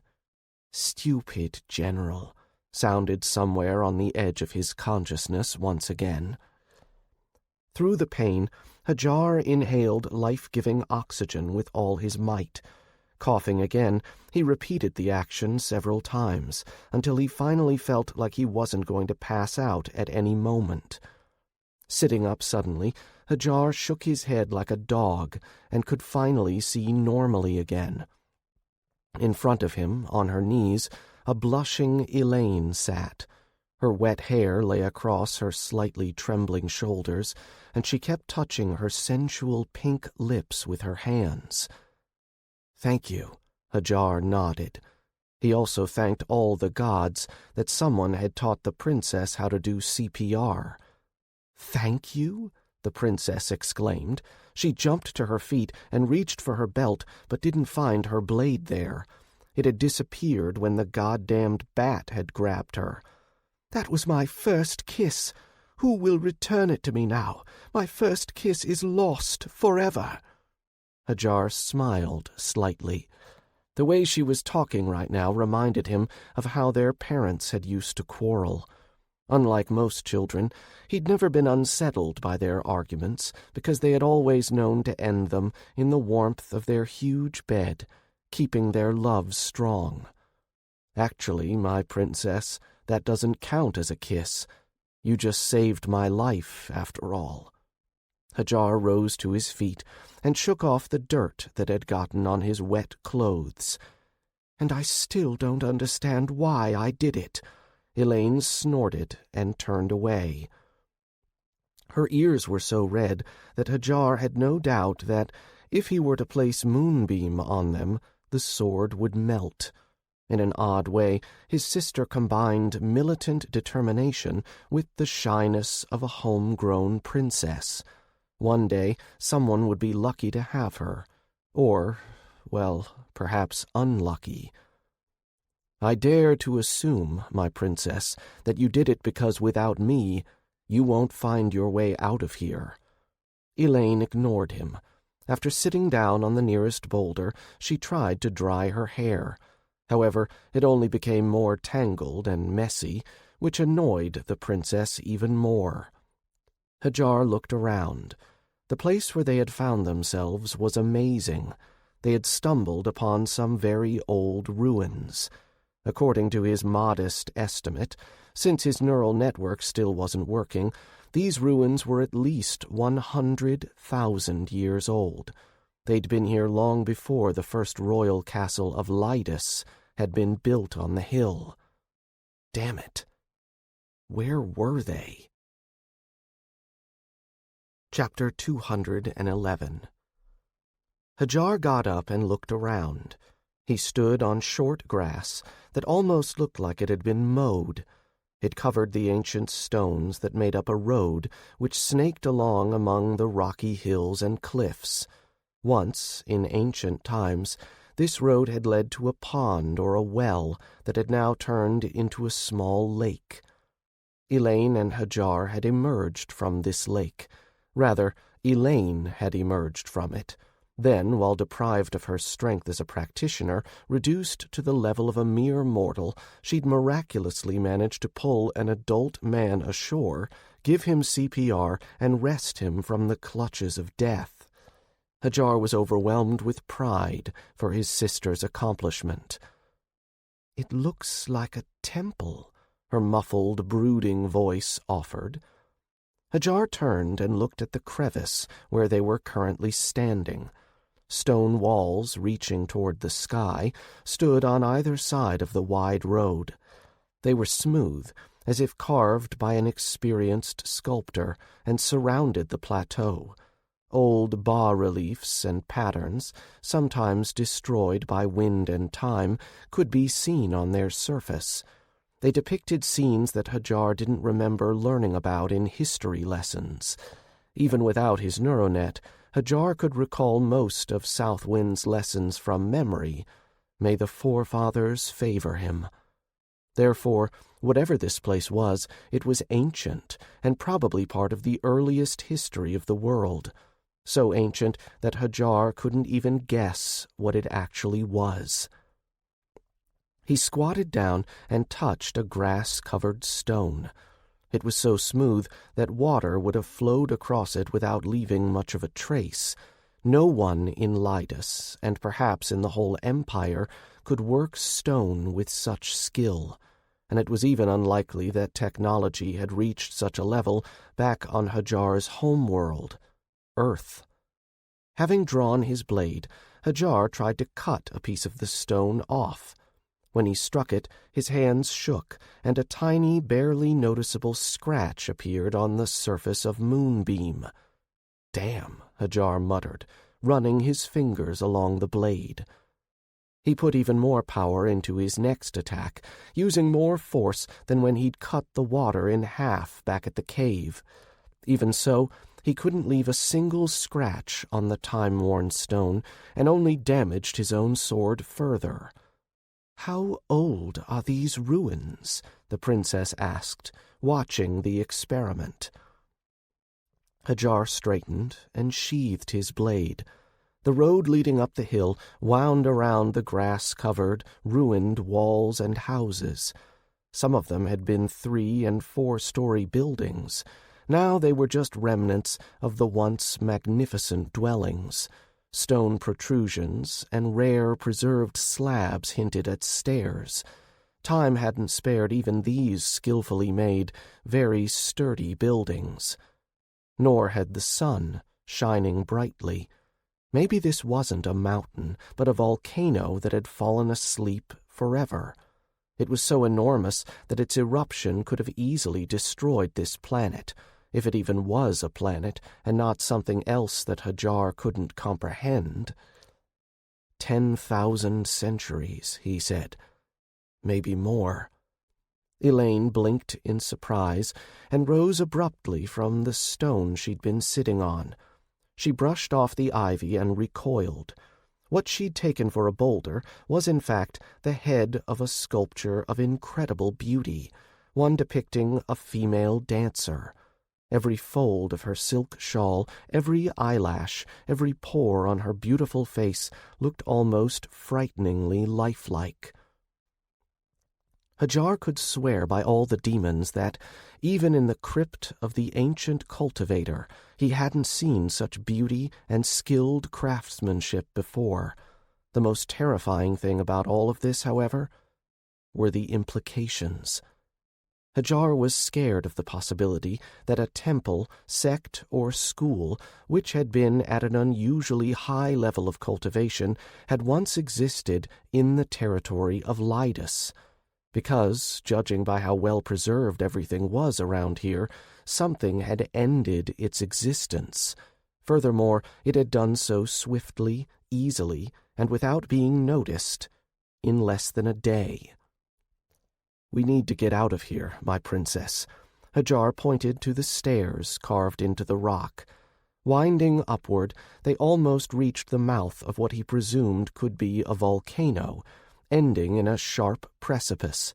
Maybe a rockfall or storm had destroyed them. "Princess?" Hadjar turned around, but he didn't see Elaine next to him. A moment of panic quickly gave way to relief. He saw her silhouette only a few yards away. She was walking along the time-worn road, heading for the farthest cliff. "Elaine!" Hadjar called out, but she didn't answer. She didn't slow down, and her back remained ramrod straight. His relief was replaced by anxiety again. Hadjar drew his sword and followed his sister. The blade, while perhaps useless in this situation, instilled confidence in him. Something was wrong here. The former general was one of Lydus's strongest practitioners. Even at the transformation stage, his power had become equal to that of a heaven soldier at the initial stage of that level. He was extraordinarily quick and strong, he could run as fast as the spring wind, racing horses at the middle point of the awakening of power stage. In contrast, after being wounded, Elaine had been completely cut off from all of her practitioner abilities and power. However, for some incomprehensible, mystical reason, Hadjar, who was running, wasn't able to catch up to the calmly walking princess. When she'd almost disappeared around the corner, Hadjar tried to call out to her again, but suddenly realized that he was standing on the edge of the lake, the one from which they'd emerged. All this time, while he'd thought he was running through the ancient ruins, Hadjar had been standing still. He'd been as immobile as the stone statue of the beautiful dancer. "General," a distant, emotionless voice sounded. "Now it's your turn." In the next instant, Hadjar realized that he was standing on a stone bridge, an old, crumbling, grass-covered stone bridge. Clouds of smoke and steam rose on either side of it. A pillar of soft orange light fell from the sky. It caressed the rustling crown of a tree that stood on the bridge. No taller than an ordinary pine tree, it bent like the statue of the dancer. Its scarlet leaves were fluttering, playing with the wind and the rare white birds around it, which didn't dare risk sitting on its brown branches. The mighty roots wrapped around stones and dug into the bridge, disappearing somewhere in its depths. Lying on these stones, he saw— "Elaine!" Hadjar exclaimed. His sword drawn, he rushed forward, trying to cross the bridge, but was immediately stopped by a powerful scarlet flash. The energy behind it was strong enough to make Hadjar stop dead in his tracks, not wanting to risk taking even a single step forward. He looked at the tree again. Somehow he became aware of the simple fact that the flash could have been much stronger, that it could have been enough not only to murder Hadjar, but to destroy half the kingdom. "What are you?" Hadjar whispered in awe, lowering his sword to the ground. "Look at me, General. Look at me." Chapter 212. "Who or what are you?" Steel and fury could be heard in Hadjar's voice. "Show yourself." "Look closely," the whisper came again. The former general heard the rustling of leaves, the chirping of birds, the songs of the wind, the creaking of bark that's been dried out by the hot summer sun. In just a single whisper, "Look closely, man bonded to the sky." Hadjar felt an invisible wave pull him toward the tree. It carried him with the tenderness of a mother bathing her only child. It was the wind, it was the energy, it was everything and nothing all at once. Suddenly, Hadjar found himself next to the tree. His sword returned to its sheath by itself, and his palms, covered in scars and calluses, slowly pressed against the warm tree trunk.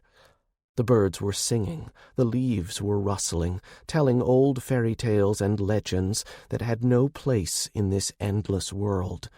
Hadjar felt at peace. All his anxieties and sorrows had faded into the background. His joys and moments of personal triumph were forgotten. He breathed smoothly and calmly. He leaned his forehead against the tree, and for a moment it seemed like his mother's caring lips had touched his forehead once more. Hadjar didn't cry. The burning, heavy lump wasn't in his throat. He kept breathing calmly. His hands didn't reach for his sword. His thoughts didn't endlessly run ahead, weaving the threads of his grand plan and predicting the future. He just lived. He enjoyed the moment and its every detail, even if only for a split second. Just like the tree that stood in front of him, it was always quiet, powerful, and calm as well. Hadjar's palms felt the branching patterns that decorated the bark of the tree with artful mastery. Every inch of it glittered in the light of the midday sun. "The tree of life," Hadjar whispered. He knelt and lowered his forehead to the floor, not because he had to, but because he wanted to. Once upon a time, when he'd been a child, he had listened to South Wind's stories. The scholar had told him that there were many miracles that had become legends and myths in this world, ones which people had betrayed and consigned to oblivion. One of these forgotten legends was about the trees that had emerged from the depths of the river of energy that flowed through all of existence. Their roots permeated the entire universe, even time and space.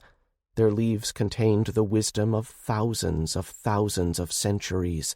Their bark contained knowledge about everything that had happened, was happening, and would happen. The trees of life had been small sprouts with which Mother Nature had wanted to support her beloved children, everything and every one who inhabited the world. They weren't gods. They'd appeared before and would disappear long after the last drop of divine blood from the latest usurper of the heavens was shed. The tree before Hadjar was young, perhaps one of the youngest that had been born to the river of energy and nature. The trees that Southwind had told him about had been giants, their crowns propping up the sky, their roots so great that from a distance they looked more like mountain ranges. "General," Hadjar felt as if tender hands had raised him to his feet. They shook off the dust coating him, and along with it they also seemed to dispel all the darkness that had stuck to Hadjar's soul over the years. The pain that the statue of the god of war hadn't managed to take away, the fatigue that had been left after the endless wars, the sadness that had settled in his heart. "Honorable tree of life," Hadjar said respectfully. To an outside observer, it probably looked silly, a person talking to a tree. In fact, the creature that stood before Hadjar in the guise of a tree was wiser and smarter than anything and anyone else living under the heavens. "May I take Elaine with me?" "Your sister," whispered the charming voice. Hadjar flinched, but tried to maintain his composure. If it really did know everything, then it surely knew about them being siblings. "I offer my deepest apologies for disturbing your peace, honorable tree." Hadjar bowed again. "Let us go, and I'll swear a blood oath to never reveal the secrets of this mountain." Despite the Tree of Life's power, it was still a young sapling. In this world there were many powerful forces eager to collect such a rarity. Hadjar didn't know how to use the Tree of Life, because until today he'd considered it nothing more than one of Southwind's tales. Nevertheless, he presumed that its usefulness was somehow connected to the immortals, or even the gods. "Don't apologize, brother of a dragon," the voice whispered. "What should be will happen, or won't. But you are here, which means it's happened. Therefore, it had to be. But it could have been another way."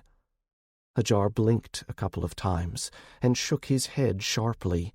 Southwind had said that people who had a weak mind and spirit would lose their sanity or even their souls after meeting a Tree of Life. That's why Hadjar wanted to get out of there as soon as possible. "Then Elaine is passing a test." At that very same moment, the world before Hadjar's eyes was covered with a gray veil. Once he was able to see again, his hand reached for his sword. He was standing in the center of an indescribably beautiful temple. People were walking around him, or That's what he would have called them if he hadn't felt the power radiating from each of them. It was several dozen times more potent than the might of the ancient adept whose shadow had taught Hadjar for a year. Among these people was an ordinary person, in comparison with the others anyway. He held a sword in his hand. The people were talking about something, and then the normal man plunged his blade into a stone. The runes on the blade flashed, and everything froze. Placing the sheath of his sword on the ground, the man suddenly turned around. Their eyes met. Hadjar looked at the phantom from ancient times, and he gazed back at Hadjar. It was impossible, but still, it happened. In the features of the man's face, in his eyes and his smile, Hadjar recognized, no, not himself and not his father, not even Primus. Nevertheless, there was something they shared. The phantom put 2 fingers to his lips, then to his heart, and then the vision was gone. The former general found himself among the ruins again, and talking to the tree of life. "You're right," the leaves whispered. "He was an ancestor of the ancestors of your ancestors. He was a great man, or maybe he didn't exist at all. But if you saw him, that means his name thundered through many countries. But what about my sister and her test?" The tree sighed. "Once upon a time, the people who transferred my sapling here and took care of me made a promise to your ancestor. They promised to keep his sword safe and give it to his heir. Perhaps they didn't promise it. Perhaps they didn't help me grow and didn't become my leaves later on. But if your sister is lying on my roots, then it all happened. Or it will only happen after my leaves wither and I return to the River Mother." "Heir," Hadjar repeated. "But she's an heiress. Regardless, I'm older than her, which means I should be taking your test." The tree appeared to look at Hadjar disapprovingly. No, I don't need the throne, or another sword." Hadjar corrected himself immediately. "That's why the test isn't for you, but for your sister. She's just now starting to take it, or she's already past it, and her years are over, and her soul has been carried to the wheel of rebirth by the flow of the River Mother, because everything that is happening now never happened and will still always happen." Well, Hadjar now understood exactly how people had lost their minds from meeting the tree. Fortunately, his neural network was still offline. Otherwise, the computational chip would have just burned out from trying to comprehend all of this. "You have your own road to travel, and your own test, rejected by the heavens, brother of a dragon." "What do you—" Hadjar didn't have time to ask his question before the world was once again covered with a dark veil. Chapter 213. Hadjar awoke to the feeling of sharp, cold needles scratching his face. Opening his eyes, he realized that these weren't needles, but snow-white waves crashing against a rocky shore. A strong wind blew, easily getting past the meager protection of Hadjar's shabby clothes. His lungs were filled with the freshness of the sea breeze, which threatened to turn into a raging storm. The sky, full of gray and black clouds, resembled an ink stain caused by a novice scribe. They were sometimes illuminated by white lightning, and raindrops, looking more like pearls, fell and wove together into the most inconceivable patterns. Hadjar squatted and touched the water. It was very cold and terribly salty. He looked up, and somewhere out there in the distance he saw the overcast sky and the water disturbed by the wind blending into a single black stripe. What was there behind that barrier that looked like a bizarre optical illusion? Hadjar didn't have time to ponder the question. He heard a powerful roar. From the water emerged a giant black mountain. Water rained down from its smooth cliffs and boulders with another roar. As the mountain climbed higher and more water flowed from it, the easier it was to see the beast guarding it, and its bright, silvery eyes, which were like two precious stones. A huge buffalo stood in front of Hadjar, shielding both the horizon and the path to the sea. Its horns, like millstones, threatened to grind up this deluded little man who imagined himself a master of the coast.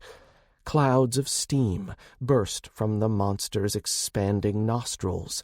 It was so hot that the sea foam boiled and evaporated on the heated stones with a hissing noise. Hadjar knew that if he didn't defeat this buffalo and didn't dump it back into the water, he wouldn't be able to keep going. The horizon would remain a pipe dream, and he would never be able to get off this coast and continue his journey. He couldn't let that happen. Moonbeam settled into his palm, finding its place among the calluses and scars. The tattoo on Hadjar's back lit up. Vortices of energy swirled around his legs, and from time to time one could spot the silhouette of a dancing dragon in it. His blue eyes flashed with determination. Hadjar was ready for the battle ahead. He waited for it as anxiously as a mother standing at the door, waiting for her lost son. The buffalo roared. Its mighty cry made small pebbles jump up and fall back down into the sea, heated by its body and breath. Hadjar used his best sword strike. His sword cut through the space faster than stars falling from the sky. For a moment, it might have looked like Hadjar's sword had cut the sea in half, crushed the stones, and that a white strip had appeared in the air, disappearing immediately afterward. Hadjar's attack was the strongest that he'd ever used, because his most terrifying enemy stood before him. This enemy didn't want to take anything away from Hadjar, just his freedom. The buffalo blocked the wave of sword energy capable of mortally wounding a heaven soldier of the initial stage on its horns. It looked as if a real storm of steel light was raging on its horns as dragons roared within it. Then everything went quiet. The buffalo shook its head a couple of times, and the storm disappeared. Torn to shreds, it fell into the sea, dissolving into nothingness among the white foam and waves. Breathing heavily, Hadjar retreated a step. His hair was drenched and stuck to his sweaty forehead. He wasn't going to give up, not now, not when the horizon was so close. He placed his palm on the blade, and a whirlwind of energy started circling around his feet again. It rose up to his knees, and the dragon within it became much more distinct. Moonbeam flared with a steel light. It trembled and seemed to groan, unable to contain the energy of its owner. This attack was even stronger and faster than the previous one. "Spring wind!" Hadjar roared out. For the previous attack, he'd used only his own energy and knowledge about the way of the sword, but now the Dragon Trave's technique had been added to them, capable of strengthening any attack. Hadjar felt the supply of the world's energy inside him drop by almost a quarter. However, it was worth it. The vertical strike, rushing toward the buffalo, cut through the water and stones with ease. It forced the air to sing a plaintive song, and the sound of the surf faded before the roar of a ghostly dragon, whose fangs were concealed in this attack. The buffalo tilted its head, angling its horns forward. The attack collided with them, but didn't disappear like its predecessor. The monster roared.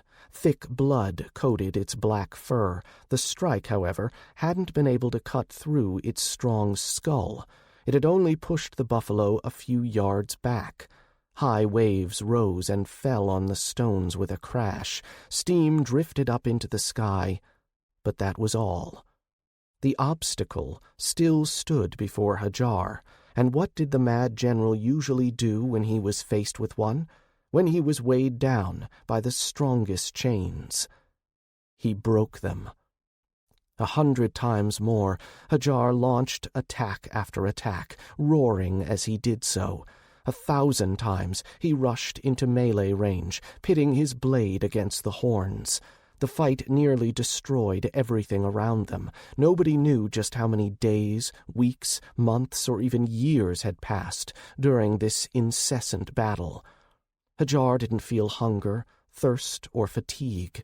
Every time the supply of world's energy in his body ran out, it was replenished again by some miracle. Sometimes their battles stopped. A small pause in the endless noise of steel striking against horns and the scarlet blooms in the aftermath. During these moments, Hadjar would sit on the stones and look into the buffalo's eyes intently. He couldn't look away. The few times he turned away from the buffalo, he always saw the same thing, the black, frightening horizon filled with storms and hurricanes. But then it would immediately be obstructed by the buffalo. If Hadjar was tired, the monster was tired as well. If Hadjar was ready to fight, the monster was ready as well. It was like a dance of the rocky shore and restless water. The water would beat against the stones, trying to make it farther inland to something new and unknown. The stones withstood even the most violent of its attacks steadfastly, becoming a little worn, but never ceding completely. After so much time had passed that the king's palace could have disappeared into the sands of time and forgotten the name of the legendary mad general, their battle finally came to a close. Hadjar rose to his feet and walked to the very edge. He was a step away from the abyss. The buffalo stood in front of him. Hadjar reached out and put his hand on the monster's forehead. Like water faced with an insurmountable obstacle, Hadjar found humility before his own unconquerable challenge. He was a simple man, not a genius or a hero. He didn't want much and didn't aspire to lofty ideals. He just lived, and that was all. The calm world around them was suddenly crushed by something powerful and desperate, as if the mother who'd been standing at the door had seen that her wounded son would never come home. Like the mother, who would take off and rush toward him, overcoming all obstacles in her path, the wind broke through and into this artificial world. Mountains rose to meet it, but the wind went around them. Lightning bolts tried to hit it, but it cut through them. Waves blocked its path, but it dispersed them with a singular determination. The wind brushed against Hadjar's clothes, touched his hair, and then disappeared. The world froze once again. It was enough. Hadjar's eyes flashed brighter than ever before. Chapter 214. He hadn't talked to the wind for a long time. Many long nights and grueling days had passed since then. However, when Hadjar was on the verge of losing his way, the wind helped him, like a friend trying to pull their comrade out of an abyss, even at the cost of their own life. It couldn't hear Hadjar, but it had once again brought him stories of distant lands, stories of the dangers that lurked there, about the amazing things that awaited him if he pushed onward, about the mysteries hidden within the vast world. It relit a fading fire in Hadjar's heart. It filled his hands with power and made his sword sharper than ever before. Hadjar stepped away from the buffalo, and the world was engulfed by a storm. The waves were hundreds of feet high. The buffalo grew larger with each passing second. The sky turned black, lightning flashed, and it rained. Hadjar grinned like a madman. He met the storm proudly and calmly. His sword didn't tremble. He had fought against the buffalo. He'd tried to defeat it. But why? Why? His sword wasn't meant for this. Of course, some people used their blades that way, but not Hadjar. He had never truly been eager to fight, but had been forced to do so. After all, who else would have opened a path forward for him? Who would have come to the dungeon of an abandoned and forgotten cripple, if not the cripple himself? If the mad general was a hero to the whole world, then who was his hero? Hadjar tried to find his connection to the whole world. Once upon a time, he had felt connected to the earth, wind, water, and fire. He'd understood that he had been born from them and would return to them one day. It was inevitable. But if Hadjar had been born that way, then Moonbeam, which lay in his hand, also owed its existence to them. Did that mean they were brothers? Maybe. On the other hand, if the sword had been born from the wind, then was the wind also the sword? Possibly. Hadjar didn't understand that part yet. The path of the wielder of the sword had only just begun to reveal itself slightly to him. However, even that tiny shred of wisdom from the vast expanses of knowledge and understanding was enough. Hadjar closed his eyes and breathed evenly. His wildly beating heart slowed. Vortices of energy weren't circling around his legs and feet. He had the most innocent and serene look on his face. Only the radiance around his blade indicated that this image was a deception. Hadjar swung his blade as awkwardly as a child playing knights and bandits. Between the raging ocean and sky, a small strip appeared, no thicker than a hair and no brighter than a fading candle. Then everything disappeared. A black haze dissolved the fallen buffalo. The dark clouds dissipated, and the sea calmed. The awakened sun flooded everything with golden light. Hadjar clenched his sword and looked at the endless horizon. The wind of freedom was blowing across his face. Now he knew what his blade had been lacking. Strangely, it had needed more determination and force. Hadjar's blows had always been held back by something dark and heavy. Now it had disappeared. It had evaporated, just like the buffalo. Hadjar saw the path of the wielder of the sword before him. He hadn't even stepped on it yet, but already knew exactly where to go. "You've failed your test, General rejected by the heavens." Hadjar opened his eyes. He was once again standing in front of the tree. The midday sun still shone into the mouth of the extinct volcano. All the time that Hadjar had spent in the artificial world had been a few seconds in the real one, as if it had all been just a simple dream. "But I overpowered the monster," Hadjar replied, outraged. The tree sighed sadly. The birds flew off its red crown and continued to circle around its rustling leaves. "Maybe you did, if fighting was what you were doing. But by defeating it, you lost. After all, your test wasn't in the pursuit of victory, which you could probably attain, but in the defeat that you would accept. But you stand here without having accepted it. So if you fought and didn't lose, you've failed the test." Hadjar shook his head, trying not to let the tree destroy his mind with its odd, semi-coherent rambling. "I don't understand." "What do you think it is, General, that makes a king a true leader?" Hadjar recalled the words of his father and repeated them. Serving his people. Not servitude, the leaves whispered to him, but humility. Humility in the fact that a king doesn't live for himself. He forgets about his own dreams, about his own desires and aspirations. He only serves. It's his fate.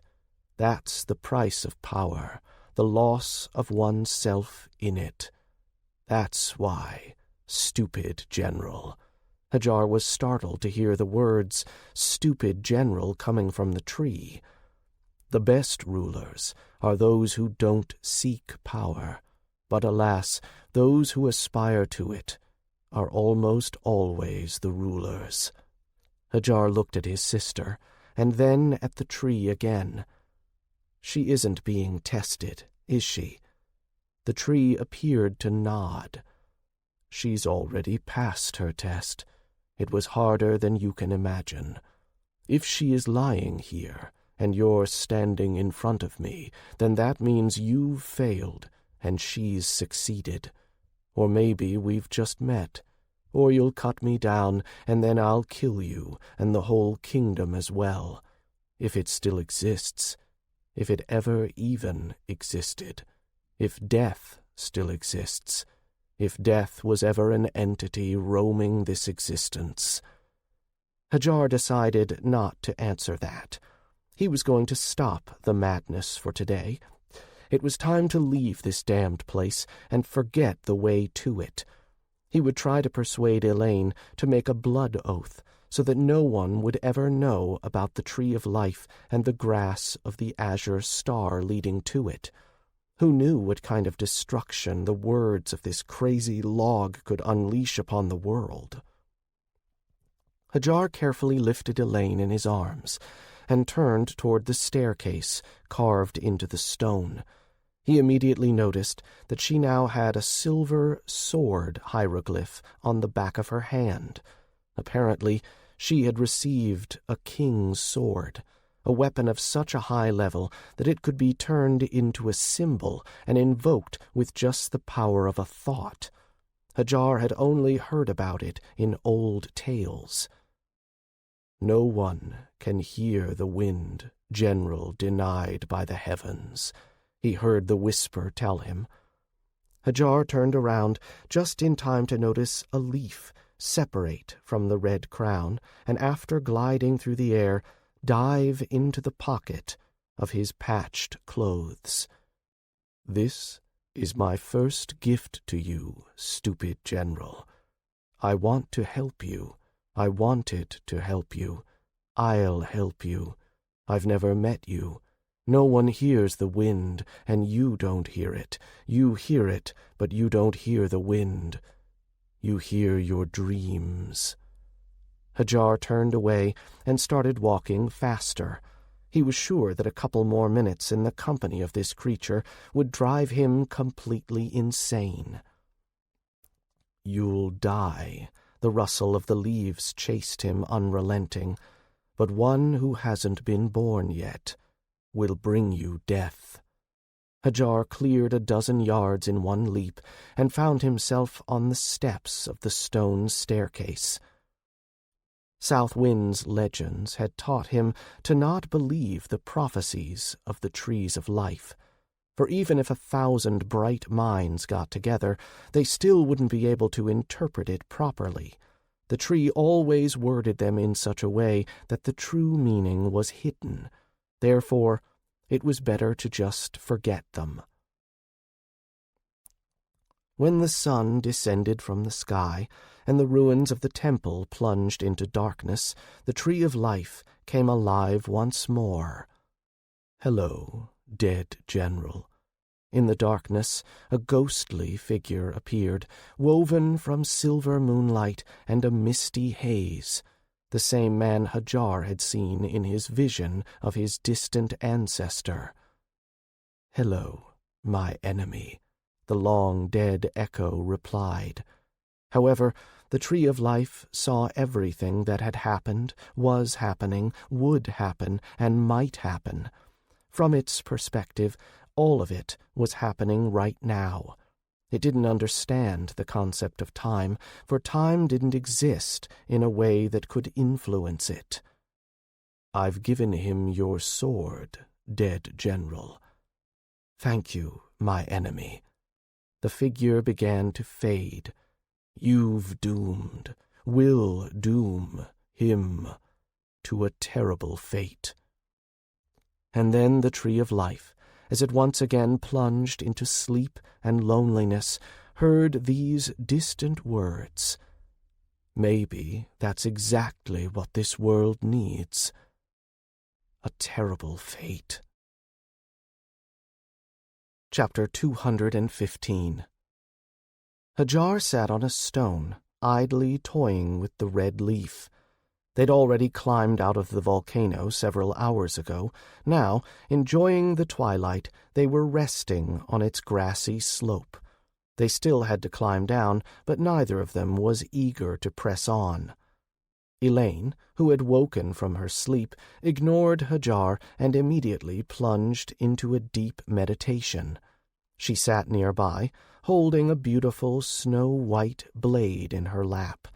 The tattoo on her palm glowed brightly, and the weapon emitted waves of energy that were difficult to mistake for anything else. It was clearly an Imperial-level blade. Any spirit knight would have sold their soul for such a powerful sword.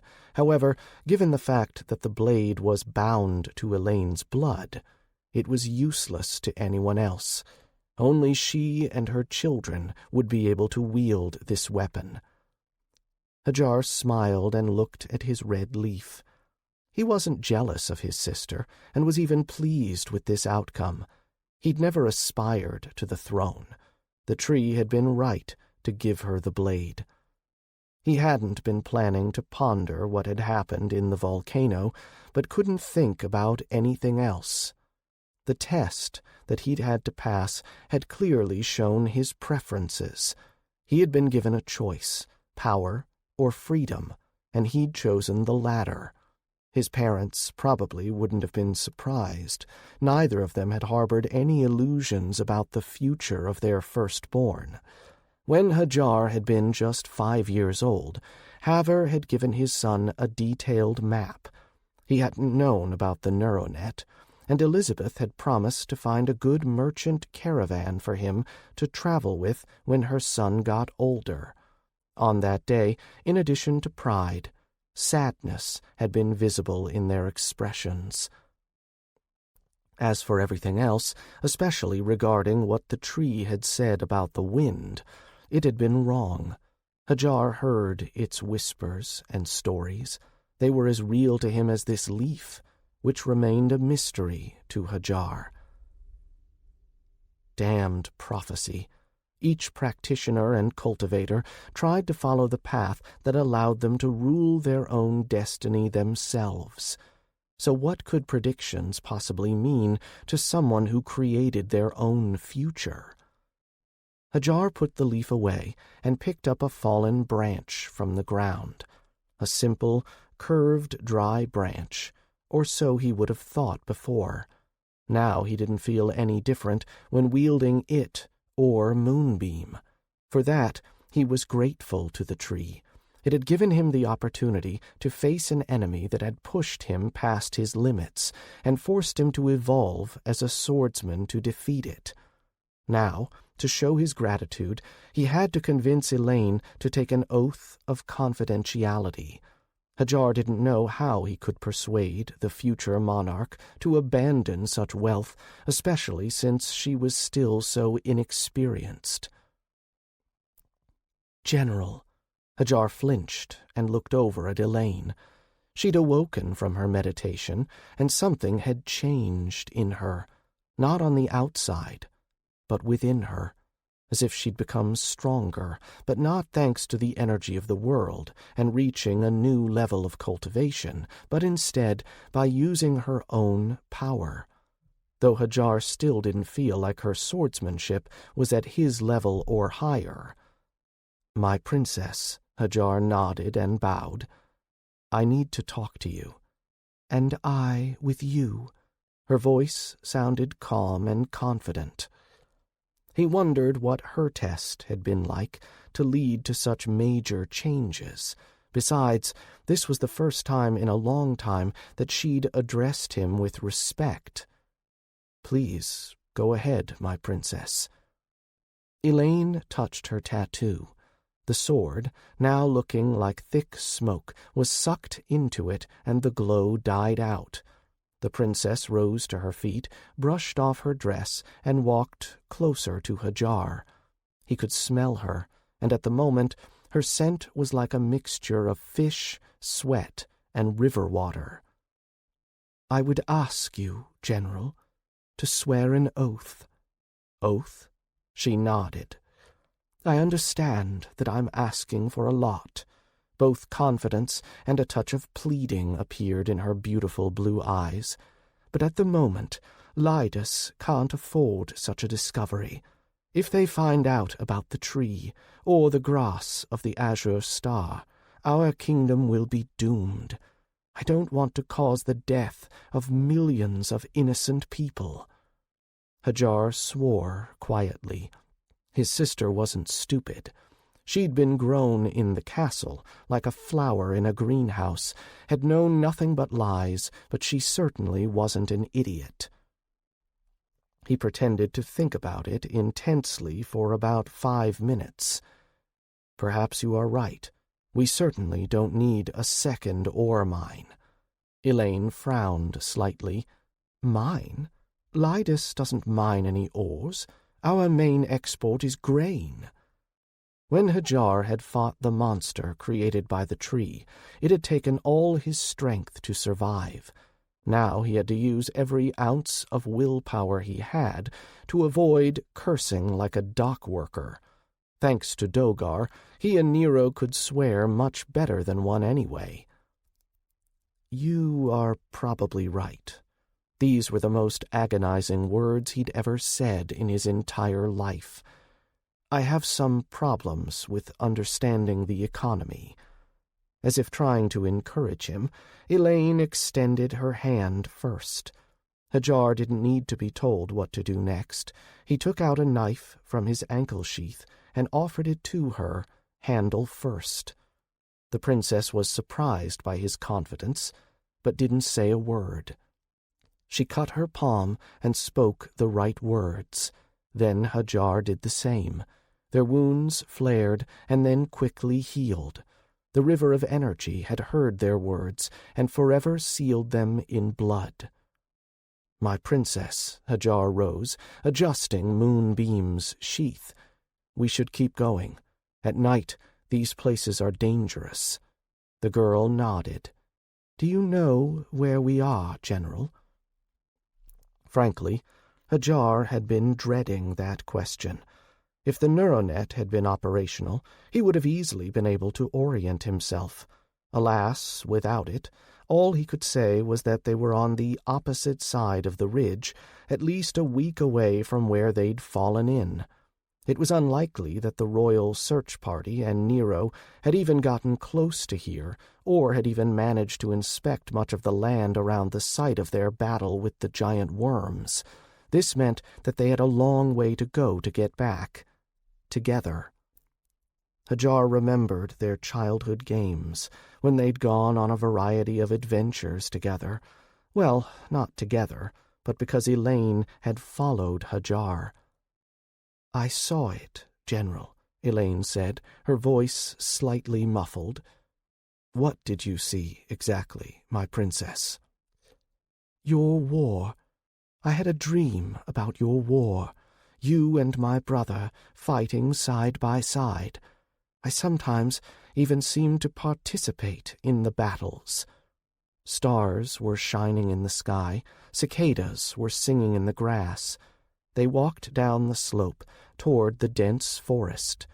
Hadjar pondered whether he had to return to the volcano and try to burn the Tree of Life. May all the demons take it. "I want to say," Elaine continued, "that I understand why you didn't help that man. I understand it, but don't accept it. I still think that you were wrong." Hadjar turned to the princess. There was nothing but determination in her eyes.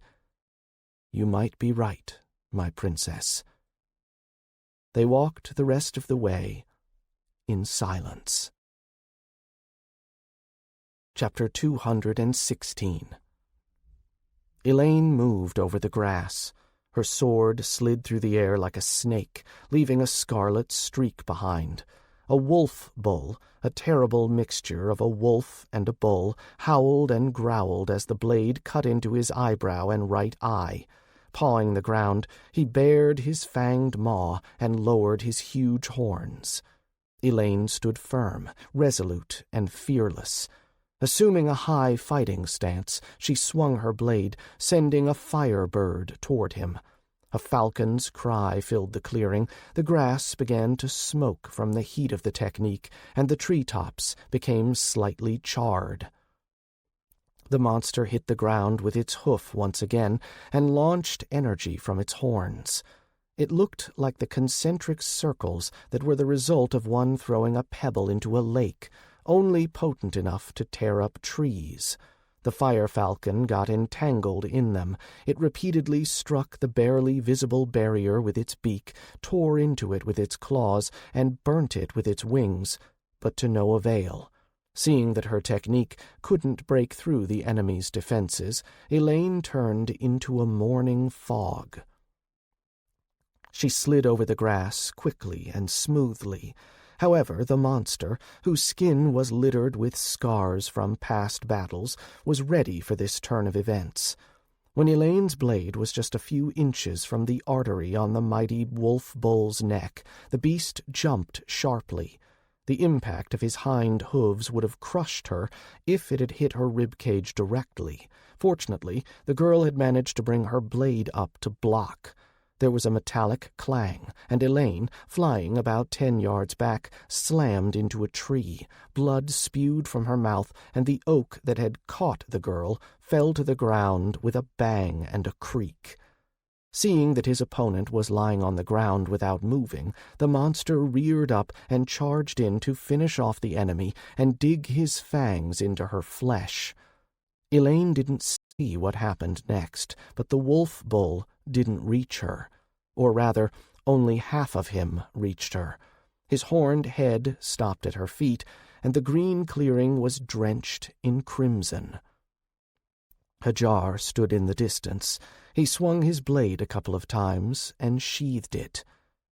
"You are too impulsive, my princess," he said, helping the girl stand up. Once again appreciating how rough the former general's palms were, Elaine managed to get back on her feet, but not without difficulty. She saw the wolf bull's dead body in front of her. An experienced warrior would have managed to make a single slash, but the mad general had managed 4. He'd cut the wolf bull along his spine, separated his head from his body, and then sliced off all 4 of his legs in just 2 strikes. The monster must have died before it had fallen to the ground. "I wasn't ready for his ability." All animals at the alpha stage have the ability to control energy, Hadjar reminded her. "I know." Elaine could barely stop herself from snarling, not from anger, but rather shame. "The master taught me that." Hadjar didn't doubt that the master was the only one who had guided Elaine along the path of cultivation and the sword. Her technique was a mirror image of the master's own. Her every movement, every swing, every breath was an exact copy of what the old man was capable of. The only difference was that Elaine was several times stronger than the master. "Since I did the work this time, you, my princess, will have to make our dinner. I hope they taught you how to cook." Hadjar turned around and walked over to a boulder. Settling down on it, he took out his pipe, filled it with tobacco, and started smoking. The princess stood in the clearing for some time, silent. She looked hatefully at the carcass and at the general. Despite that, she started a fire and began cutting the meat. She was bad at it, but that had been the deal. By now, they'd spent 3 days climbing down from this damned mountain and didn't want to eat only grass and berries. Hadjar had wanted to eat meat. Elaine had wanted to try out her new knowledge about the way of the sword. So they had agreed that Elaine would hunt and Hadjar would cook dinner. This time, the princess, confident in her power, had decided to try and fight a beast that wasn't at the stage of the awakening of power or mind, but at the alpha stage. In the end, if it hadn't been for Hadjar's intervention, she would have gone to meet her forefathers, or would have been severely injured. Hadjar smoked and looked at his sister as she worked. The princess wasn't afraid of dirty work. For such a greenhouse flower as Elaine, that was truly admirable, showing she had a strong character. The only thing that confused Hadjar were the thin scars on Elaine's body. He'd noticed them in the cave. They were too thin and too old to be immediately apparent. Nevertheless, her arms, torso, and right leg were covered in these decorations. Noticing the general's gaze, Elaine covered the long scar on her right forearm immediately. "Please forgive me for my ignorance, Princess," Hadjar breathed out a little cloud of smoke. "But how does the king tolerate the master giving you these scars?" "The master didn't do this," Elaine replied heatedly. Her hand trembled, and the tendon that she'd been trying to cut hit her fingers. The princess swore, very colorfully.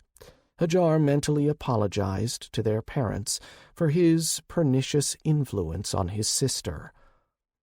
"I would have surely heard about a person being executed for assaulting the princess." Elaine's eyes flashed with rage. Their mother had looked the same when she was angry. Unlike Elizabeth, Elaine came to her senses quickly. She handed Hadjar the knife. "Help me, please, General." Hadjar could have said that they had a strict division of labor worked out, but he didn't. He came down from the boulder and began to cut up the carcass. For a while they worked in silence. "I have memory lapses sometimes," Elaine whispered softly. "Ever since my childhood. It happens, and then it goes like this. When I wake up, I see I'm covered in bandages and ointments. My father, a sad expression on his face, is sitting nearby. That's when I know that my mind has let me down again." Hadjar's knife bounced off the tendon and cut off a piece of his skin. Cursing and ignoring Elaine's contented smirk, he sent a stream of energy toward the wound, and it immediately began to heal. "How often do you have these lapses, my princess?" "In recent years I've had none, but—" Elaine's eyes became stern again. "You see, General, nobody knows about my illness except the king and the head palace healer. Even my brother, your friend, has no idea." "I'm sorry, my princess." Hadjar nodded and continued to work. A few more minutes of silence passed. "Since I was 10 years old," Elaine whispered again. She didn't know why, but she felt that she could trust this man. It was a silly, irrational feeling. "And before that?" Elaine laid the knife down and wiped her palm on the grass. She didn't look like a little princess at that moment. "I don't remember anything from before I was 10 years old." The girl got up and went to the forest to get some more firewood. Hadjar stayed back at their makeshift camp. It was funny, but if not for Nahen's stories, he would never have learned about the existence of techniques that could influence a person's mind, and he would have never known how Primus kept Elaine blissfully ignorant. The usurper had tampered with his sister's brain. But gods as his witnesses, she was still his blood. The scars that Hadjar had seen on Elaine's body weren't from whips, sticks, or chains. They were from blades and spears. That meant that somewhere deep inside the facade created by Primus, his fearless little sister still lived. Hadjar rested his hand on the hilt of Moonbeam. He had to move on to the next phase of his plan as soon as possible. For that to happen, Elaine had to learn the truth. Chapter 217. "General, are you sure we're going the right way?" Elaine asked. The forest had gone dark a while ago, and the light of the stars and the moon could barely shine through the dense foliage. "Of course, my princess," Hadjar nodded. "Do you see those pegs at the edges of the path and the notches in the trees?" "General, I'm not stupid. I know that they were most likely left behind by people, and there is a village somewhere nearby. Actually, my princess," Hadjar's smile had a hint of mockery, "the word nearby is quite a nebulous concept for these kinds of places. This path could have been abandoned several years ago." "Then it would have been overgrown," Elaine snorted. They had been walking along the forest path for several hours. Over the course of these few hours, they'd talked more than during the whole of their earlier journey combined. Fortunately, Elaine now had enough of a reason not to wait for help from her father and brother, instead doing her best to save herself. Of course, she didn't consider the general's assistance a significant factor in all of this, but that was just her being her usual odd self. "You see, Princess, those pegs were placed there specifically so that the path doesn't end up covered in grass. They are covered in a toxic substance that leaves the soil dry and lifeless. Why would anyone from a village kill the vegetation of a forest? After all, they rely on it to live." Hadjar chewed on a blade of grass and examined the greenery surrounding them carefully. He saw signs and marks that only an experienced tracker or a very thorough man could spot. He tried to distract Elaine from noticing them as well. "This is a hunting trail, my princess," Hadjar said over his shoulder. The girl was following behind him. "It goes straight to the watering hole that we passed 2 days ago." "Do village hunters really go so deep into the mountains?" the princess asked, her surprise clear. "They have no choice," Hadjar shrugged. "They either risk their lives on a hunt, or their families starve." "There hasn't been a famine in Lydus for a long time," Elaine responded like a mechanical doll. "We produce enough crops, not only to export them, but also for our own needs." Hadjar understood that it would be futile to continue this conversation. Primus had done something to her mind, which meant his words wouldn't be able to break through the established barriers. Elaine had to see everything with her own eyes. That's why he'd guided her down the trail that led away from the search party and the hole into which they'd fallen. The general changed the topic, and for some time they discussed how to handle the bundles of azure stargrass. As thanks for saving her life, well, at least she was acknowledging it, Elaine was ready to give Hadjar 2 bundles of the rare ingredient. Then she immediately remembered that she'd pulled Hadjar out of the water, and the amount she was willing to give him went down to 1 bundle. They laughed together, sometimes. This brought back some of Hadjar's fonder memories.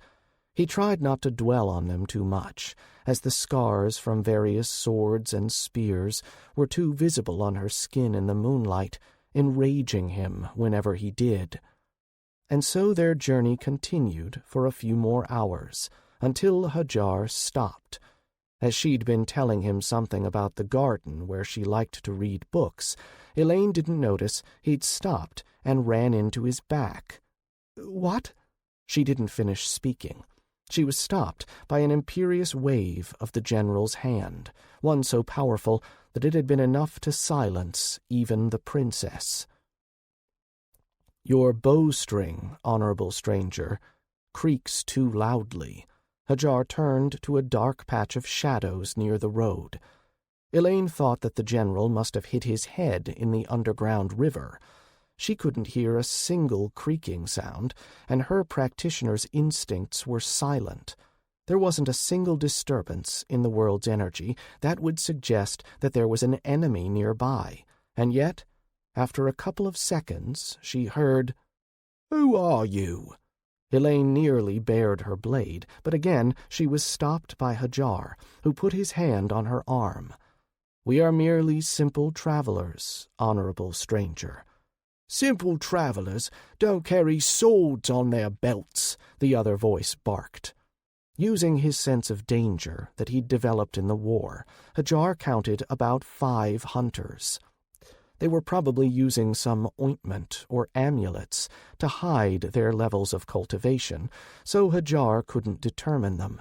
However, they were unlikely to be above the initial stages of the bodily rivers level, so, to Elaine and Hadjar, they were nothing more than ants climbing on their boots, threatening to topple elephants with their minuscule bites. Such are the times, honorable stranger. Without a sword, it is dangerous to walk around these sorts of places. Judging by all the rustling, the hunters were discussing something among themselves. "Did you kill the wolf bull?" "Yes, honorable stranger." Hadjar didn't see the point of lying and denying the obvious. Lies didn't foster respect. "That was our prey, traveler," they said from the darkness. "We tracked it for a week. Our village would have eaten it for a month." The general put his hand to his heart and bowed low. A stunned Elaine watched as Hadjar apologized sincerely. "We didn't know that, honorable stranger. In our defense, we didn't take much meat." "Even then." Something rustled in the dark. Then came the loud echo of something being struck. A tall, handsome man stepped out into the clearing, accompanied by muffled curses. He was middle-aged, with curly gray hair. He had a bow over his shoulder, and a quiver of arrows hung at his belt. Only city folk thought that a quiver should rest on an archer's back. Trying to pull a long arrow from behind one's back during a hunt was tantamount to letting your prey go. "Forgive my nephew," the squad leader said. "He likes talking, but usually tends to not make much sense." "But, uncle," sounded from the forest, and then another smack. Elaine relaxed and laughed. Hadjar rolled his eyes. She shouldn't have done that. Now, after being mocked by a beautiful girl, the young man definitely wouldn't like them, even if they weren't strangers. "My name is Hadjar," the general introduced himself, "and this is—" He turned to the princess and smiled a bit roguishly. "My sister, Elaine." The girl had just enough composure not to erupt into a fit of swearing. She was also well aware that their true identities had to be kept a secret. "What are siblings capable of killing an alpha doing in our wilderness?" "We are going to the Sea of Sand," Hadjar responded immediately. "We want to get hired by a caravan and go to the Empire." "The Empire?" the hunter repeated slowly, and waved toward the bushes. Soon 5 more hunters came out, including a young man of 16 who was rubbing the nape of his neck. "You'll need at least 3 or 5 years to get to the Empire with a caravan. They don't really travel quickly, and often stop in desert cities, waiting there for months." "Everything is better than here," Hadjar shook his head. The hunter tilted his head to the side and looked appreciatively at the travelers. He liked them, but there was something about the siblings that didn't allow him to relax and forego his vigilance. "You are too young. Few people your age would travel so far." Using all the acting skills he'd developed during his 5 years in the circus, Hadjar took a deep breath. "Our story is a simple one, honorable hunter. Genuine pain and longing filled Hadjar's voice. "Our family died because of the mine. We were nearly sent there as slaves. We fled, wandered the country, found a master. He taught us how to use a sword. After he died, we decided to leave Lytus." Elaine looked at the general in astonishment. He was once again mentioning a mine, but no ore was mined in Lytus. Such a silly lie would easily be revealed. She was about to say something, but then the leader of the hunters nodded sympathetically. 3 moons ago, everyone in one of the neighboring villages was taken to that damned mine as well. I can understand your desire to leave, Hadjar. Since fate has brought us together this night, and since it was you who slew the beast, I invite you to our village. Rest for a few days. Take some water and food with you. We'll give you as much as we can spare. Then hit the road again. Maybe in the Empire, people with your skills will have better lives." Hadjar bowed low. He meant it, too. He understood perfectly how difficult it was for such remote villages to share their food, and yet the hunter was ready to do so, free of charge. That's why Hadjar, knowing what had to happen next, felt uncomfortable. But the plan was too important. "Thank you, honorable stranger. My name is Omeric. Follow me, travelers." Elaine looked from the general to the hunter and couldn't understand whether she was going crazy or the others were. What mine were they talking about? Chapter 218. After about half an hour of silent travel, no good hunter would speak out loud in the forest at night, the squad came to the village. It looked just like Hadjar had imagined.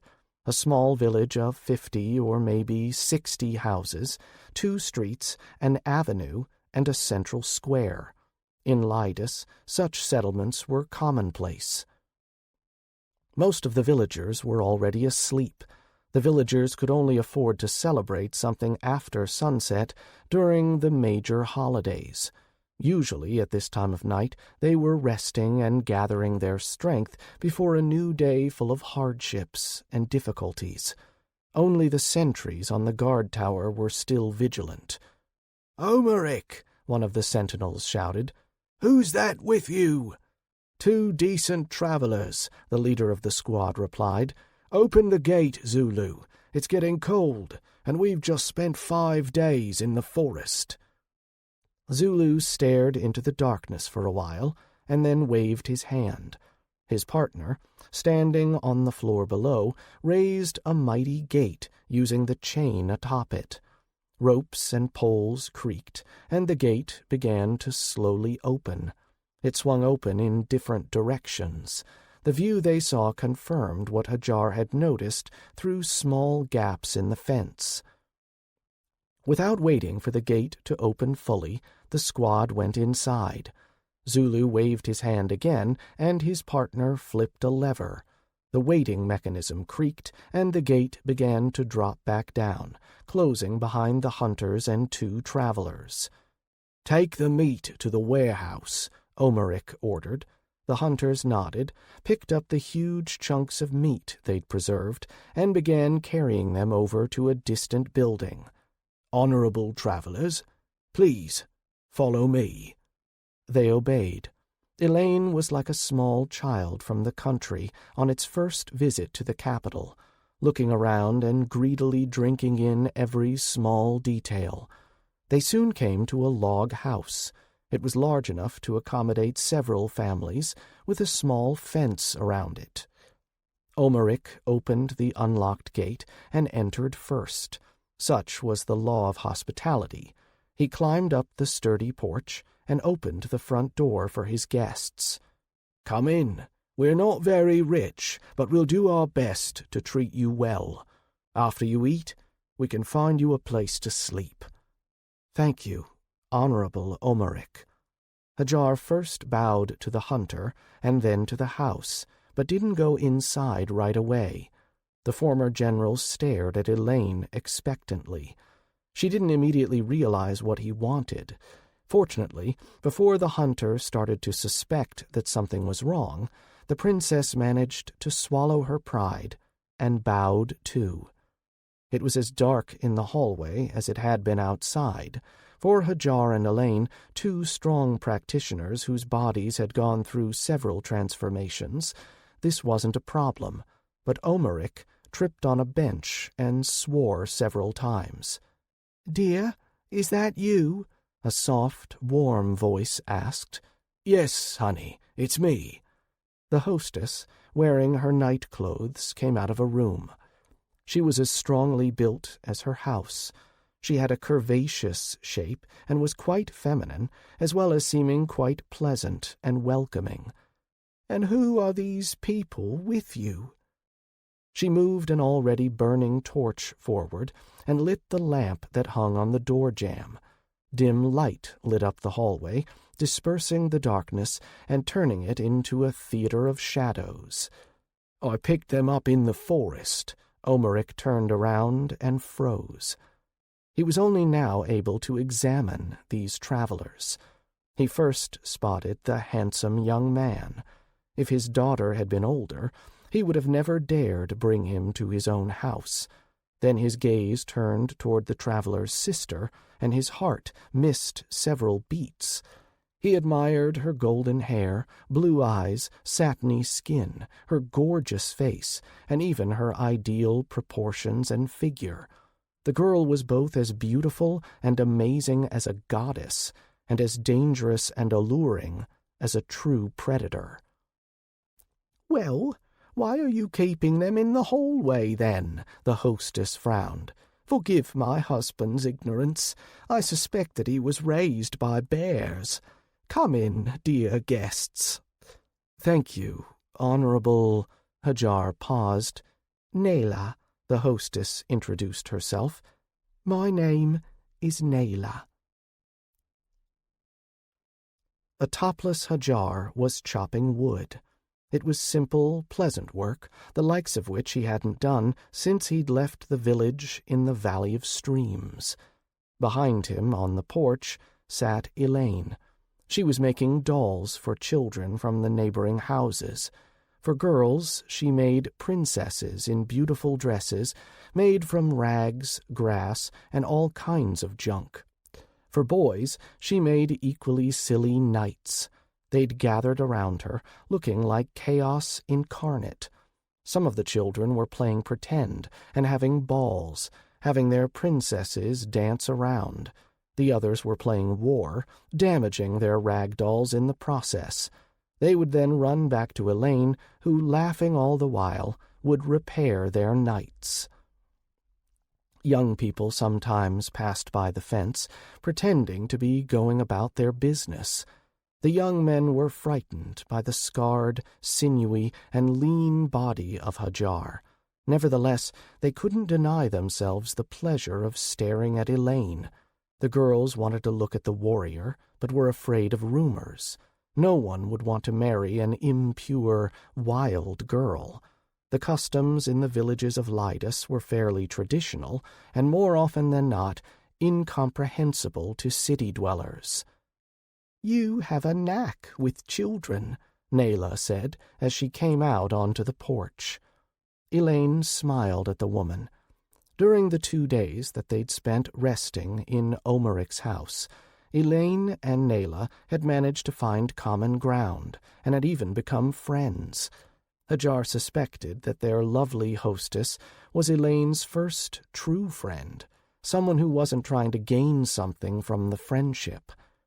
"I like children," Elaine replied, ruffling a boy's hair. "They are like wildflowers, simple and very beautiful. Not like flowers grown in a garden, swaggering and arrogant, loving only their own beauty." Smiling, Nayla raised her voluminous skirts a bit and sat down beside the princess. Her husband, like many others, had gone out to the fields. Only the artisans, youngsters, and women had been left behind in the village. "Omeric told me your story, Elaine," Nayla's tone was warm, but at the same time slightly playful. "Your comparisons are too poetic for a girl who grew up in a village. You too, Honorable Nayla, speak much more eloquently than your fellow villagers." Nayla nodded, sighed, and looked at the clear sky. Dark clouds floated there, promising that rain would soon fall and probably bring a storm with it. "I lived in the city once. Why did you move out here? People usually try to move to the cities. Villages get smaller because of this. Our agriculture suffers for it." "Agriculture?" Nayla asked and laughed. "My dear naive girl, what agriculture? Every second man is forced to go to the mine. The land in Lydas is heavy, capricious. It's not easy to cultivate. If not for the trade caravans from the Empire, we would have all starved long ago. You can't eat the ore, after all." "What mine are you talking about?" Elaine snapped and scared the kids. Nayla looked at the girl with surprise, but didn't manage to say anything in response. The alarm bell rang. The children dropped their dolls. Everyone in the village began to panic, and Nayla turned pale. "Soldiers!" came the shout from the watchtower. "Soldiers from the mine!" Hadjar left the axe embedded in a log. Elaine had to finally see everything with her own eyes. Chapter 219. There was no expression on Elaine's face. The girl couldn't understand what was happening. Shocked, she just sat on the porch. The bell ringer sounded the alarm a few more times, and then fell from the tower with a loud scream. A heavy weight had struck him in the head, blood splattered in different directions, and the wounded guy landed in a haystack standing at the foot of the tower. Some of the young men who hadn't gone into the field rushed to the gate. Psyching each other up, they tried to hold the wooden doors. Realizing what would happen next, Hadjar grabbed Elaine by the hand and rushed into the house. They watched everything from behind a window. The former general was as still as a statue. The princess looked horrified, her face pale. The men at the gate groaned and bit their lips with exertion, but stood firm. On the other side of the fence, a blue flash of energy suddenly struck. The gate ended up shattered, and the men who had been holding it closed fared no better, battered and bruised. They fell to the ground unmoving. Their mothers ran out into the street. They shielded their children, not allowing the riders to approach them. This was a standard mounted raiding squad. Their steel breastplates and light leather armor displayed the symbol of a sledgehammer and whip. The emblem of the mine scared residents of Lydas more than a war or monsters ever could. "What's happening?" Elaine asked finally. Her voice broke and sounded more like a squeak. The girl felt certain that the situation was only going to get worse. Instead of answering, Hadjar grabbed Elaine's hand tightly. The princess did the same back, but it felt more instinctive than something she'd done on purpose, just like almost 15 years ago. "Who is the chief here?" the sergeant, after galloping ahead to stand in front of his squad, barked out. The horsemen circled around the peasants huddled together in the square. Using their spears, they gently caressed the backs of those who tried to separate from the crowd.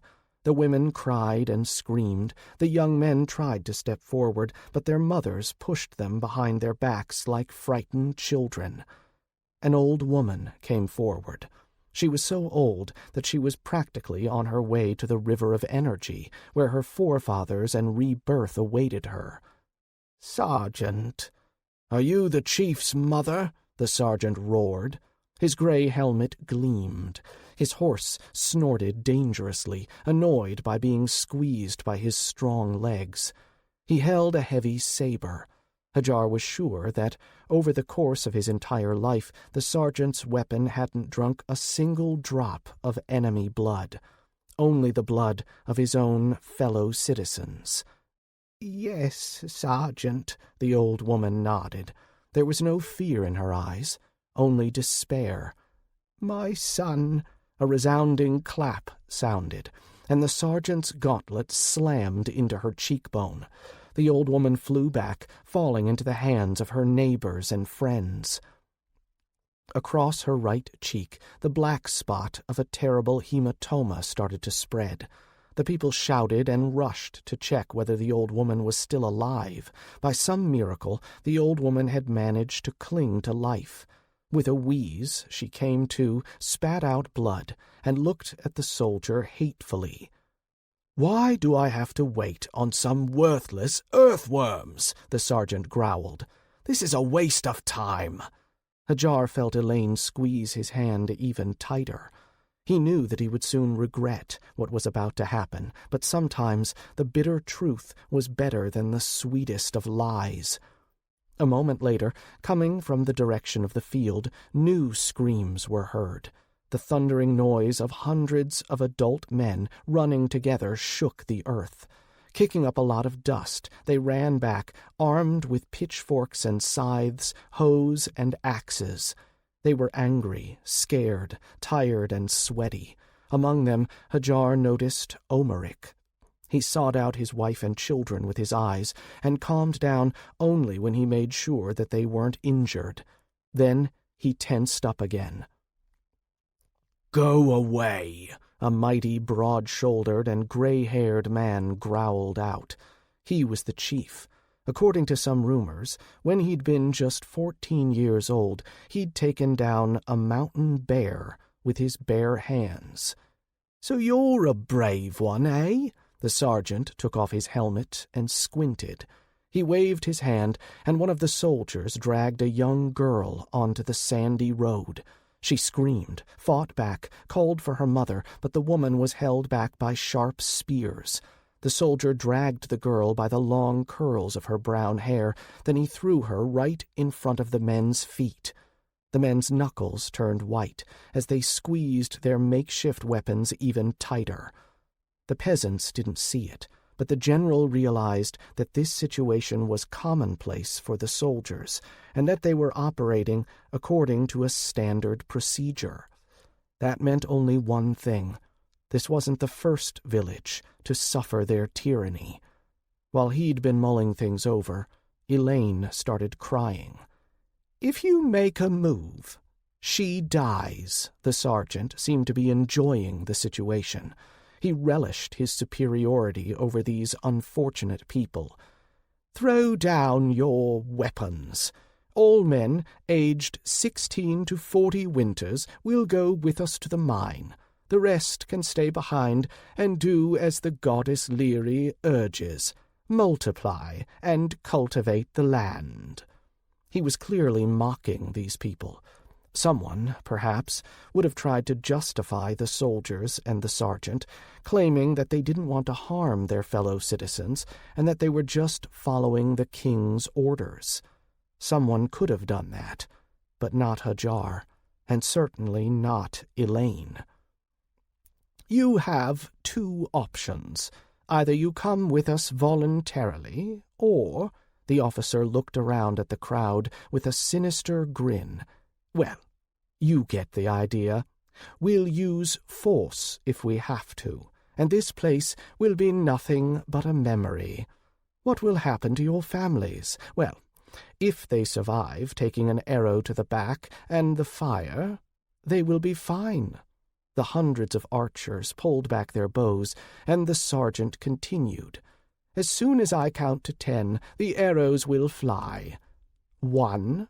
The men exchanged glances. A storm of emotions danced across their faces: determination, fear, anger, humiliation, rage, despair.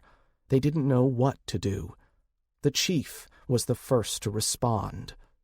"The gods won't forgive you," the imposing man growled. He couldn't fight, knowing that the battle would take not merely his own life, but the lives of their defenseless loved ones as well. "You are demons. May all your evil be punished." He dropped his axe, which fell to the ground, burrowing into the sand, its steel gleaming. Following his example, the exhausted men abandoned their pitchforks and hoes. Soon they all stood unarmed, their eyes full of burning malice and the bitter realization of their own impotence. The sergeant grinned crookedly and gestured to his soldiers. 10, he laughed. "It's too late." The arrows flew across the sky. They didn't fly toward the screaming, unarmed men. They'd been launched in the direction of their wives and children.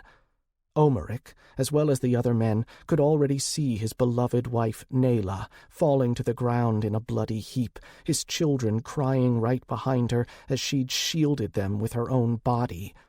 But nothing like that happened.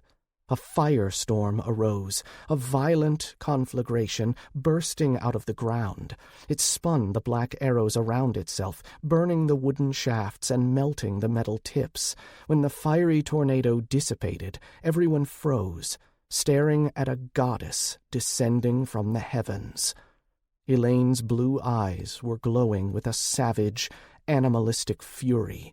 She'd drawn her sword and now stood in front of the mothers and children, shielding them. "Who?" The sergeant didn't get to finish before the princess dashed forward and his head was rolling across the ground. The soldiers didn't snap out of their shock right away, and this delay cost them the lives of 2 more riders. Then the fight truly began. Chapter 220. When Hadjar fought, he was like a feather gliding over the water during a storm, fast, barely noticeable, and elegant. He sometimes seemed to end up trapped by a rapid flow, but he eluded even the most vicious attacks. Where others would have made 3 movements, Hadjar needed only 1. Therefore his style could be called something like a feather soaring gracefully in the face of death. Elaine was different.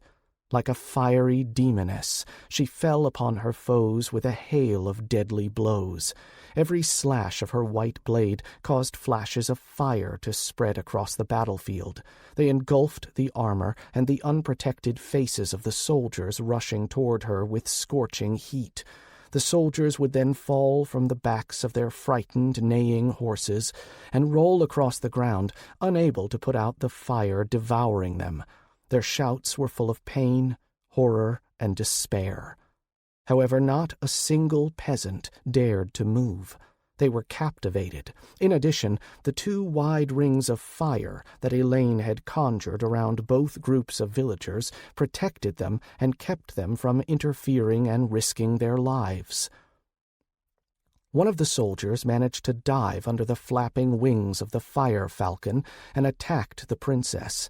The bird, which had been woven together using the flames, gnawed through his breastplate and burned his heart to ashes. Hadjar wondered what these terrified, charred soldiers would have said if they found out that it was the princess's sword that was killing them. The young man rushing into battle certainly didn't know who she was. He hefted his spear with both hands and threw it sharply.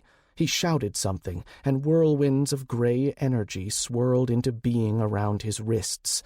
A rain of barely noticeable gray sparks showered Elaine.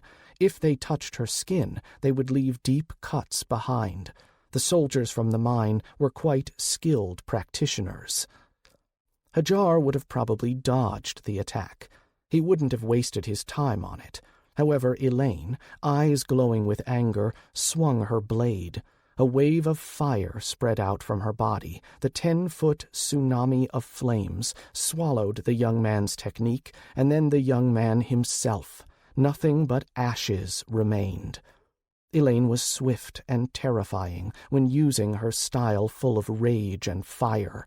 With each slash, she sent fiery crescents toward her opponents. This was enough for the soldiers, dozens of whom had already been reduced to little more than smoking embers, to turn around and flee. Panicking, they threw their weapons down in an attempt to mount their horses faster.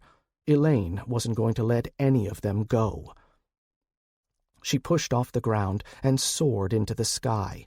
She seemed to hang there, somewhere high above, for a moment, like a spirit of fire or the goddess of battle.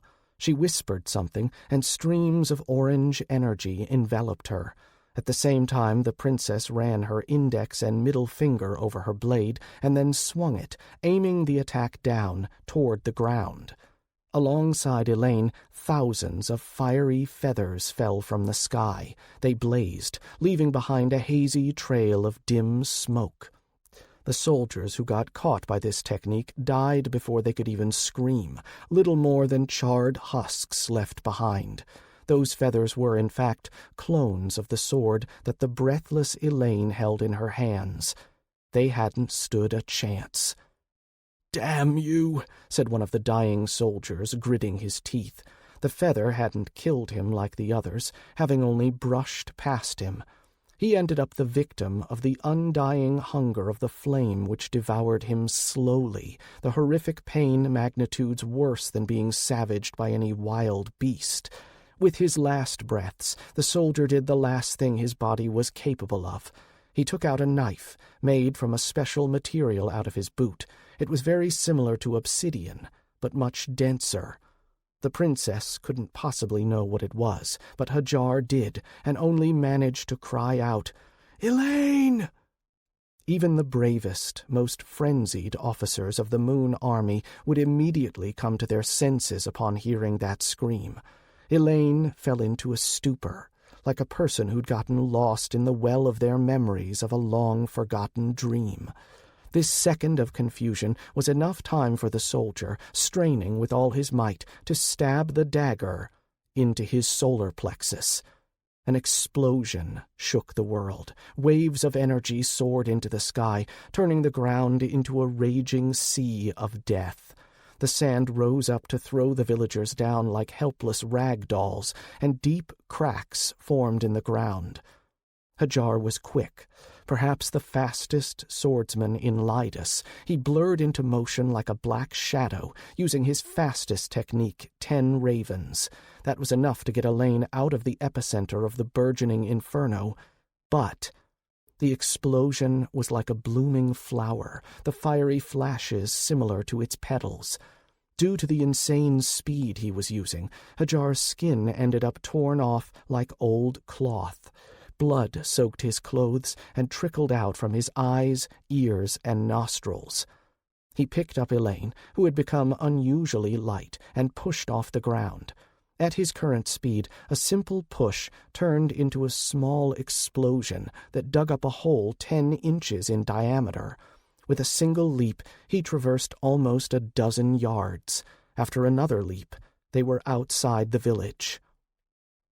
Hadjar hugged his sister from behind. Her hair now smelled like blood and smoke, not summer meadows and flowers. She shouted something. She called out to Nayla, Omeric, their kids, the other children she had played with. Instead of their answers, they heard only the hushed cries of the people burning alive and the resounding crashes as the houses collapsed. The smoke rising from the fire covered the sky, plunging the lands around them into darkness. Elaine screamed, cried, and tried to escape from Hadjar's grip, but he held on to his sister tightly, mentally apologizing for doing so.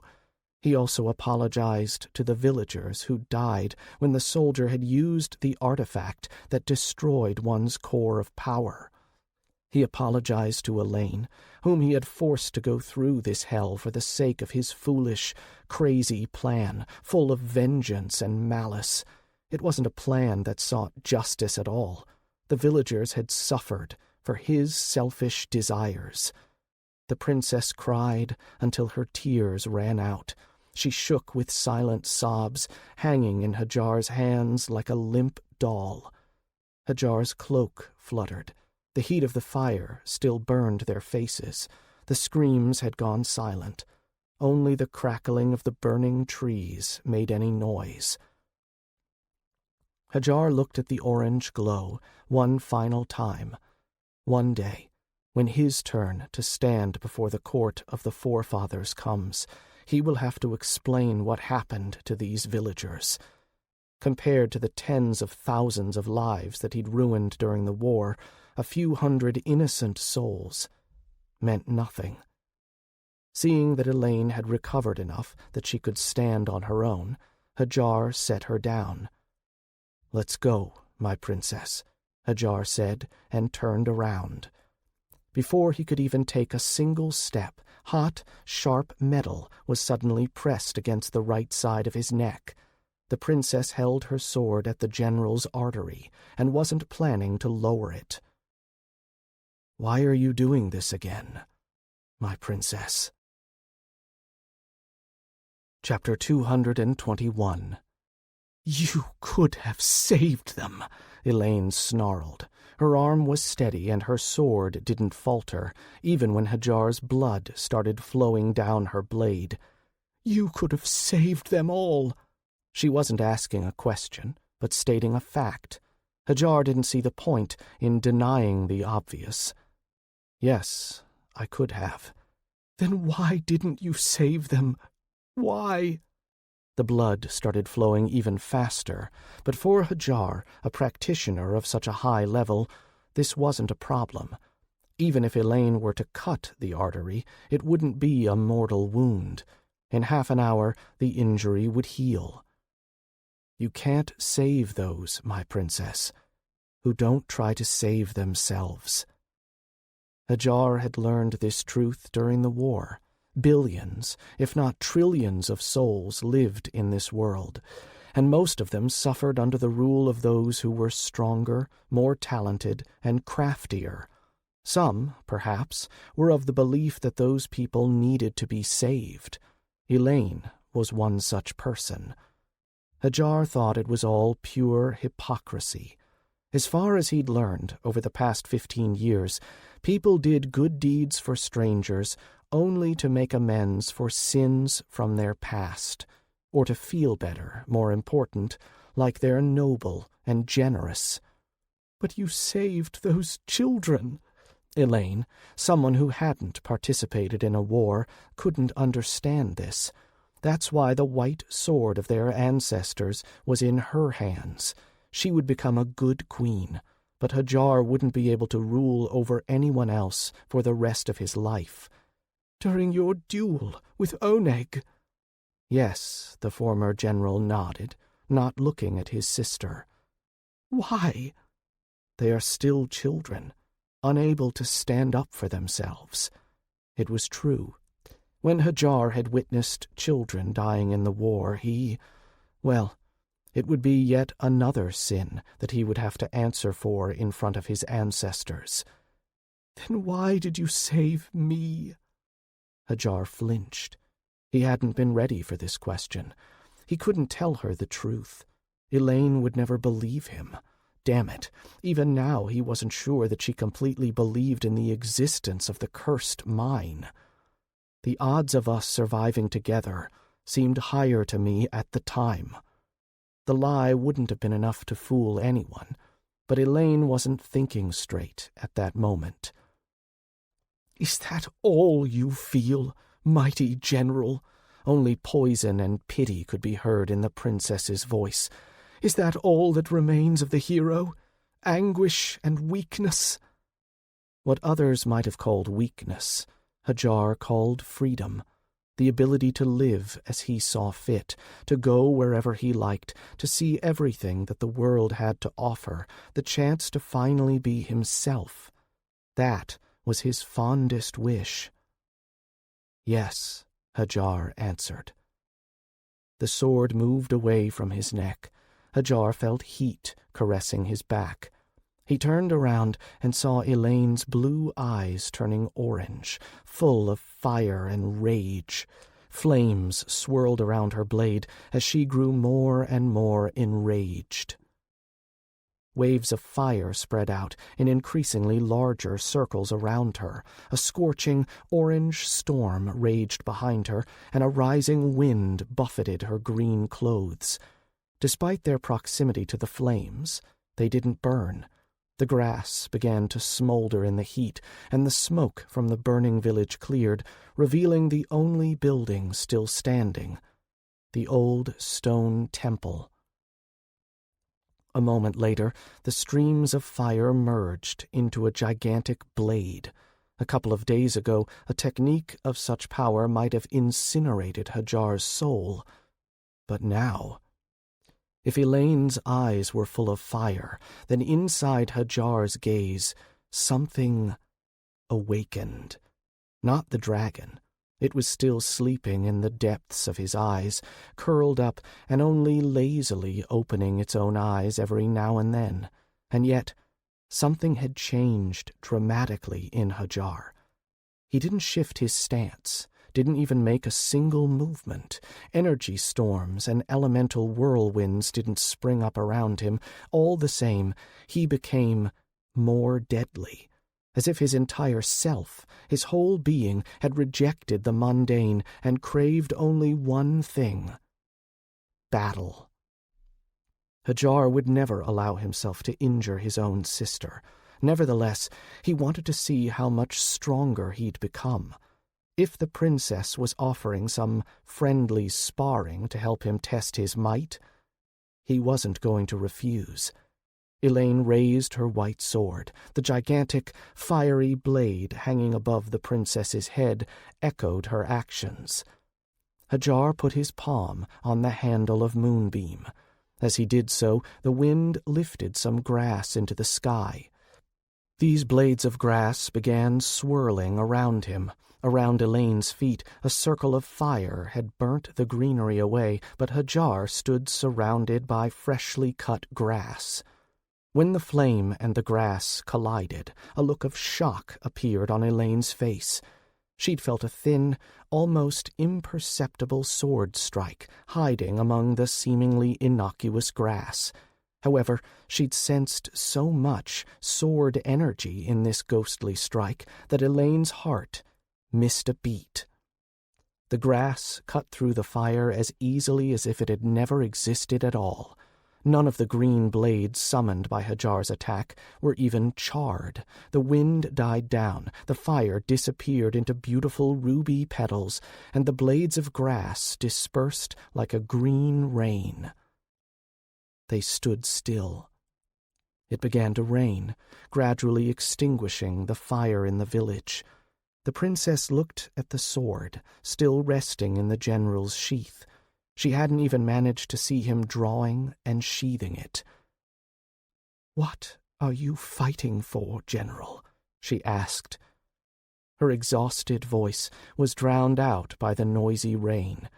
She wasn't the first person to ask him that. Hadjar couldn't give her an honest answer yet. He didn't know. He pulled a raincoat out and angled it over his head. "Come here, my princess," Hadjar suggested. The smoke from the fire was visible for miles around. "I'd bet my head that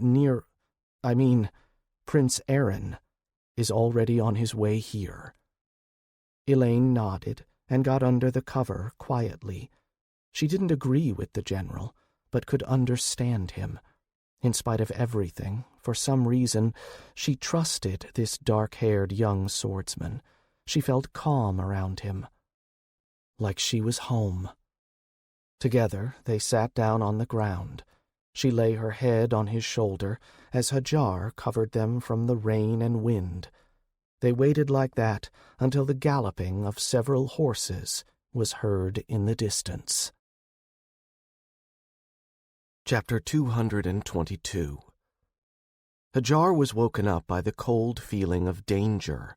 Developed over the years and through his many misadventures, it was now howling like a siren. Throwing away his cloak, Hadjar looked around. A dust cloud was approaching from the east, and behind it was the halo of dawn, painting the sky in golden hues. Apparently they had slept through the night, since Nero and the search party had managed to reach them. The burnt village was a good ways off from the pit they'd fallen into. "Wake up, my princess." Hadjar turned to Elaine. Like a little girl, she reluctantly opened her eyes and started rubbing them. She didn't immediately realize that, as she'd slept, her mouth had opened slightly, and a thin, transparent stream of drool had gathered in the right corner of her mouth. Sensing something amiss, she immediately wiped it off and turned away, her face turning red. Hadjar smiled. Once upon a time, she'd have fallen asleep on his shoulder almost every night. Elaine had refused to listen to a fairy tale if her older brother hadn't been nearby. The general rose and helped the princess up. He put the cloak around his shoulders and fastened it with an iron pin.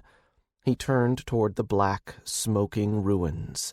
His heart still ached, but it felt better than it had last night. "Elaine!" a familiar voice shouted. Dirty and tired, Nero rode up to his sister and, jumping off his horse to the ground, embraced her tightly. Elaine returned the hug just as enthusiastically. "Wait," Nero whispered. He pulled away from his sister and began to examine her carefully. "How are you? Are you okay? Have you hurt yourself?" "Aaron," the cheered-up girl smiled instantly. "I'm not a baby. I can stand up for myself." Nero completely ignored her protests and still examined her carefully. "So you rushed in to embrace the girl, but don't want to even shake your friend's hand," Hadjar grumbled. Nero looked at him over Elaine's shoulder and grinned wryly. "While you're covered in blood and dirt, it's the standard appearance of the Mad General, I'll grant you, but still, no thanks. Don't you want to feel me too? Maybe I have a bump." "You can feel your bump yourself, you madman." "Aaron!" the princess exclaimed, her face cherry red. "Sorry, sister. That's just how we are." By that point, the rest of the group had ridden up. Oneg led them. By now, the elegant and dignified disciple of the imperial school had managed to forget his recent shame. He was once again looking at Hadjar like he was an insect. Jumping off his horse, he rushed up to the general and grabbed the front of his shirt. "Bastard!" the aristocrat howled. "What did you do with the princess?" This outburst shocked Hadjar, as well as the prince and princess. The three of them stared at Oneg, wondering what was wrong with him. How brave or stupid was he to treat the Mad General like this? The young man perceived the shocked silence as weakness and decided to keep going. "Princess, are you all right? Did this peasant touch you? Did he bother you?" Elaine didn't even manage to answer before Oneg, obviously having gone insane, turned back to Hadjar. "Scum!"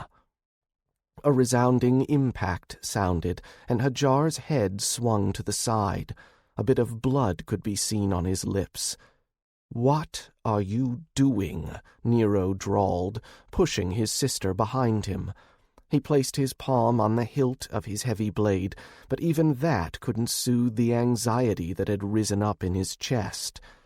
Nero recalled how the last man who had dared to slap his friend had ended up regretting ever being born. Hadjar had a strange attitude toward getting slapped. With him, they were akin to pouring oil on a fire. Blind with rage, Oneg didn't notice that a dragon had awakened in the depths of Hadjar's gaze. Hadjar wiped his lips and looked at the scarlet blood at the tip of his fingers. "You call that a slap?" The growl of an enraged animal thundered in his voice. The general's movements were so fast that they merged into a single mirage. If Oneg's slap had caused a modest sound, Hadjar's blow filled the clearing with a deafening noise like spring thunder. Oneg was sent hurtling backwards. Blood and some teeth flew out of his mouth. With a cry, the noble flew back no less than 6 yards, and then rolled across the ground. Hadjar had hit him with the back of his hand, and now the entire left side of Oneg's face looked more like cooked beets, formless, pink and scarlet, rapidly swelling. In some places, his broken bones had cut through his skin, his jaw had also cracked, and his left cheekbone almost looked concave. "Now that's a good slap," Hadjar declared, and spat the remainder of the blood out of his mouth. Instantly, energy started gathering around the other aristocrats. Some of them bared their blades, the others knocked their bows. The squad of soldiers sent along with the nobles immediately